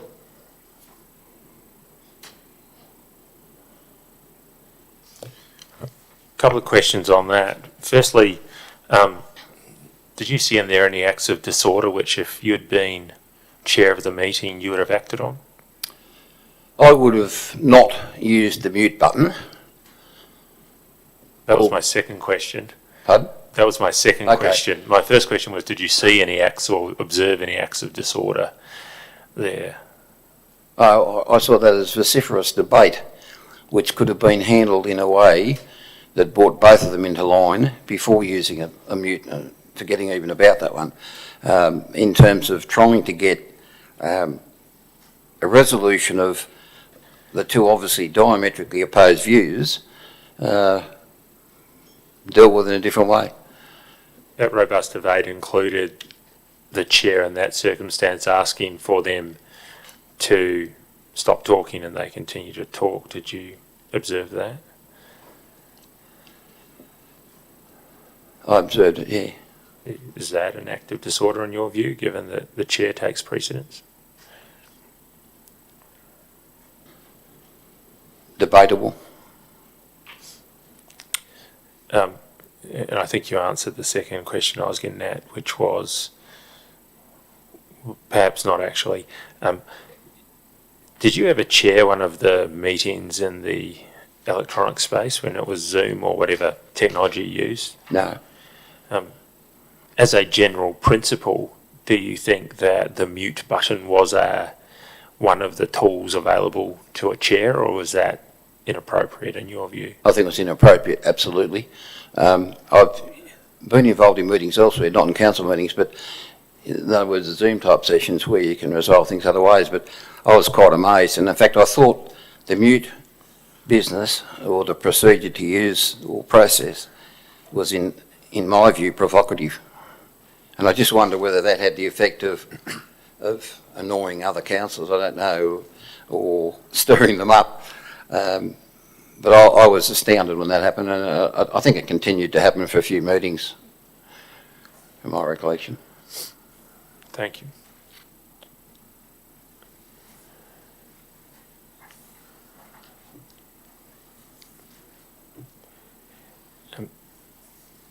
Was there any other event or matter in your impression which precipitated a degradation of the behaviour in meetings and maybe briefings as well after 2018?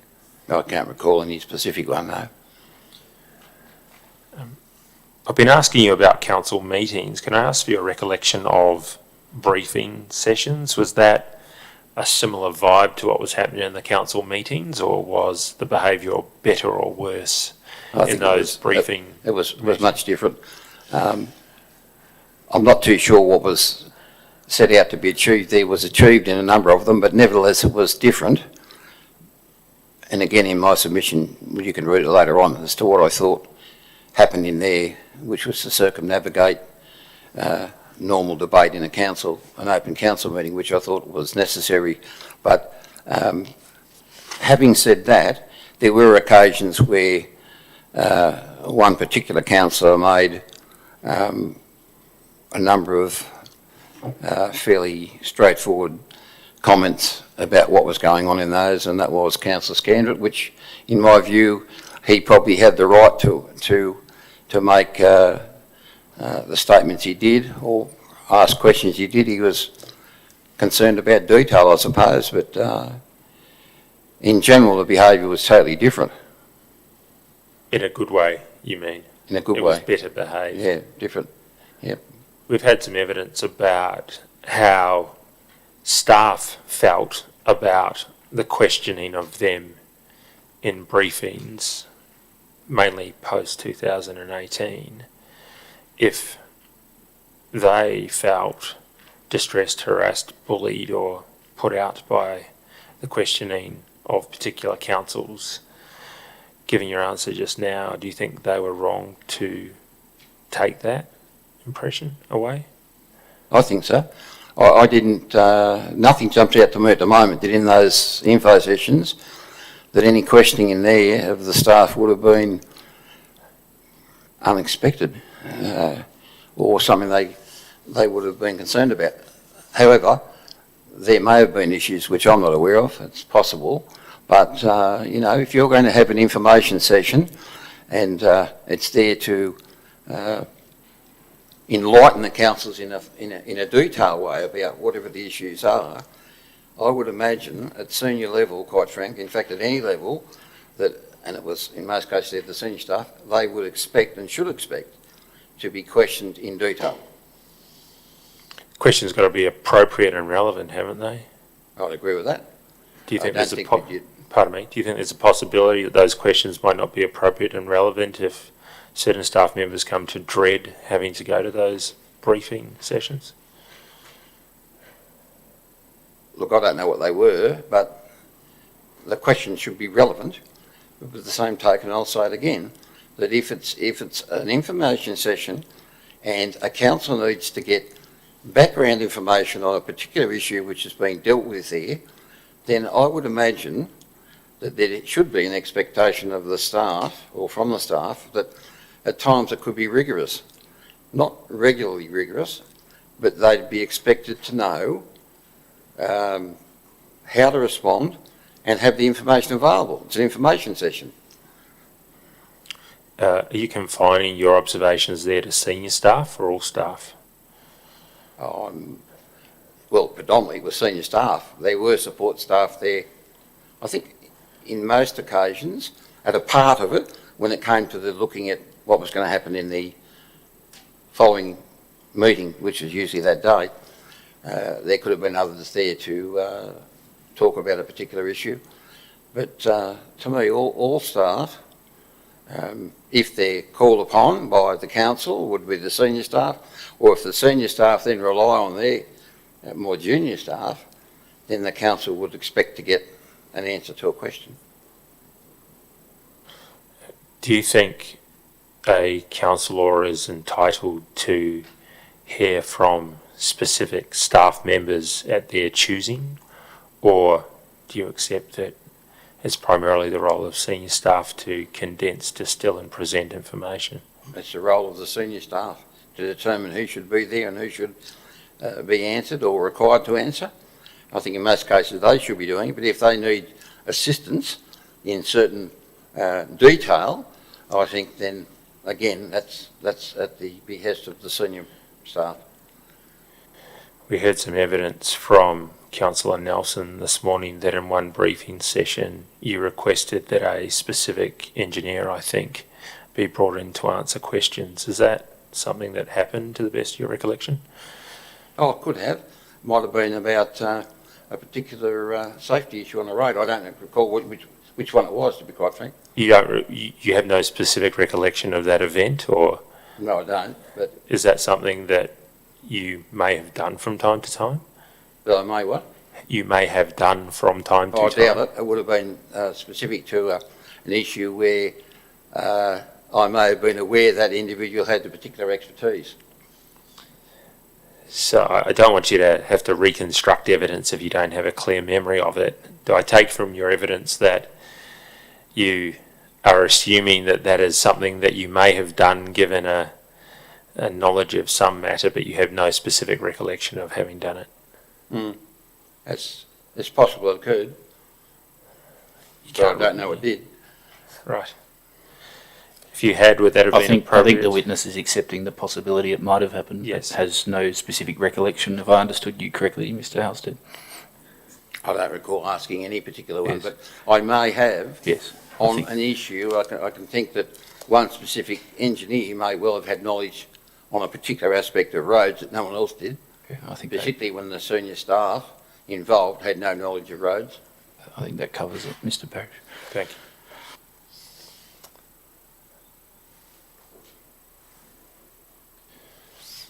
We've had some evidence as well about a perception that some councillors received preferential information, or there was a massaging of information to suit some councillors in the 2016 council. Did you have any experience, knowledge or impression of that happening? No, not at all. It may have, and I wasn't aware of it, but I don't. It's not something you recall had that. any direct No. experience or impression of. Another piece of evidence which has recurred in this inquiry is the sense from at least some parts of the community that the council had stopped listening to them in the 2016-2020 term. Did you ever receive that impression or feedback from the community that the council had stopped listening? Certainly, in terms of the Station Street bypass, that was made very clear to me by way of emails. In fact, all of this would be on emails, which I have no access to and don't want. But certainly that was the impression I got from that group of people. I'm trying to think whether there was other groups that come to mind, but the general feeling was that anybody that I spoke to, and they weren't hundreds, but any given point in time that had a concern about something, it was all about the fact that they were not being treated, in their opinion, properly or appropriately by staff, and in some cases the council as well. In other words, they weren't getting the feedback which they expected to get. Now, I'm not sure your question's to the point where generally about communication. I don't think that's where you're heading at this stage, were you?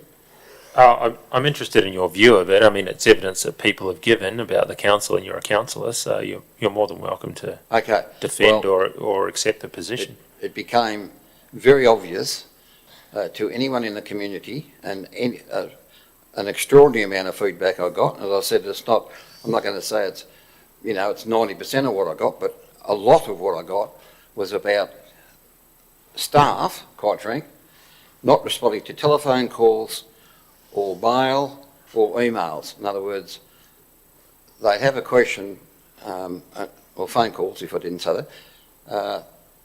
That concerned them more than anything. That was without doubt the number one complaint that I received at any time as a councillor. And that seemed to get worse as time went on.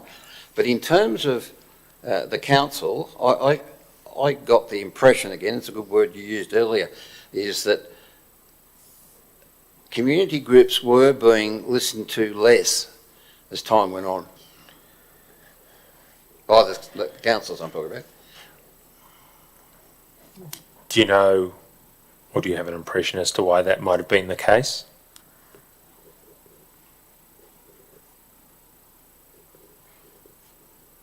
The only thing I can think of is that people become comfortable in the position they're in, and if they're in a 4-year term, it may be that over time they become less engaged with issues. One area of communication that has continued to come up is the Station Street Bypass project. Do you have any view or impression as to how the communication and consultation was by the council with regard to the community and particular interest groups at the time? There was certainly a local interest group, Barrel Matters I think was the original name, and then it became Highlands Matters or whatever, and they were very concerned about the whole project, which is understandable from anybody that was interested in trying to maintain particularly the trees through there, which was not only an environmental issue but a heritage issue from a lot of people's point of view, and they had a real concern about the proposal. Now, you as people involved in the Commission should know or may know, I'm not sure, but this is a thing that's had a history of 30 or 40 years. It's gone back a long way of different variations of it, including complete bypasses. But by the time the 1621 council came around, obviously a position had been formed in the previous council that this particular proposal was to proceed. Now, I've got very strong views on it, and they were that a bypass of some kind was needed for Barrel. The fact that the previous council had come up with this one and resolved to move towards implementing it, I didn't disagree with the fact there needed to be a bypass with an engineering background involved in roads and traffic as well. I mean, there's obviously a lot of practical solutions which have to be weighed up against the environmental and the heritage. But I have a real big issue on the Station Street one, and I suggest you read my submission, that is, that the staff of this council did not advise the elected council correctly in terms of the Environmental Planning Assessment Act about the requirement for a review of environmental factors. I'm well aware of what the processes are. Now, if you want the detail on it, read my submission, please, about that, and particularly the confidential email I sent to the Mayor of the day about the processes that had to be followed for this to be lawful to start the job. I think you can safely assume your submission has been read and reread, so don't Because concern yourself. As Councillor Assisting said earlier, part of this process is to tease out this idea in the public forum, so I'll let Councillor Assisting continue. Look, I made it very clear there that there were procedures that had to be followed, and the work could not commence until those procedures were followed, and they were ignored. Full stop. And I do know what I'm talking about with the Planning and Environmental Assessment Act. And again, if you get a chance to read that, which I'm suggesting from agreeing or hearing what you're saying, which is good, because it cannot still not start, even if it was no proposal to cancel at the moment, because things have to be followed. And to that extent, I was at the point of going to the Attorney General, New South Wales Attorney General, to have this council pull it line, because I will not be part of abrogating the provisions of legislation, and certainly not being part of a null and void activity approval, which they didn't even know about before something starts. So that, to me, is the prime issue that I was very concerned about during my term on council this time around. Unbelievable how these things could progress. Sorry about going into that detail. I want to ask you in a second about my question about the consultation with community, but while we're on the topic of the Environmental Planning and Assessment Act, there was some evidence last week from Barry Paul, who was the acting general manager at a certain point of time, who said he had been given a letter signed by Mayor Gare asking him or directing him to remove the 8 pin oak trees prior to the issuance of a REF. Did you hear or know about that evidence? Knew nothing about it. Did you? Nothing about it. I'm flabbergasted to hear that, because at the time I was involved in it, I think it might have been discussed at some stage during those first years, but there was a discussion around 2 or 3 trees, and I'm staggered to hear that all of a sudden out comes 8, because this was a major issue which the community was concerned about. Not only that, but then to have advice given by someone who I had grave doubts about, telling us that they're all dying. And I'll go on record here now saying I don't believe that at all, to try and justify the removal of these trees, which was, in my view, had a bit of dieback in some of them, but essentially were very healthy trees. To hear that, I'm astounded.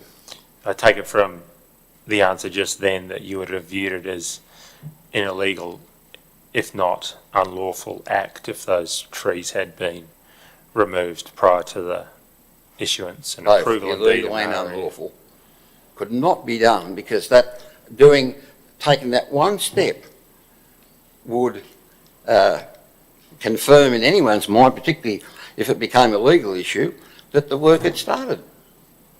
I mean, the reason for issuing an instruction like that would have been to enable then the roadworks to get up and away. For what I could see, would be the only benefit, if you could call that. It would be a disbenefit by removing 8 trees. I mean, that would be like a red flag to a bull. I'm sure the community knew nothing about that one. I certainly didn't know anything about it, and I'm sure various other councils didn't know anything about it either. That last comment deals with it, but I'll just put it anyway. I was going to ask you a question which you've just answered, which was, I take it from your evidence that you had no knowledge that the Mayor had given this direction to Mr. Paul? None whatsoever. Thank you. Do you recall there being a motion passed at council about the removal of those 8 pin oak trees? Not 8 pin oak trees, no. I recall a notice of motion being put about the removal of what I'd call runners of elm trees on the very southern end, which was, in fact, I doubt they fell within the definition of a tree, but they were runners, which elm trees do. They run all over the place to clear up a drainage channel. And that's the only notice of motion I recall. Don't recall anything at all about 8 trees, elm trees, to be removed. Okay. Assume that there was such a motion passed. In your view, would that in any event be subject to all the necessary approvals, including an REF? Absolutely. It would be considered to be part of the job. It was, I mean, those 8 trees, I just forget how many there were in total, but there was quite a few. That would constitute a substantial part of the commencement of that job. End of issue. It would be a breach straight away of the UPNA Act. Yes.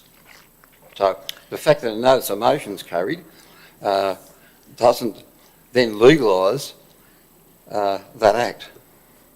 In fact, it confirms that the whole thing is null and void.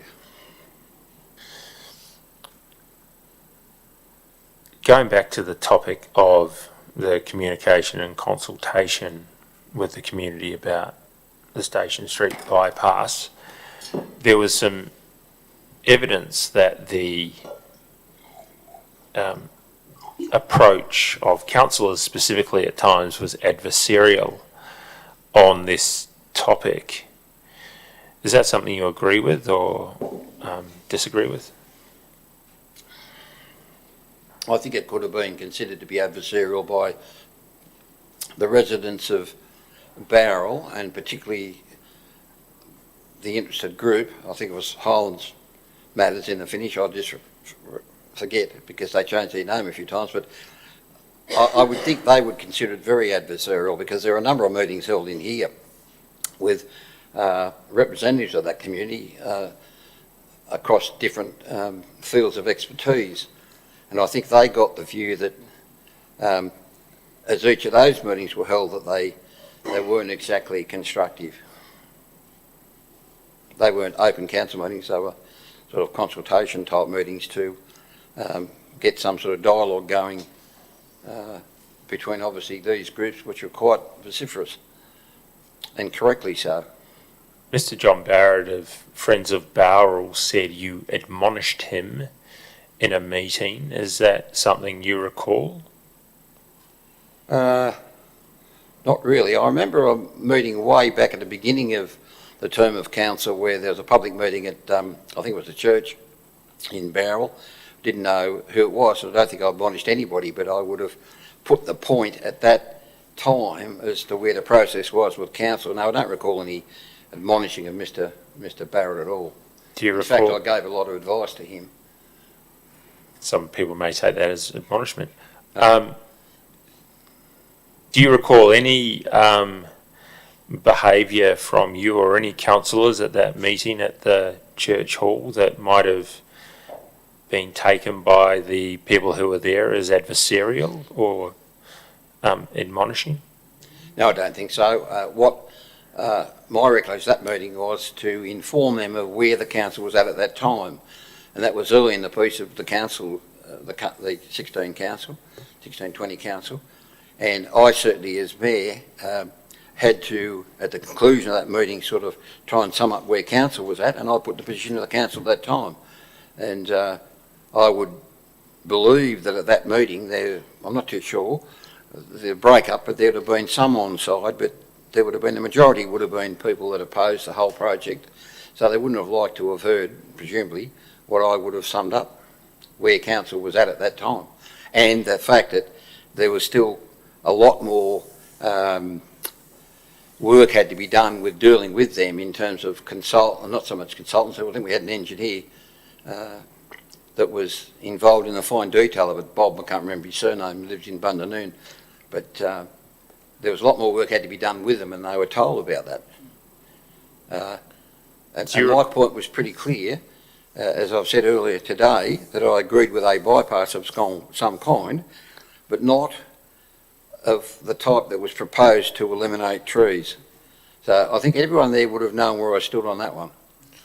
Do you recall apologising at a subsequent council meeting after that church hall meeting? I probably would have been to Laurel Chatham. She had a particular view on EISs and REFs, etc. at that meeting, and I think the view I took at that meeting would have been something she didn't like to hear, and I apologised. And I think where you figure that you maybe could have dealt with it better, that's what you should do. What precisely was the mischief that you thought you were apologising for? Was it? I don't think it was mischief. I wouldn't like to use that word, but I think I gave made a statement that was contrary to what she thought about REFs and EISs. That's the only thing I recall, and she disagreed with mine. And she was a lady that had done a lot of work in planning over the years, so she needed to be listened to. But I didn't agree with her at that time on that night. But obviously she took offence. I see. You gave the example before of an operational and strategic distinction in respect to potholes as squarely an operational matter. Is that correct? As in, if you sent an email or you a directive of some kind and said to someone, this is how you should do it. Yes. Know where you're coming to, by the way, but anyway, I might be wrong. Well, I like where you're going then. As to how you actually might, you might see a failed pipe somewhere and you say, well, look, this pipe should be fixed up, and quite frank, I wouldn't change my way on that one. If I saw a problem, I'd draw it to their attention. But you then wouldn't say, and this is how you fix it.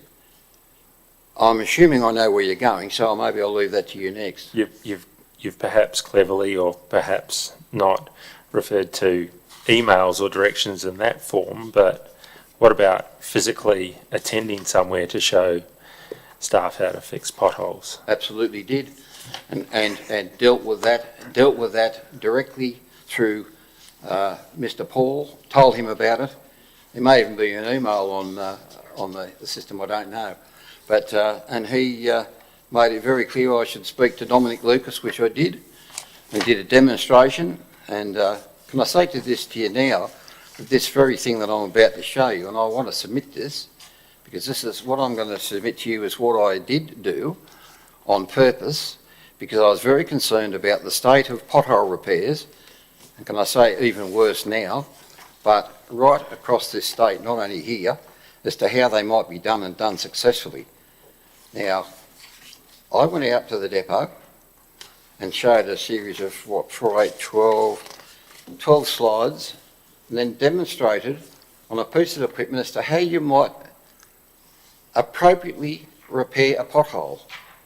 And I have no regrets about doing that, because what I was doing was offering advice to engineering staff of this council as to how they might repair a pothole in a proper way. Exactly the same as I do right throughout this state of New South Wales. So yes, I did that, and I would do it again tomorrow. It's not within the terms of reference to pull up every piece of conduct that a councillor may have done, but it is within the term of reference to ascertain whether they understand their roles and responsibilities. Did you accept that in that case you may have transgressed over your role and responsibility into the operation? What? You may have transgressed over strategic and into operational? You want to get into semantics? Yes, probably. I'll use the plainest language I know then. Do you accept that what you did was wrong in that situation? No, I don't. Why was it not wrong if it was an operational matter and you're a councillor? I don't consider that was an operational matter in terms of a specific job. This was talking about a specific method of doing things. You literally gave telling someone how to fix potholes as an example of operational before. What's the distinction with what you did? Because this was general, was not specific. I mean, I consider that was offering advice, not telling them, this is how I expect you to do it.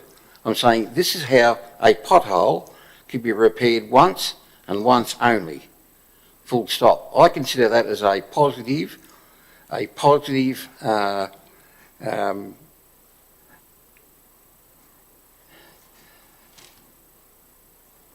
issue, a chance of the council staff doing something properly, and my God, they did. Can I just explore that a bit more? Do I understand the distinction in your mind to be that if you are giving a high-level general piece of advice as a councillor, albeit one who has experience in engineering as you do, that is to be distinguished from instructions as to the repair of specific potholes, for instance? Correct. Can you tell me how staff may be able to make that distinction, or whether they do need to make that distinction?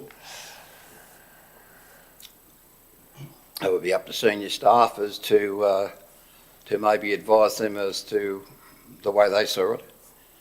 Like I make the point, I know where you're going, and I figure the two are entirely different. This is not a specific, this was a general offer of assistance. But part of the process, as you'll appreciate, is to give everybody the opportunity to respond to things that are suggested to us, and this is one of them. But it might be suggested to me that the distinction you draw is one without substance. What would you say to that? I disagree.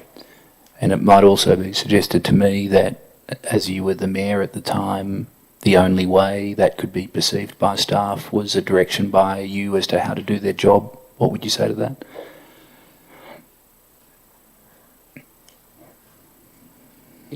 Interesting question. I can see that some people might think that. And if that was the way it was received, would you then accept that it would be wrong for the mayor of the day to direct staff as to how to do their job? Yes, I'd agree that that would be not correct. However, this was offering advice, not telling them how to do it, offering advice on how they might repair a pothole. Mr. Broad, before Mr. Halstead leaves today, can you make sure we get copies of whatever documents it is that he wishes to place before us? Thank you. Commissioner, I was going to change topics slightly and maybe another half hour to an hour with Mr. Halstead. I was wondering Yes. if perhaps a 5-minute break now might be. Yes, all right. Given the hour, I'll take a short 5-minute break to stretch our legs and restore our concentration. I'll start at 4 o'clock on the dot. Thank you. By my watch. That's the PowerPoint I did.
Yes, Mr. Parrish.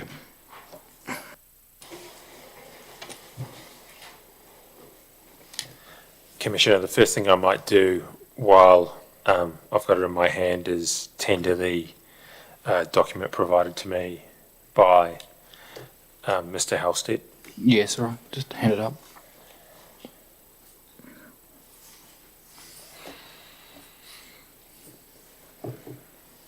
Thank you. Did you want other copies of those, or? We've got copies. Okay, there's 3 different things written in. Oh, you've done it already. He's a very efficient officer. Right.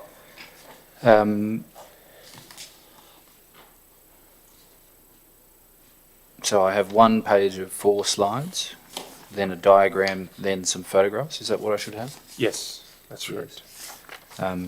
That bundle of documents provided by Mr. Halstead in his evidence will be Exhibit R. Thank you.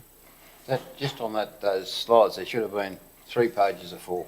Did you only want the 1, or? Doesn't worry to me. I've only got 1 page of 4 in the exhibit. Is it double-sided, perhaps? Or? Oh, anyway, there were 12 slides. They sort of form part of a logical process. All right, so the exhibit will be supplemented by, how many other pages is it, Mr. Broad? 2 more pages of 4 slides each, taking Exhibit R to contain 12 slides, 1 diagram and 3 photographs. Thank you.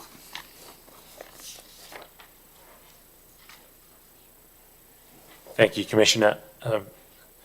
Mr. Halstead, you refer in your submissions to what you perceive to be a lack of guidance from staff during the 2016 term. Can you explain what you mean by that? Whereabouts is that? Which one are you? What page are you looking at there? Of your submission? Yeah. I might be paraphrasing slightly. I'll see what okay. I can find. I'll ask it this way. Okay. Did you perceive there to be a lack of guidance from staff during the 2016 term? I did. I figured that there could have been more. As to how much more, it's always a good question. Is there too much? But look, I personally believe that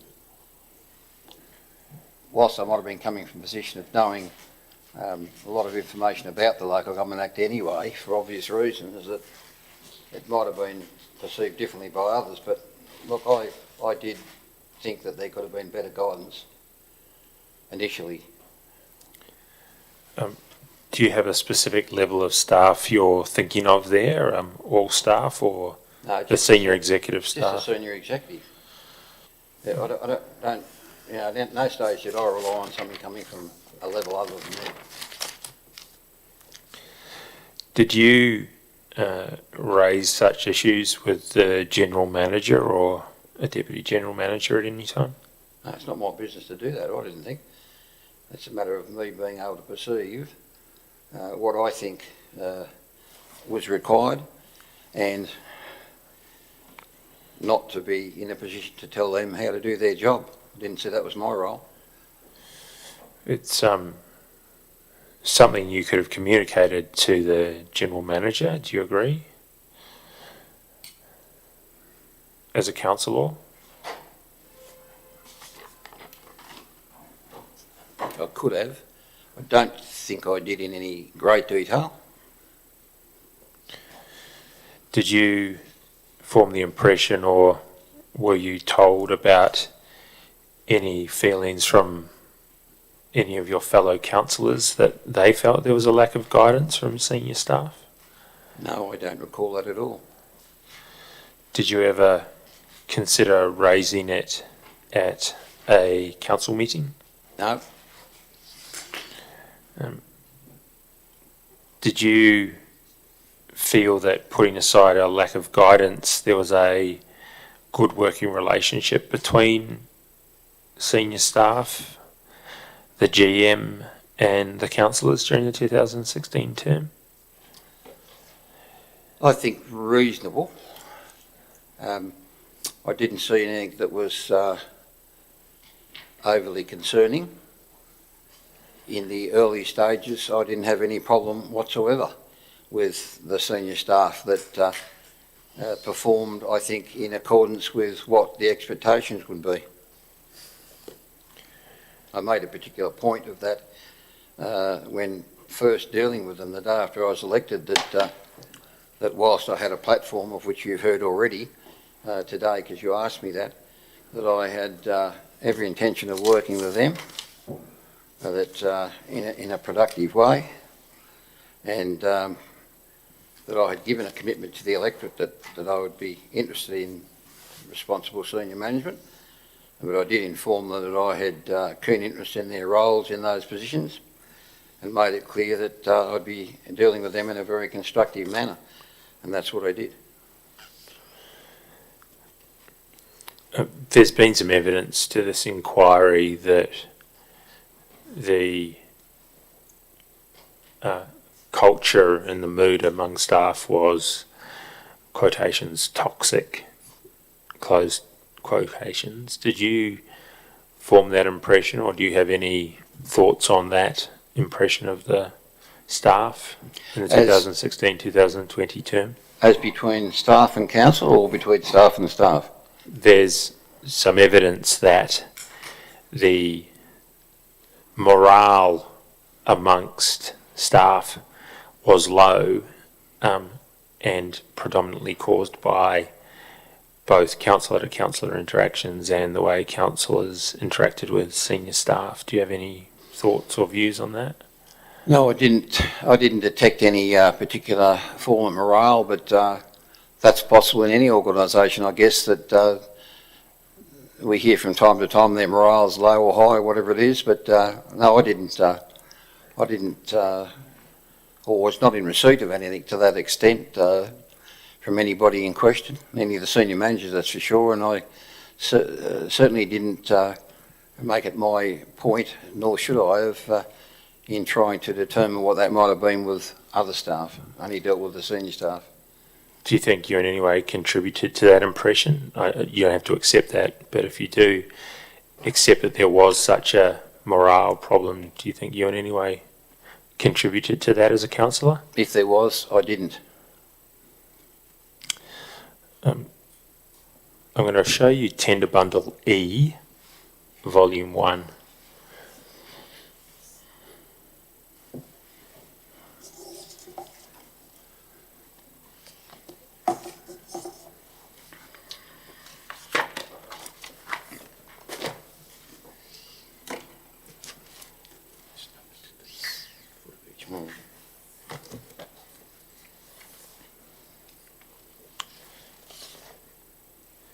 Can you please go to page 78 of Tender Bundle E?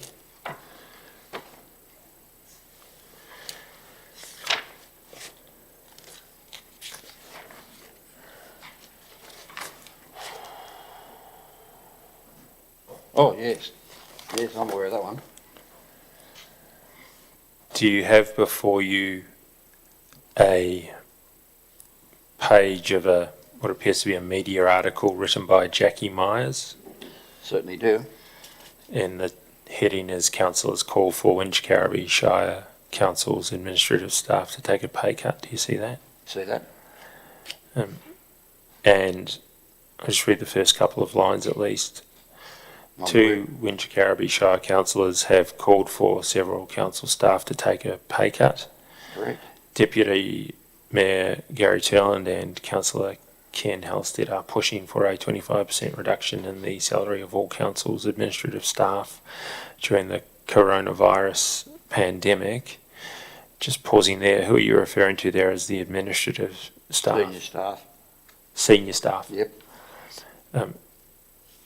Following on from that, they said they believe that the reduction should include the wages of the General Manager and two Deputy General Managers of the Wingecarribee Shire Council. We're now talking about the larger group being inclusive of the General Manager and the Deputy General Manager. Do I take it that when you referred to the other senior staff, you're referring to the group managers? Is that correct? No, I was just referring to those three, the senior staff. Right, so although it's inclusive, which therefore suggests a larger group, you're only referring to specifically three Correct. people. And then the next comment is, however, Council's General Manager Anne Prendergast told the Southern Highlands News that such a move would not be happening as Council was obligated to meet all its legal obligations in regard to the employment of its staff. Do you see that? Yes. Do you agree with that as a proposition as reported by the General Manager at the time? I guess that's the contractual situation, yeah. Why 25%? Sounded like a good idea at the time. Why 25%? 25%. Why that number? Why not 10%, 5%, 100%?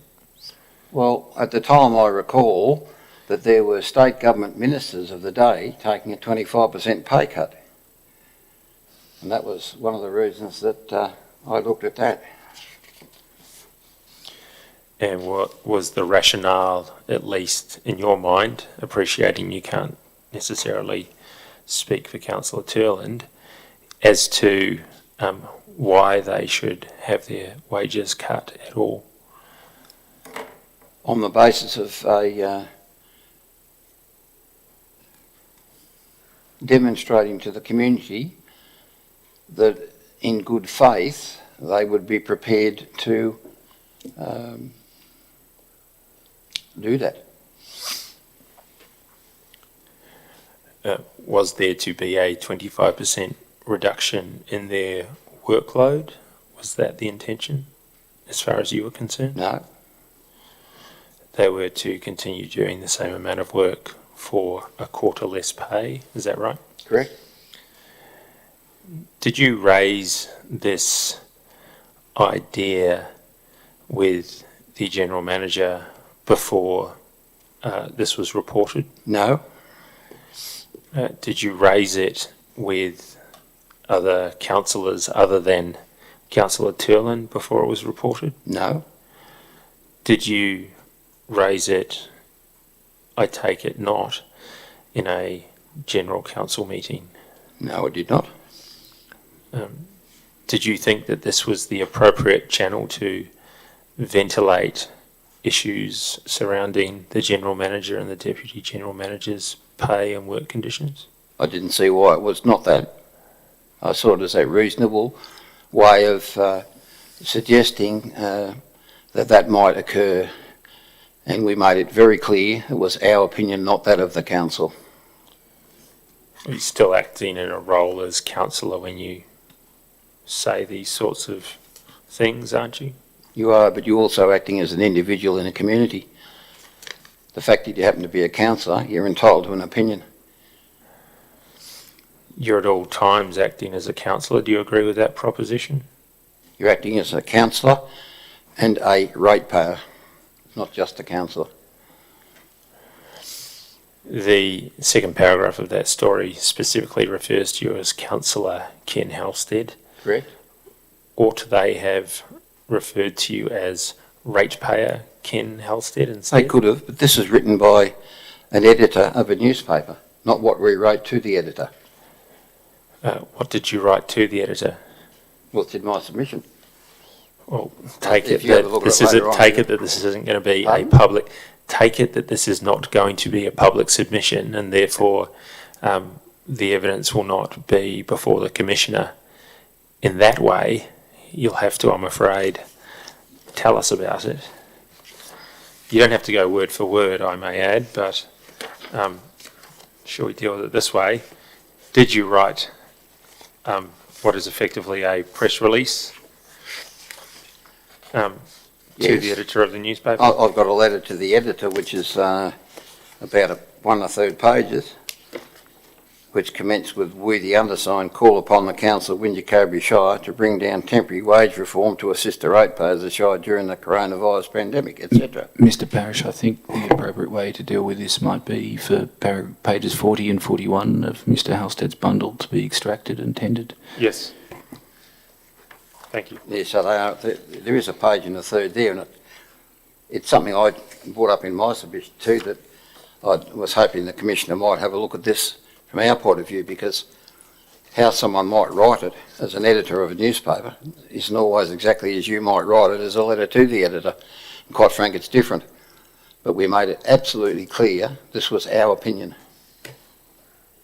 And the person that did the investigation didn't even bother consulting with the newspaper to see what we wrote, and yet wrote an adverse report about the pair of us, which is on the record forever. I've extracted 2 pages from Mr. Halstead's submissions. It's a letter to the editor dated 6 April 2020, addressed to the Southern Highland News, and is signed, it appears, by Deputy Mayor Gary Turland, and has under that Councillor Ken Halstead OAM. Yes, the version I'm looking at doesn't appear to have your signature on it, Mr. Halstead, but I take it, I mean, it's in your bundle, so I'm assuming that's the one we should be Yeah, looking at. that is my signature. Oh, that's your signature, Yeah, but I'm sorry. And then I've attached another one which should be on that submission as well, which is the copy. Oh, yes, I see. Gary's copy, which is very dark, hard to Yeah, see, I can't quite read it, but I do see it now. Yes, to thank make you. sure that they're both there. No, thank you very much for that. Yes, those 3 pages, perhaps, when the time comes, Mr. Parish, can be tendered together. Can I just ask, if we take the letter to the editor, how is that letter misrepresented, or doesn't quite represent at least your views as it translates into the article itself? We made it clear that it was our opinion, not that of council for starters, which I think is important. And I think if you have a look at it, whilst the general matters are in what turned out to be the letter in the newspaper, there are similarities, quite obviously. You'd expect that. Can you just tell me where you make it clear that this is your personal opinion? Second page, in our opinion, it is obscene that the residents and ratepayers of the Shire are expected to carry the load while suffering financial losses and associated social disruption, whereas the administrative staff of council collect their full wages. And then the next one goes on to say something similar, talks about the amount. Who is the our we're talking about here? Councillor Turlin and myself. Deputy Mayor Gary Turlin and Councillor Ken Halstead OAM, is that Correct. correct? How is the reader of this supposed to take this as a personal opinion as distinct from an opinion given in your role as councillor?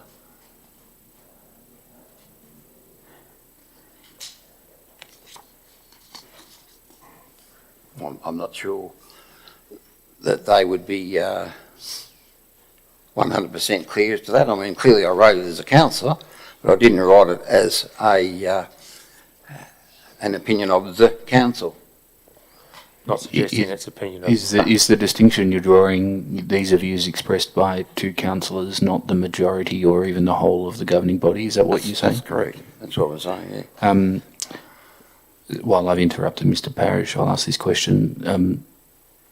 It's obviously a matter of some concern or irritation perhaps to you that the article didn't, in your view, reflect the content of the letter. Is there any other aspect of it you would wish to draw to my attention? Oh, no, I think that's basically it. I think the rest of it's probably reasonably right, but I just ask you to, as I'm sure you will, have a look at my article or our letter to the editor and then see the differences, because I'm not going to go through every line and sort of check. No, but was the main thrust to be right.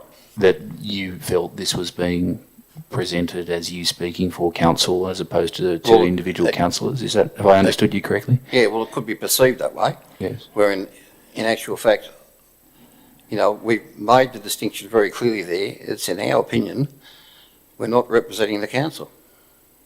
Yes. Yes. All right. Thank you.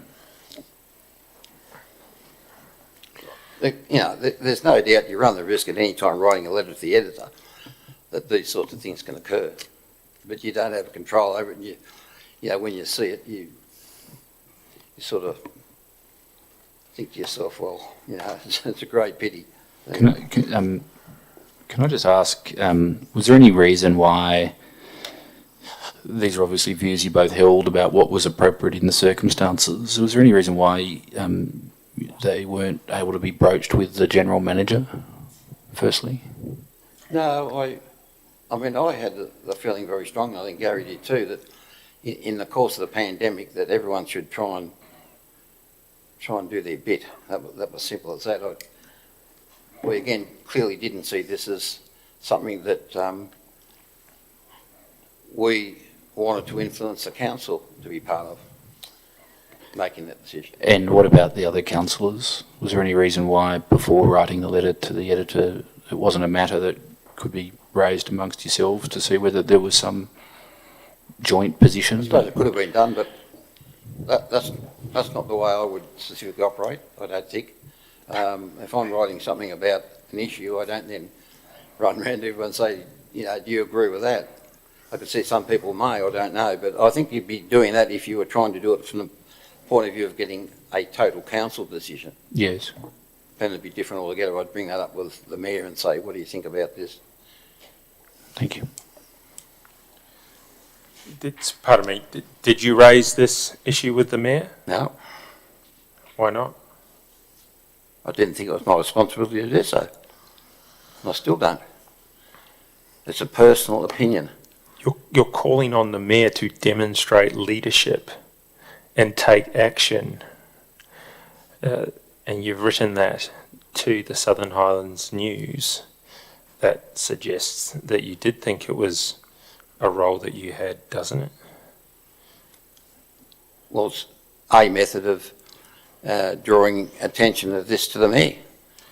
But to me, I don't think that we're in a circumstance in society yet where everything we do has to be run through, for example, a mayor if you're a councillor.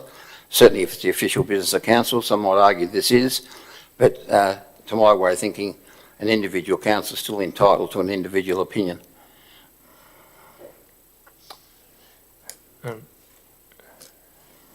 Do you think that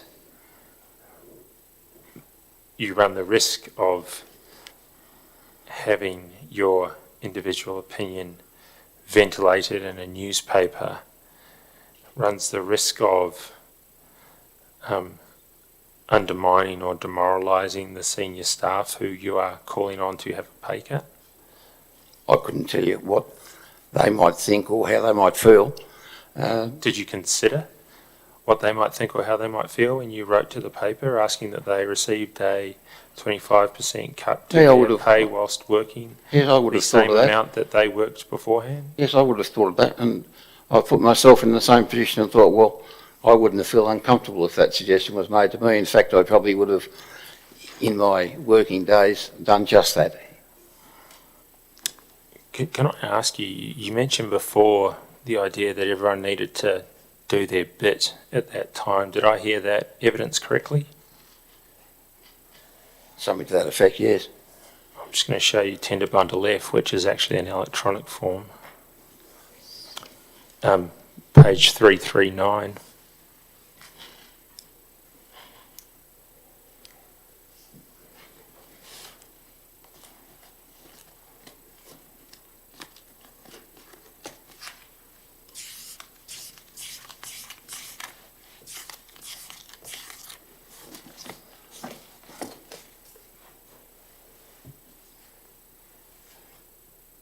Notes to forming part of the financial statements, is that it? Nope. Oh. It's a nice guess, but no. Oh.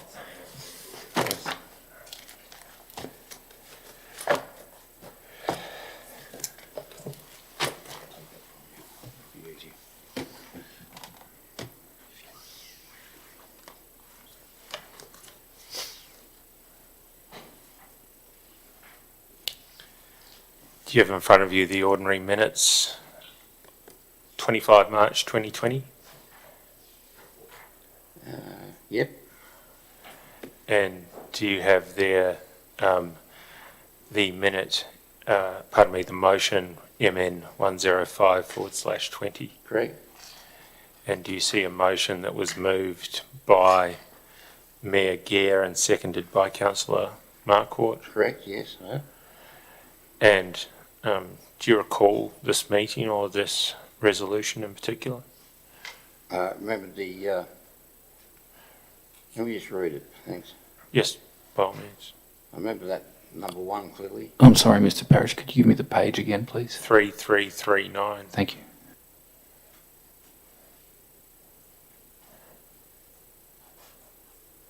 Yeah, I can remember that. Do you see number 3 there, which was that ordinary council meeting scheduled for 8:22 be cancelled? Yeah. You moved an amendment, is that correct? That's what it says, yes. And that amendment, number 1, forwarded by you, or moved by you and seconded by Councillor Halstead, was that the business of council be conducted by the Mayor and Deputy Mayor as represented by the whole 9 councillors from 26 March 2020. Do you see Correct. that? So your response to the coronavirus pandemic was to try and pass a motion whereby the Mayor and Deputy Mayor undertook the roles of you and the other councillors, is that correct? Correct. Do you see a hypocrisy in that, given that you also called for senior staff to continue working their full amount for a 25% pay cut? No, I don't. Why not? I'm giving you an opinion, I don't. Do you have any reason I for that? don't know why opinion? it'd be called hypocrisy. Well,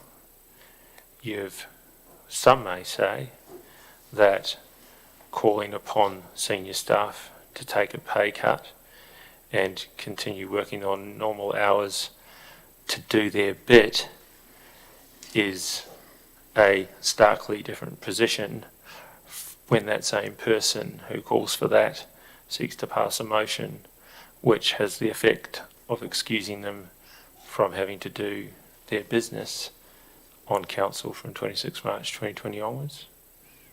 Do you see how one could form that impression?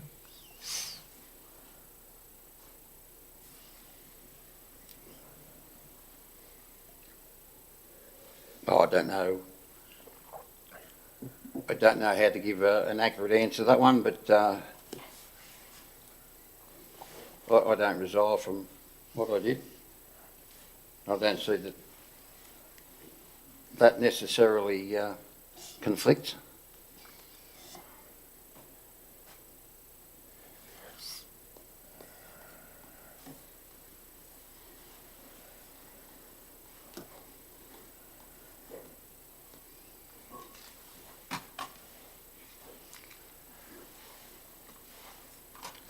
Can I get your view on another matter that I need assistance with to understand whether it's operational or strategic?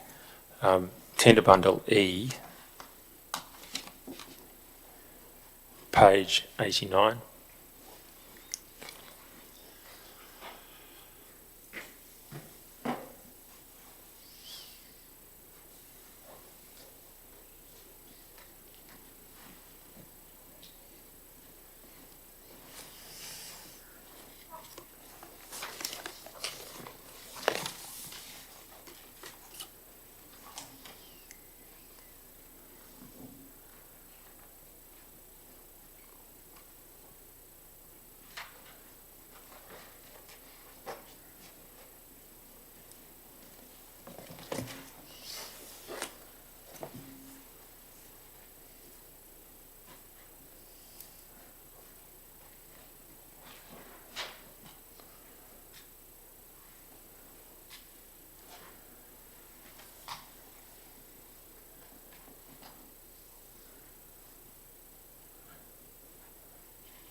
Yes, I'm reading it. I've read it. I think we have to go all the way back down to page 100, I think, to get to the start of that thread. But one way to shortcut it might be to ask you if you recall what this is about, and if you do recall, whether you could give us some context about it. So I'm looking at page 89. Yeah.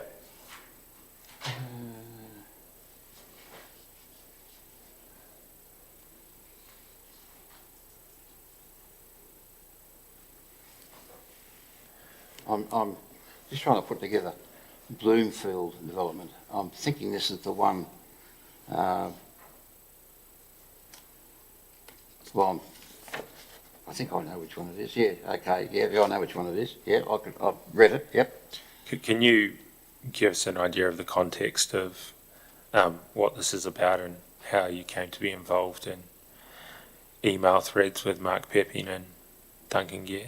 Well, there were complaints received from a number of residents out there, those affected by major storm flows which adversely affected their properties, and it worried me looking at the extent of it, which was extraordinary damage to their houses, as to what sort of assessment had been done and whether the person doing the assessment was appropriately qualified. That's essentially getting at the issue. Is that something on reflection which may have transgressed over from strategic into operational? No, it's asking a question. It's not telling someone how to do something. It's asking a question about it. Having been out there and seen the loss to property and damage to property, it was a reasonable question to ask, particularly having regard to the fact it could end up in court. Do you accept that sometimes asking questions can carry with it an answer that is inferred? Could carry with it what? An answer? A predetermined answer. It's called a leading question in litigation.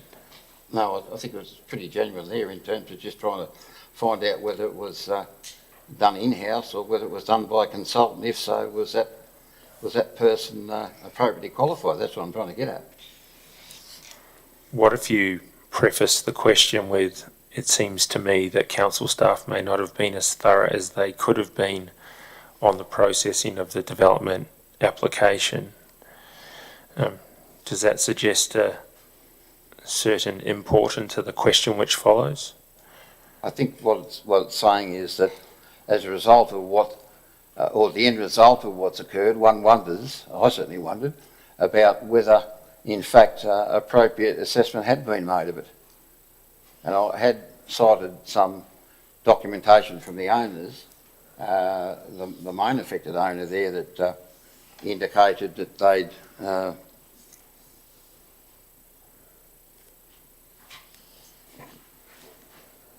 that they had submitted information with the development application. I think they were asked for further information or further investigation, but it struck me that that was something that we needed to be very careful of as a council, to ensure that we weren't going to be in litigation as a result of it.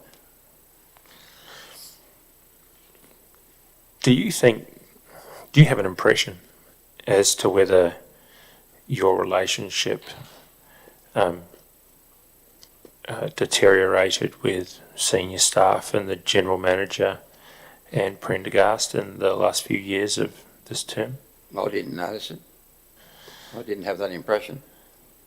You were left with the impression that the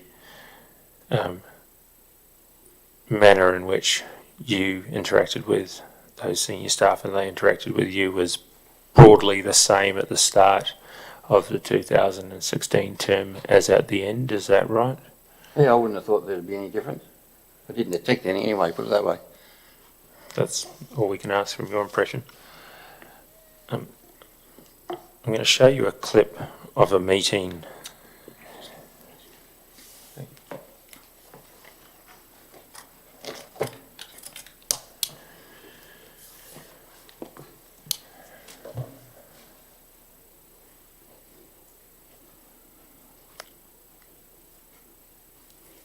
I'm going to show you a clip of a meeting on 26 February 2020, which is clip 7.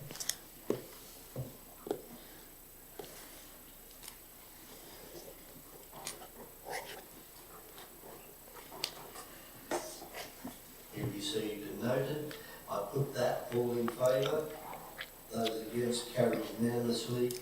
We now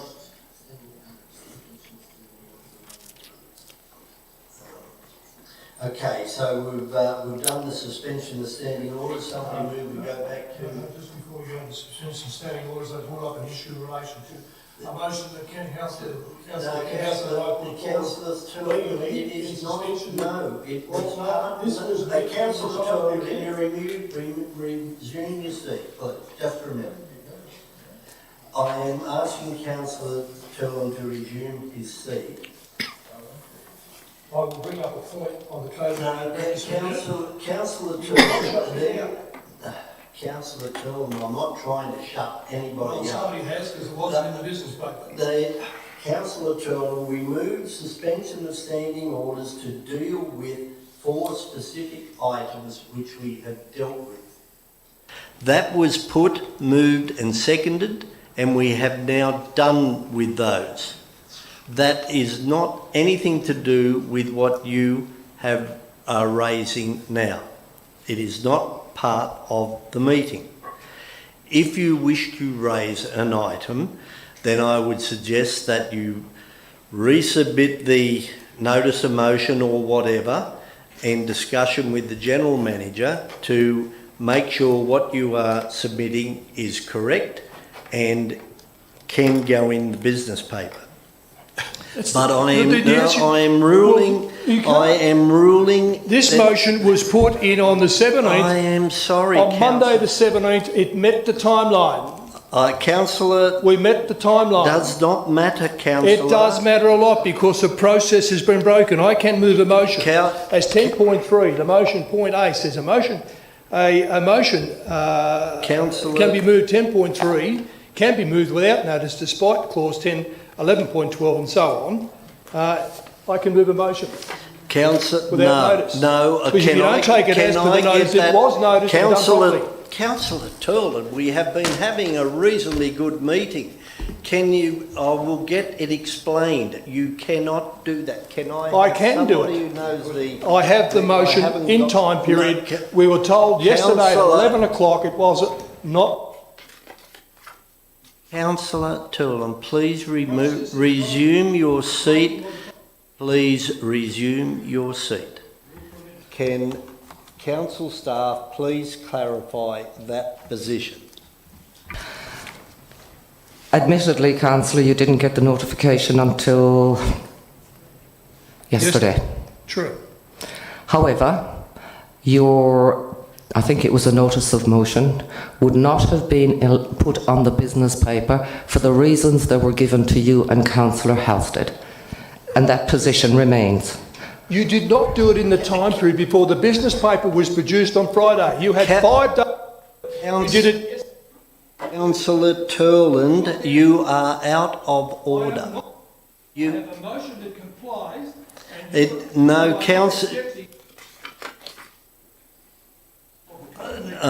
That is your opinion. That is your opinion.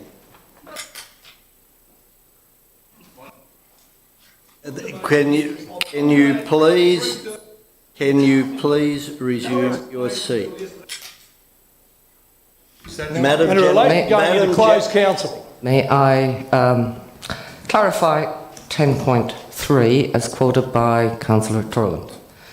Despite 10.1, business may be considered at a meeting of the council even though due notice of the business has not been given to the councillors if A. A motion is passed to have the business considered at the meeting and B. The business to be considered is ruled by the chairperson to be of great urgency on the grounds that it requires a decision by the council before the next scheduled ordinary meeting of council.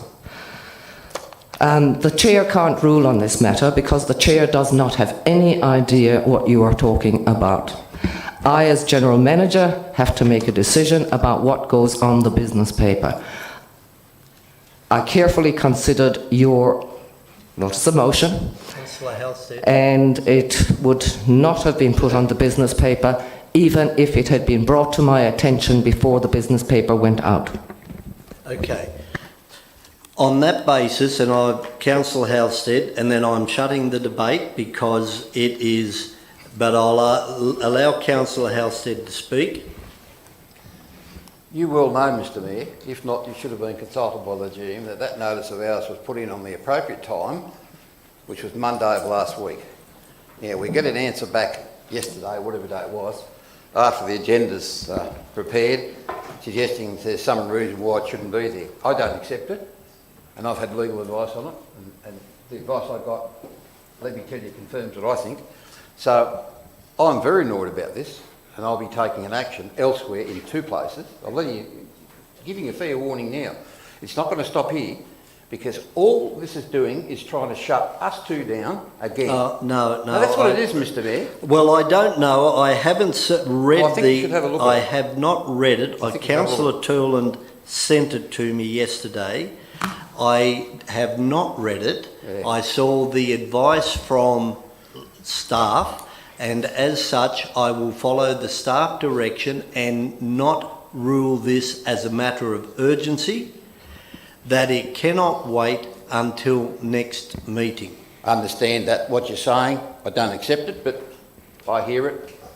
I'm listening. Let's see Well, what happens. that's Let's the see what ruling. happens. That's your ruling. Yes. Right, and I have no confidence in that ruling.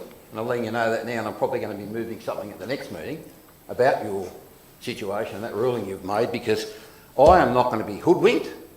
GM's heard that one before, by any of you in terms of process. Councillor Turland, All you want to do is shut I people take down, it. Mr. Mayor. No, Yes, you I, do. no, That's I your game. do not. Now, motion to No, dissent. I rule it Motion out of motion order of dissent. and not. You and I will debate it. Motion I of rule dissent. it out of order. You can't. It is Motion of not. dissent.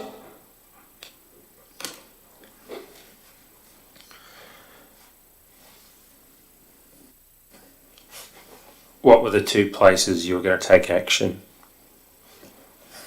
I have to say I don't recall at the moment, but they were most likely going to be with the Department of Local Government. I can't recall the second one.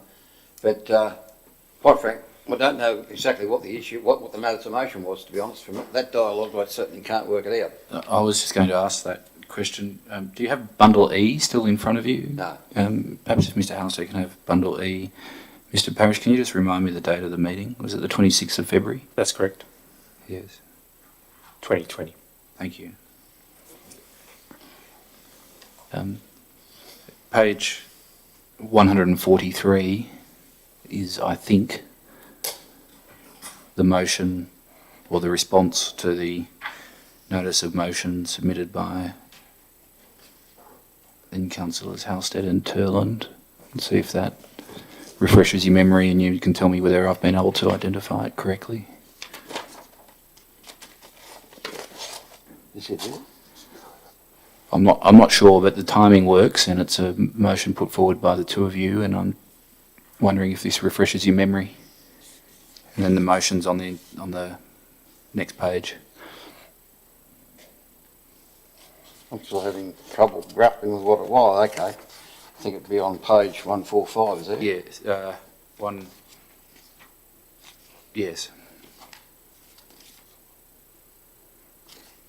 Oh, okay. Right. Does that Yeah, refresh your memory? That's the telephone call. Is that the motion that was being discussed in Oh, that shoot, meeting? must be. I'm taking That's the timing. I'd Anyway, say so. Yeah. Thank you. I just couldn't get it from that discussion up there. No, what it was about. that's perfectly reasonable. I had to reconstruct it myself, Mr Parish. Yeah, we were concerned. Well, I was certainly concerned, and obviously Councillor Turland was as well, about the way in which that telephone call was recorded.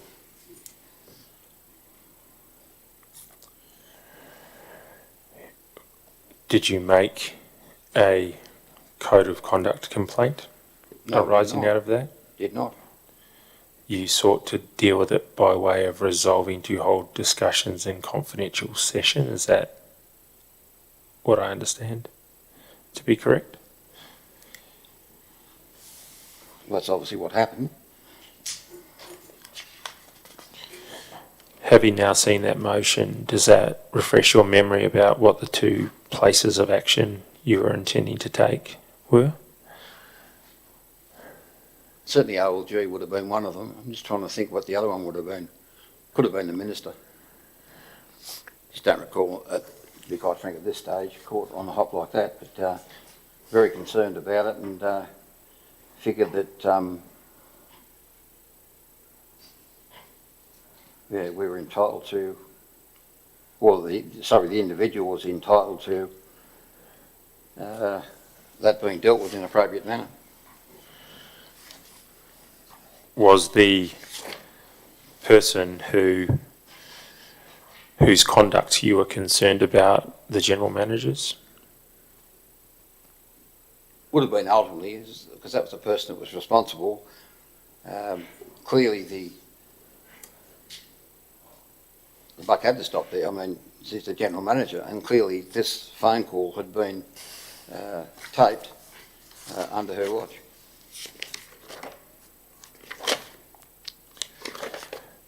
And you used the word hoodwinked there and said the general managers heard that one before. What did you mean by that? Well, I've probably used it before, but if, I'm of the opinion that someone has given me a good story and I'm not exactly convinced, I probably have used the word hoodwinked. So you were implying at least that the general manager was lying to you? No, not that at all. Implying that the advice we were given may not have been highly accurate in terms of what actually occurred. I don't know, because we weren't there. We did not attend the meeting that was discussed. When you referred to the fact that the report should have been given to the mayor by the GM, were you implying that she had done something improper there and not providing it to him? No. It's just my opinion that that's what should have occurred. Well, you can have an opinion and it can still imply that someone has done something wrong. Do you accept that? Yeah, you could do. Do you accept that's how it could be interpreted by the reasonable person listening to what you're saying? That's possible, I suppose.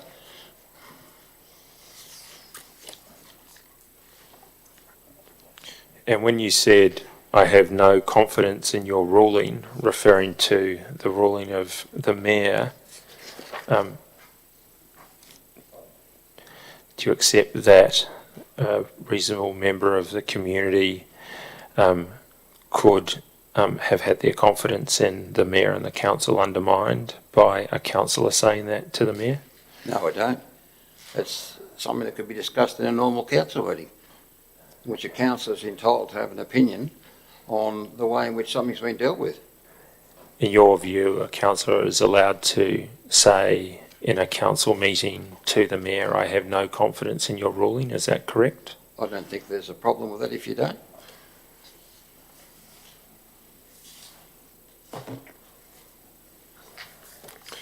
Do you think that, heard by a reasonable member of the community, might undermine the confidence in the mayor and by extension the governing body? Not necessarily. It's an opinion of one councillor. Well, you use the word opinion again there, and I'll ask you again, do you accept that just because it's an opinion doesn't mean that it can't give the impression to someone listening to it that it has the effect of either inferring something or carrying a meaning with it? It's up to the person that perceived the comment, or how they would perceive the comment. I hold the view that an individual councillor is entitled to have an opinion on something that's been stated or said. Do you think that a councillor challenging a ruling by the chair is inconsistent with maintaining order at the meeting? In some cases, in fact probably in a majority of cases, that could be concluded. However, I don't think that all members of the public would assume that that's the case. That the fact that you don't agree with the chair on a particular issue is therefore undermining the chair. There may well, and I accept, there may well be a difference between disagreement and direct and overt challenge. Do you agree with that? Yeah. Is direct and overt challenge, and I'll put it squarely, of the kind we saw there, that is, I have no confidence in your ruling. It might be suggested to me ultimately that that is something that is inconsistent with maintaining order at a meeting. What would your response be? I don't agree with that.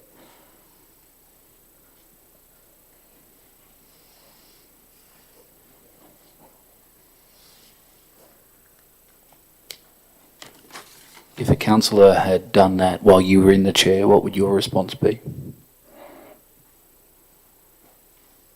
It would have been probably to discuss at a later date with that council what their concern was. If not at the meeting, being able to trying to ascertain exactly what their concern was. Would you discuss rulings you'd made with councillors regularly when in the chair? Did I discuss them? Yes, having made a ruling, would you then enter into a discussion with councillors about it after Not you'd made necessarily it? unless the councillor wanted to discuss that matter, or it was such a serious matter, I can't recall one, then I would, would probably consider that. You felt that you'd been hoodwinked by the General Manager in this meeting, is that correct? That was what I said, and I felt that at the time. And this related to a motion that you and Councillor Turland were attempting to have moved at the meeting, is that correct? That's correct, because we're of the opinion that that could have been dealt with, even though the chair ruled otherwise. That was his position to do that, but we considered that it was relevant at the time to try and have discussion on that matter. We considered it of such a serious nature. Did that feeling of being hoodwinked have anything to do with your decision to write to the paper about 5 weeks later, calling for her to have a 25% pay cut? Absolutely no connection. I have no further specific topics. Commissioner. Do you have page 143 there? You'll have to go back. I just note, Mr. Broad, that my E doesn't have a page 144, but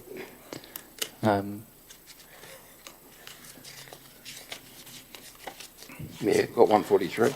and there you'll see in that email the reasons the General Manager determined not to include or expressed as to why that motion could never have been included in the agenda. Do you see that?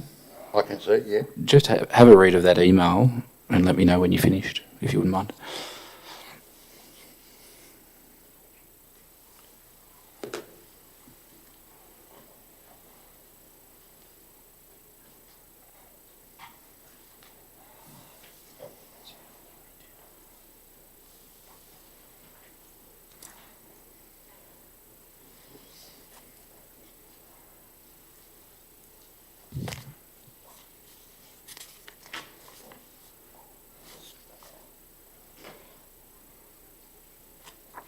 Yeah, I've read it, yep.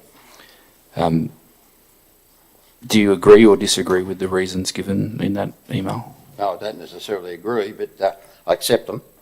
I accept that the person wrote that. Yes. I'd be wondering what. Well, I'd immediately look at the word unlawful and wonder how you could argue it was unlawful. Well, in the middle of the page, clause 3.20 Yep. is set out, and it says it's mandatory terms. The General Manager must not include in the agenda for a meeting of council any business which of due notice has been given if, in the opinion of the General Manager, the business is or the implementation of the business would be unlawful. And then the email goes on, the General Manager has formed the view it would be unlawful to include the notice of motion in the agenda as your notice of motion implies and specifically alleges breaches of legislation and the Code of Conduct, and then reference is given to clause 9.12 of the Code of Conduct. You must not make allegations about or disclose information about suspected breaches of this code at council, committee or other meetings, whether open to the public or not. And then if we turn to the motion itself, on page 145, about halfway down the main paragraph, third line, a telephone inquiry, which is a breach of the Code of Conduct Requirements Clause 8.12 and other legislation. Yeah, I can read that, yeah. So, in your view, what was wrong about the conclusion reached by the General Manager about whether this is the type of motion that can be included in the business paper?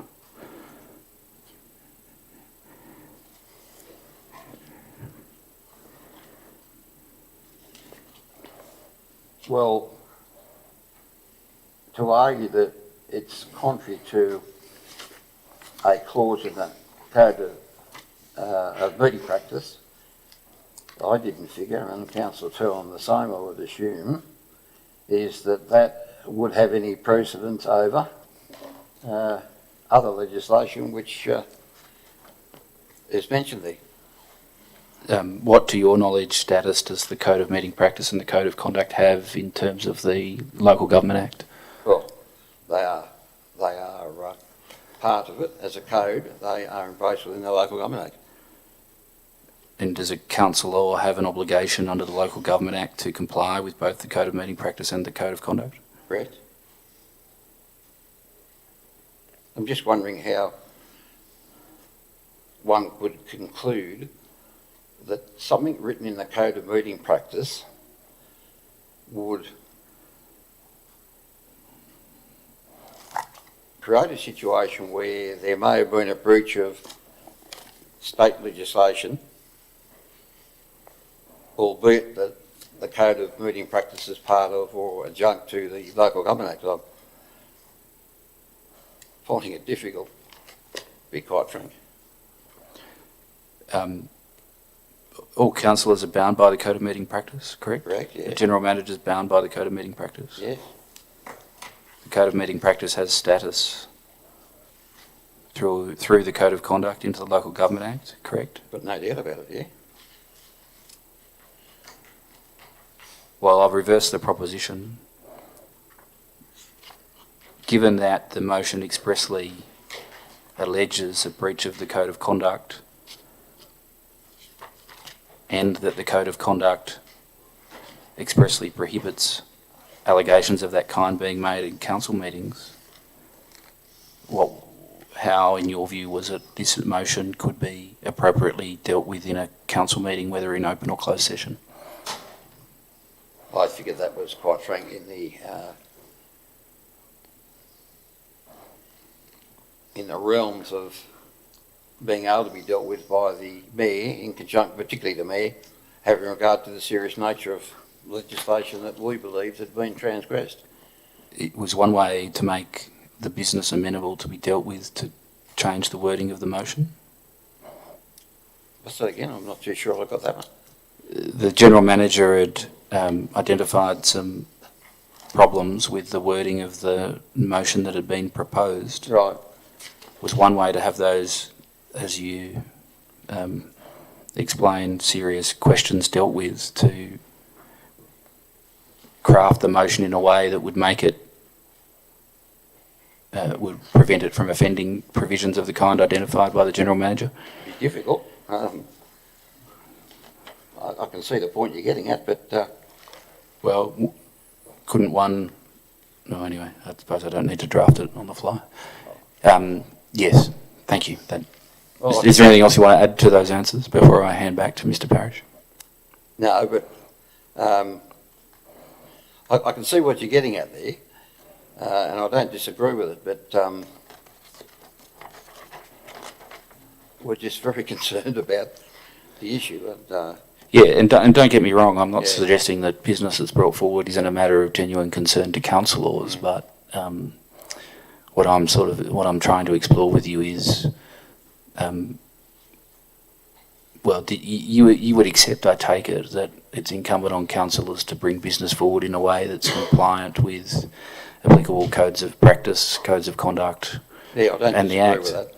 I'm having difficulty seeing how this one transgresses that, actually, and you know, a number of occasions and you'll see that in some submission later on where questions with notice and notice of motion were rejected, and alternate suggestions as to how it might be put on an agenda, and I didn't always accept them either. I mean, I can see the point you're making, but I don't think that you always then put in a position of having to reword something to satisfy somebody else's subjective viewpoint on how that might comply with the code. But it's the general manager's role, isn't it, to determine what goes on the business paper or it doesn't? Say for urgent matters arising that might be brought up. Yeah, providing it's not amended in such a way or whatever that takes away from what the thrust of the original proposition is. And part of the general manager's role in doing that, I think you accept, is to ensure that the business of the council complies with legislation and applicable codes. Correct. And in circumstances where the general manager has formed a view in performing that function that it's not compliant, is there, to your mind, a role for the councillor and the general manager to work together to ensure that issues of concern can be put in a way that gets it into the business paper in proper form? I'd agree with that, providing the person in question approached the issue in an appropriate manner. That is, to maybe contact you and talk about the way in which it might be done, but that never occurred. What about when things were rejected like this? Was there ever an occasion where you went back and said, okay, well, what do I need to fix, or how do we work through this? Oh, there might have been one or two cases, but there are other issues, again, which is in my submission, which I hope you do look at, and I accept the fact you said... I think I've read it about 3 times so far. Very serious issues related to safety, which was suggested that didn't comply with the code of birding practice either, and I didn't agree with that in any circumstances. And that was an issue which was about road safety and personal loss of life or injury as a result of the work in question, and that's Old South Road, so that might ring a bell with you. Yes, I think Mr. Parrish might take that up with you shortly. Does this all highlight, to your mind, the importance of a cohesive working relationship with the governing body and the general manager of the day? Absolutely should. It's a two-way street, though, but both sides should get together and try and organise whatever it is. Now, that doesn't mean that, for example, every notice of motion a council might has to go and discuss, oh, I'm thinking about a notice of motion with the general manager. The issue might then, alternatively, might be that then the issue that can follow, or the process that might follow, is to then talk about it. But, you know, if you get a suggestion back that takes away from the main thrust of what your notice of motion is, there's no point having the notice of motion.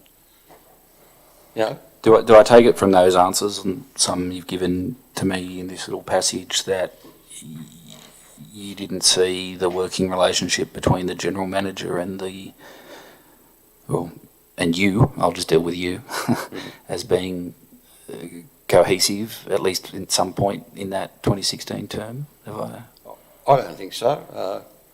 I thought it was an extremely good working relationship, particularly around the piece, but you know, what transpired towards the end was something which I certainly didn't pursue in terms of being negative or whatever. Yeah. Yes, Mr. Parrish. I don't have any further specific questions, Commissioner, although I was going to touch briefly on the topic of Old Head Road, whatever it's called. Old South Head Road? We're in the wrong place, Mr. Parrish. Yeah. You might be dreaming of the weekend, that's where perhaps. my brain is, perhaps. Yeah. But I did want to touch on that topic. We've said before, you can take it that we've read your submissions and we'll consider them carefully, but the practice that we've had is if there's any other topics you want to address on that you don't feel have been adequately canvassed, if you can tell me the topics, and then I'll determine whether they fall within the terms of reference and ask you some questions about them. I don't have any others. I'm quite happy with what's transpired here today from my point of view, and I know that doesn't worry you one way or the other probably, but the point is what is in my submission, as long as I know that's been looked at. And look, the main issues have probably been addressed here today, to be quite frank. But what I did in my submission is follow it up, back it up by examples of the point I was trying to make. And that's with copies of notice of motion. There's not a lot. I could have put more, but didn't. Notice of motion, question with notice, etc. So there's examples there all the way through, and I'm thinking if you, and you've already undertaken that you've had a look at it already, then I'm happy with that. Mr. Parrish, I think I might be assisted by, and those that watching or reading might be assisted by just some short explanation of the road safety issue that Right, considering Mr. Halstead I keep on getting the name wrong, so I might just referred to. take the coward's way out and just ask about the Civil Liability Act concerns that you had that the council might be exposed to due to poor road maintenance. Can you just expand on that topic specifically? That's clear. And I don't want to seem like I'm trying to tell you how to suck eggs, but I'm assuming, I'll take it from the point that you know nothing about the Brodie case. Is that right, in the High Court? You do or you don't? The what case? The Brodie case? The Brodie? Abolition of non-feasance. Yes. You do or you don't? Yes, I know that case. Okay, good. We're both Because familiar very with few people do, and the follow-up to that was, of course, Carr brought in the Civil Liability Act 2002 to try and address that, to give councils the indemnity. Now, the point is, once a council is then made aware, and there's a whole lot of cases involved, including the Roman versus North Sydney Council, and it's going on and on, once the council receives information from somebody about a particular issue, then it really should be looked at properly. Otherwise, the council could be in a position, as much as it's being protected at the moment, local government generally, it's only a matter of time, is that if an action is not taken following that, then the council can be held liable. That's the issue I was on about. And quite frank, you can go up there today to that same road, Old South Road, north of Range Road, and it's still in a very dangerous state. That's my opinion as a civil engineer and a road user. And it relates to cracking in the road, it relates to deformation in the road, it relates to lack of drainage in the road. It's a serious issue. And it wasn't taken seriously, in my opinion. And that's what it was about, and it was dismissed. And again, I don't accept what was put in there as a reason why it wasn't accepted. It should have just been, in my view, looked at, because to me, following that day, the council's now, or has now been made aware of it. So it's an invidious situation to this point. That it's very simple to go and look at it and take some actions, even if they're temporary actions. But you don't just let something go, as it seems to me, and I'm looking at it regularly. I travel it 3 times a week and look at it all the time, and I'm worried. In fact, I've got to the stage now, I've said to my family, don't go on that road anymore. That's what I think of it at the moment, particularly after dark and particularly in wet weather. It is an unsafe road. And if someone wants to do a road safety audit, they'll find out in a hell of a hurry. Off the top of my head, one of the ways in which Brodie was dealt with was through the Civil Liability Act 2002. Yep. And I think it's in the 40s perhaps. 45. Yeah. Not far off. Which provides some protection and in part includes the weighing up, I think, of the resources and the time and the proportionality of fixing the problems. Yeah, actually you're right, it's 43 and 45 is the when you do or you don't have the protection. But yeah, in that area, correct. Thank you. That being the case, has this in your experience been a concern and a worry for you since 2001, Correct. 2002? Correct. This has been an ongoing Been issue. preaching the parable ever since.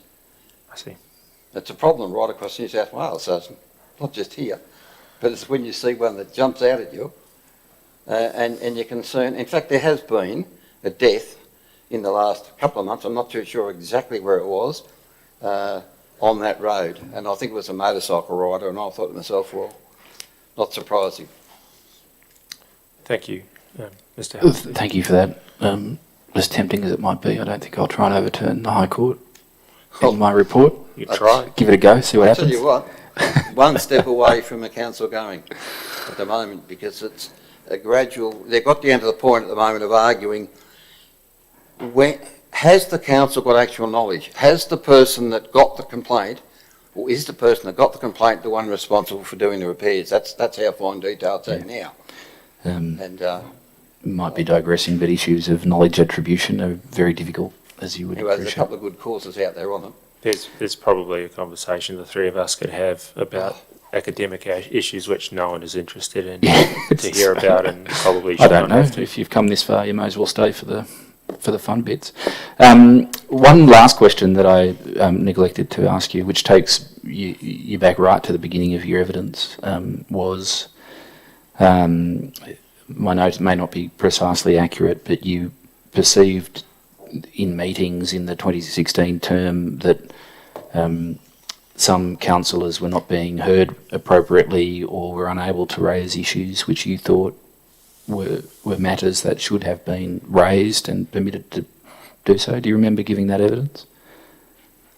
Do you remember saying that yes, at the beginning of our time? Yes. Yeah. And what did you have in mind? Can you give me some examples? Well, I just figured that, I'm of the opinion that while some people, and they were councillors mainly, had an opinion about maybe one or two councillors, the way in which they might have asked questions, they were entitled to ask those questions. And they were entitled to get answers to those questions. May not have been the answers they wanted, but the process is, due process should follow that a question put should be answered in some form or another.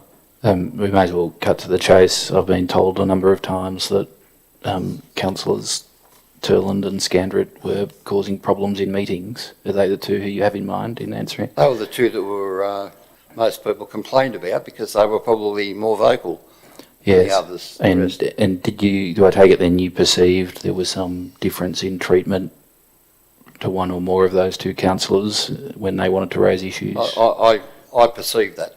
I perceived that both of those councillors were treated in a different way, and they seemed to attract attention. But I hold the view very strongly that, in all council meetings, I mean, not all council meetings, a lot of council meetings, there's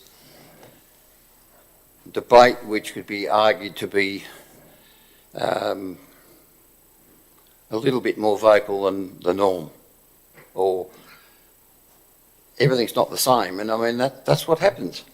I mean, whether you're in a local council or whether you're in state government, you do get sometimes quite vocal debate.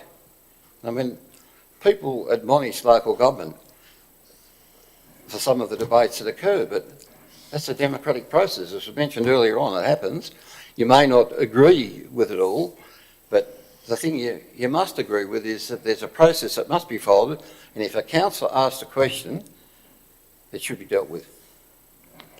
Do you just say that any question, or there has to be some? Well, it's got to be based on local government. Yes. And it's got to be based on some genuine concern. Yes, and it has to comply with... Not a frivolous thing. Yes, and it otherwise complies with the applicable codes. You would agree with that as a general proposition. But assuming it's an appropriate question and otherwise compliant, I think as a matter of obviousness, it follows, in your view, that it should be permitted. If it's lawful and it's done in an appropriate way, yes, and I can still see sometimes there's a reason why someone could get vocal in that, particularly if they're... By that, do you mean getting vocal when they perceive that... Maybe they're not getting an answer. Yep. Or not being permitted to ask something which is otherwise compliant. Is that what you mean? Correct.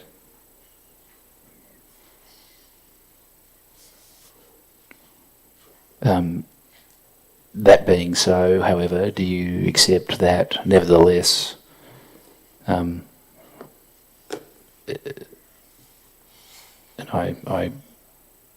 I'll withdraw that. Yes. Mr. Parrish, does anything arise from that? No, Commissioner. Yes. Any applications? No?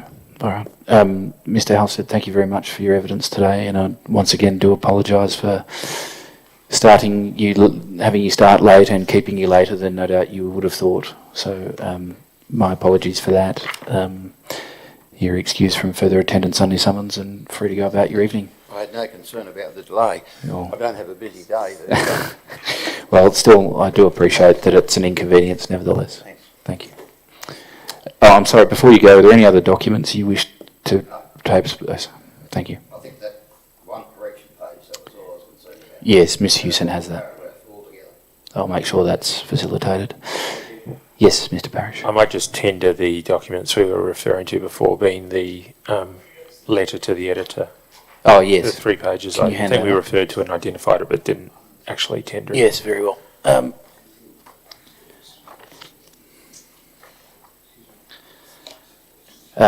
Yes, the letter to the editor of the Southern Highlands News from then Deputy Mayor Turland and then Councillor Halstead, dated 6 April 2020, will be Exhibit S. Mr Broad? S, thank you. S. Yes.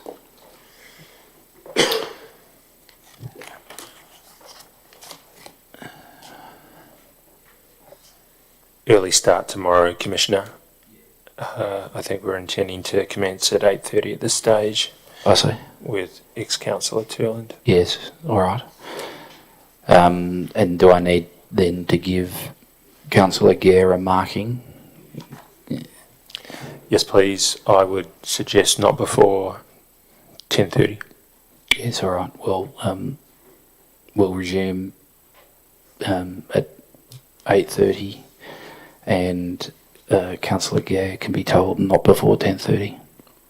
Thank you, Commissioner. Thank you, everybody, for sitting late. I do appreciate the inconvenience to all of those here, and we'll adjourn until 8:30 tomorrow.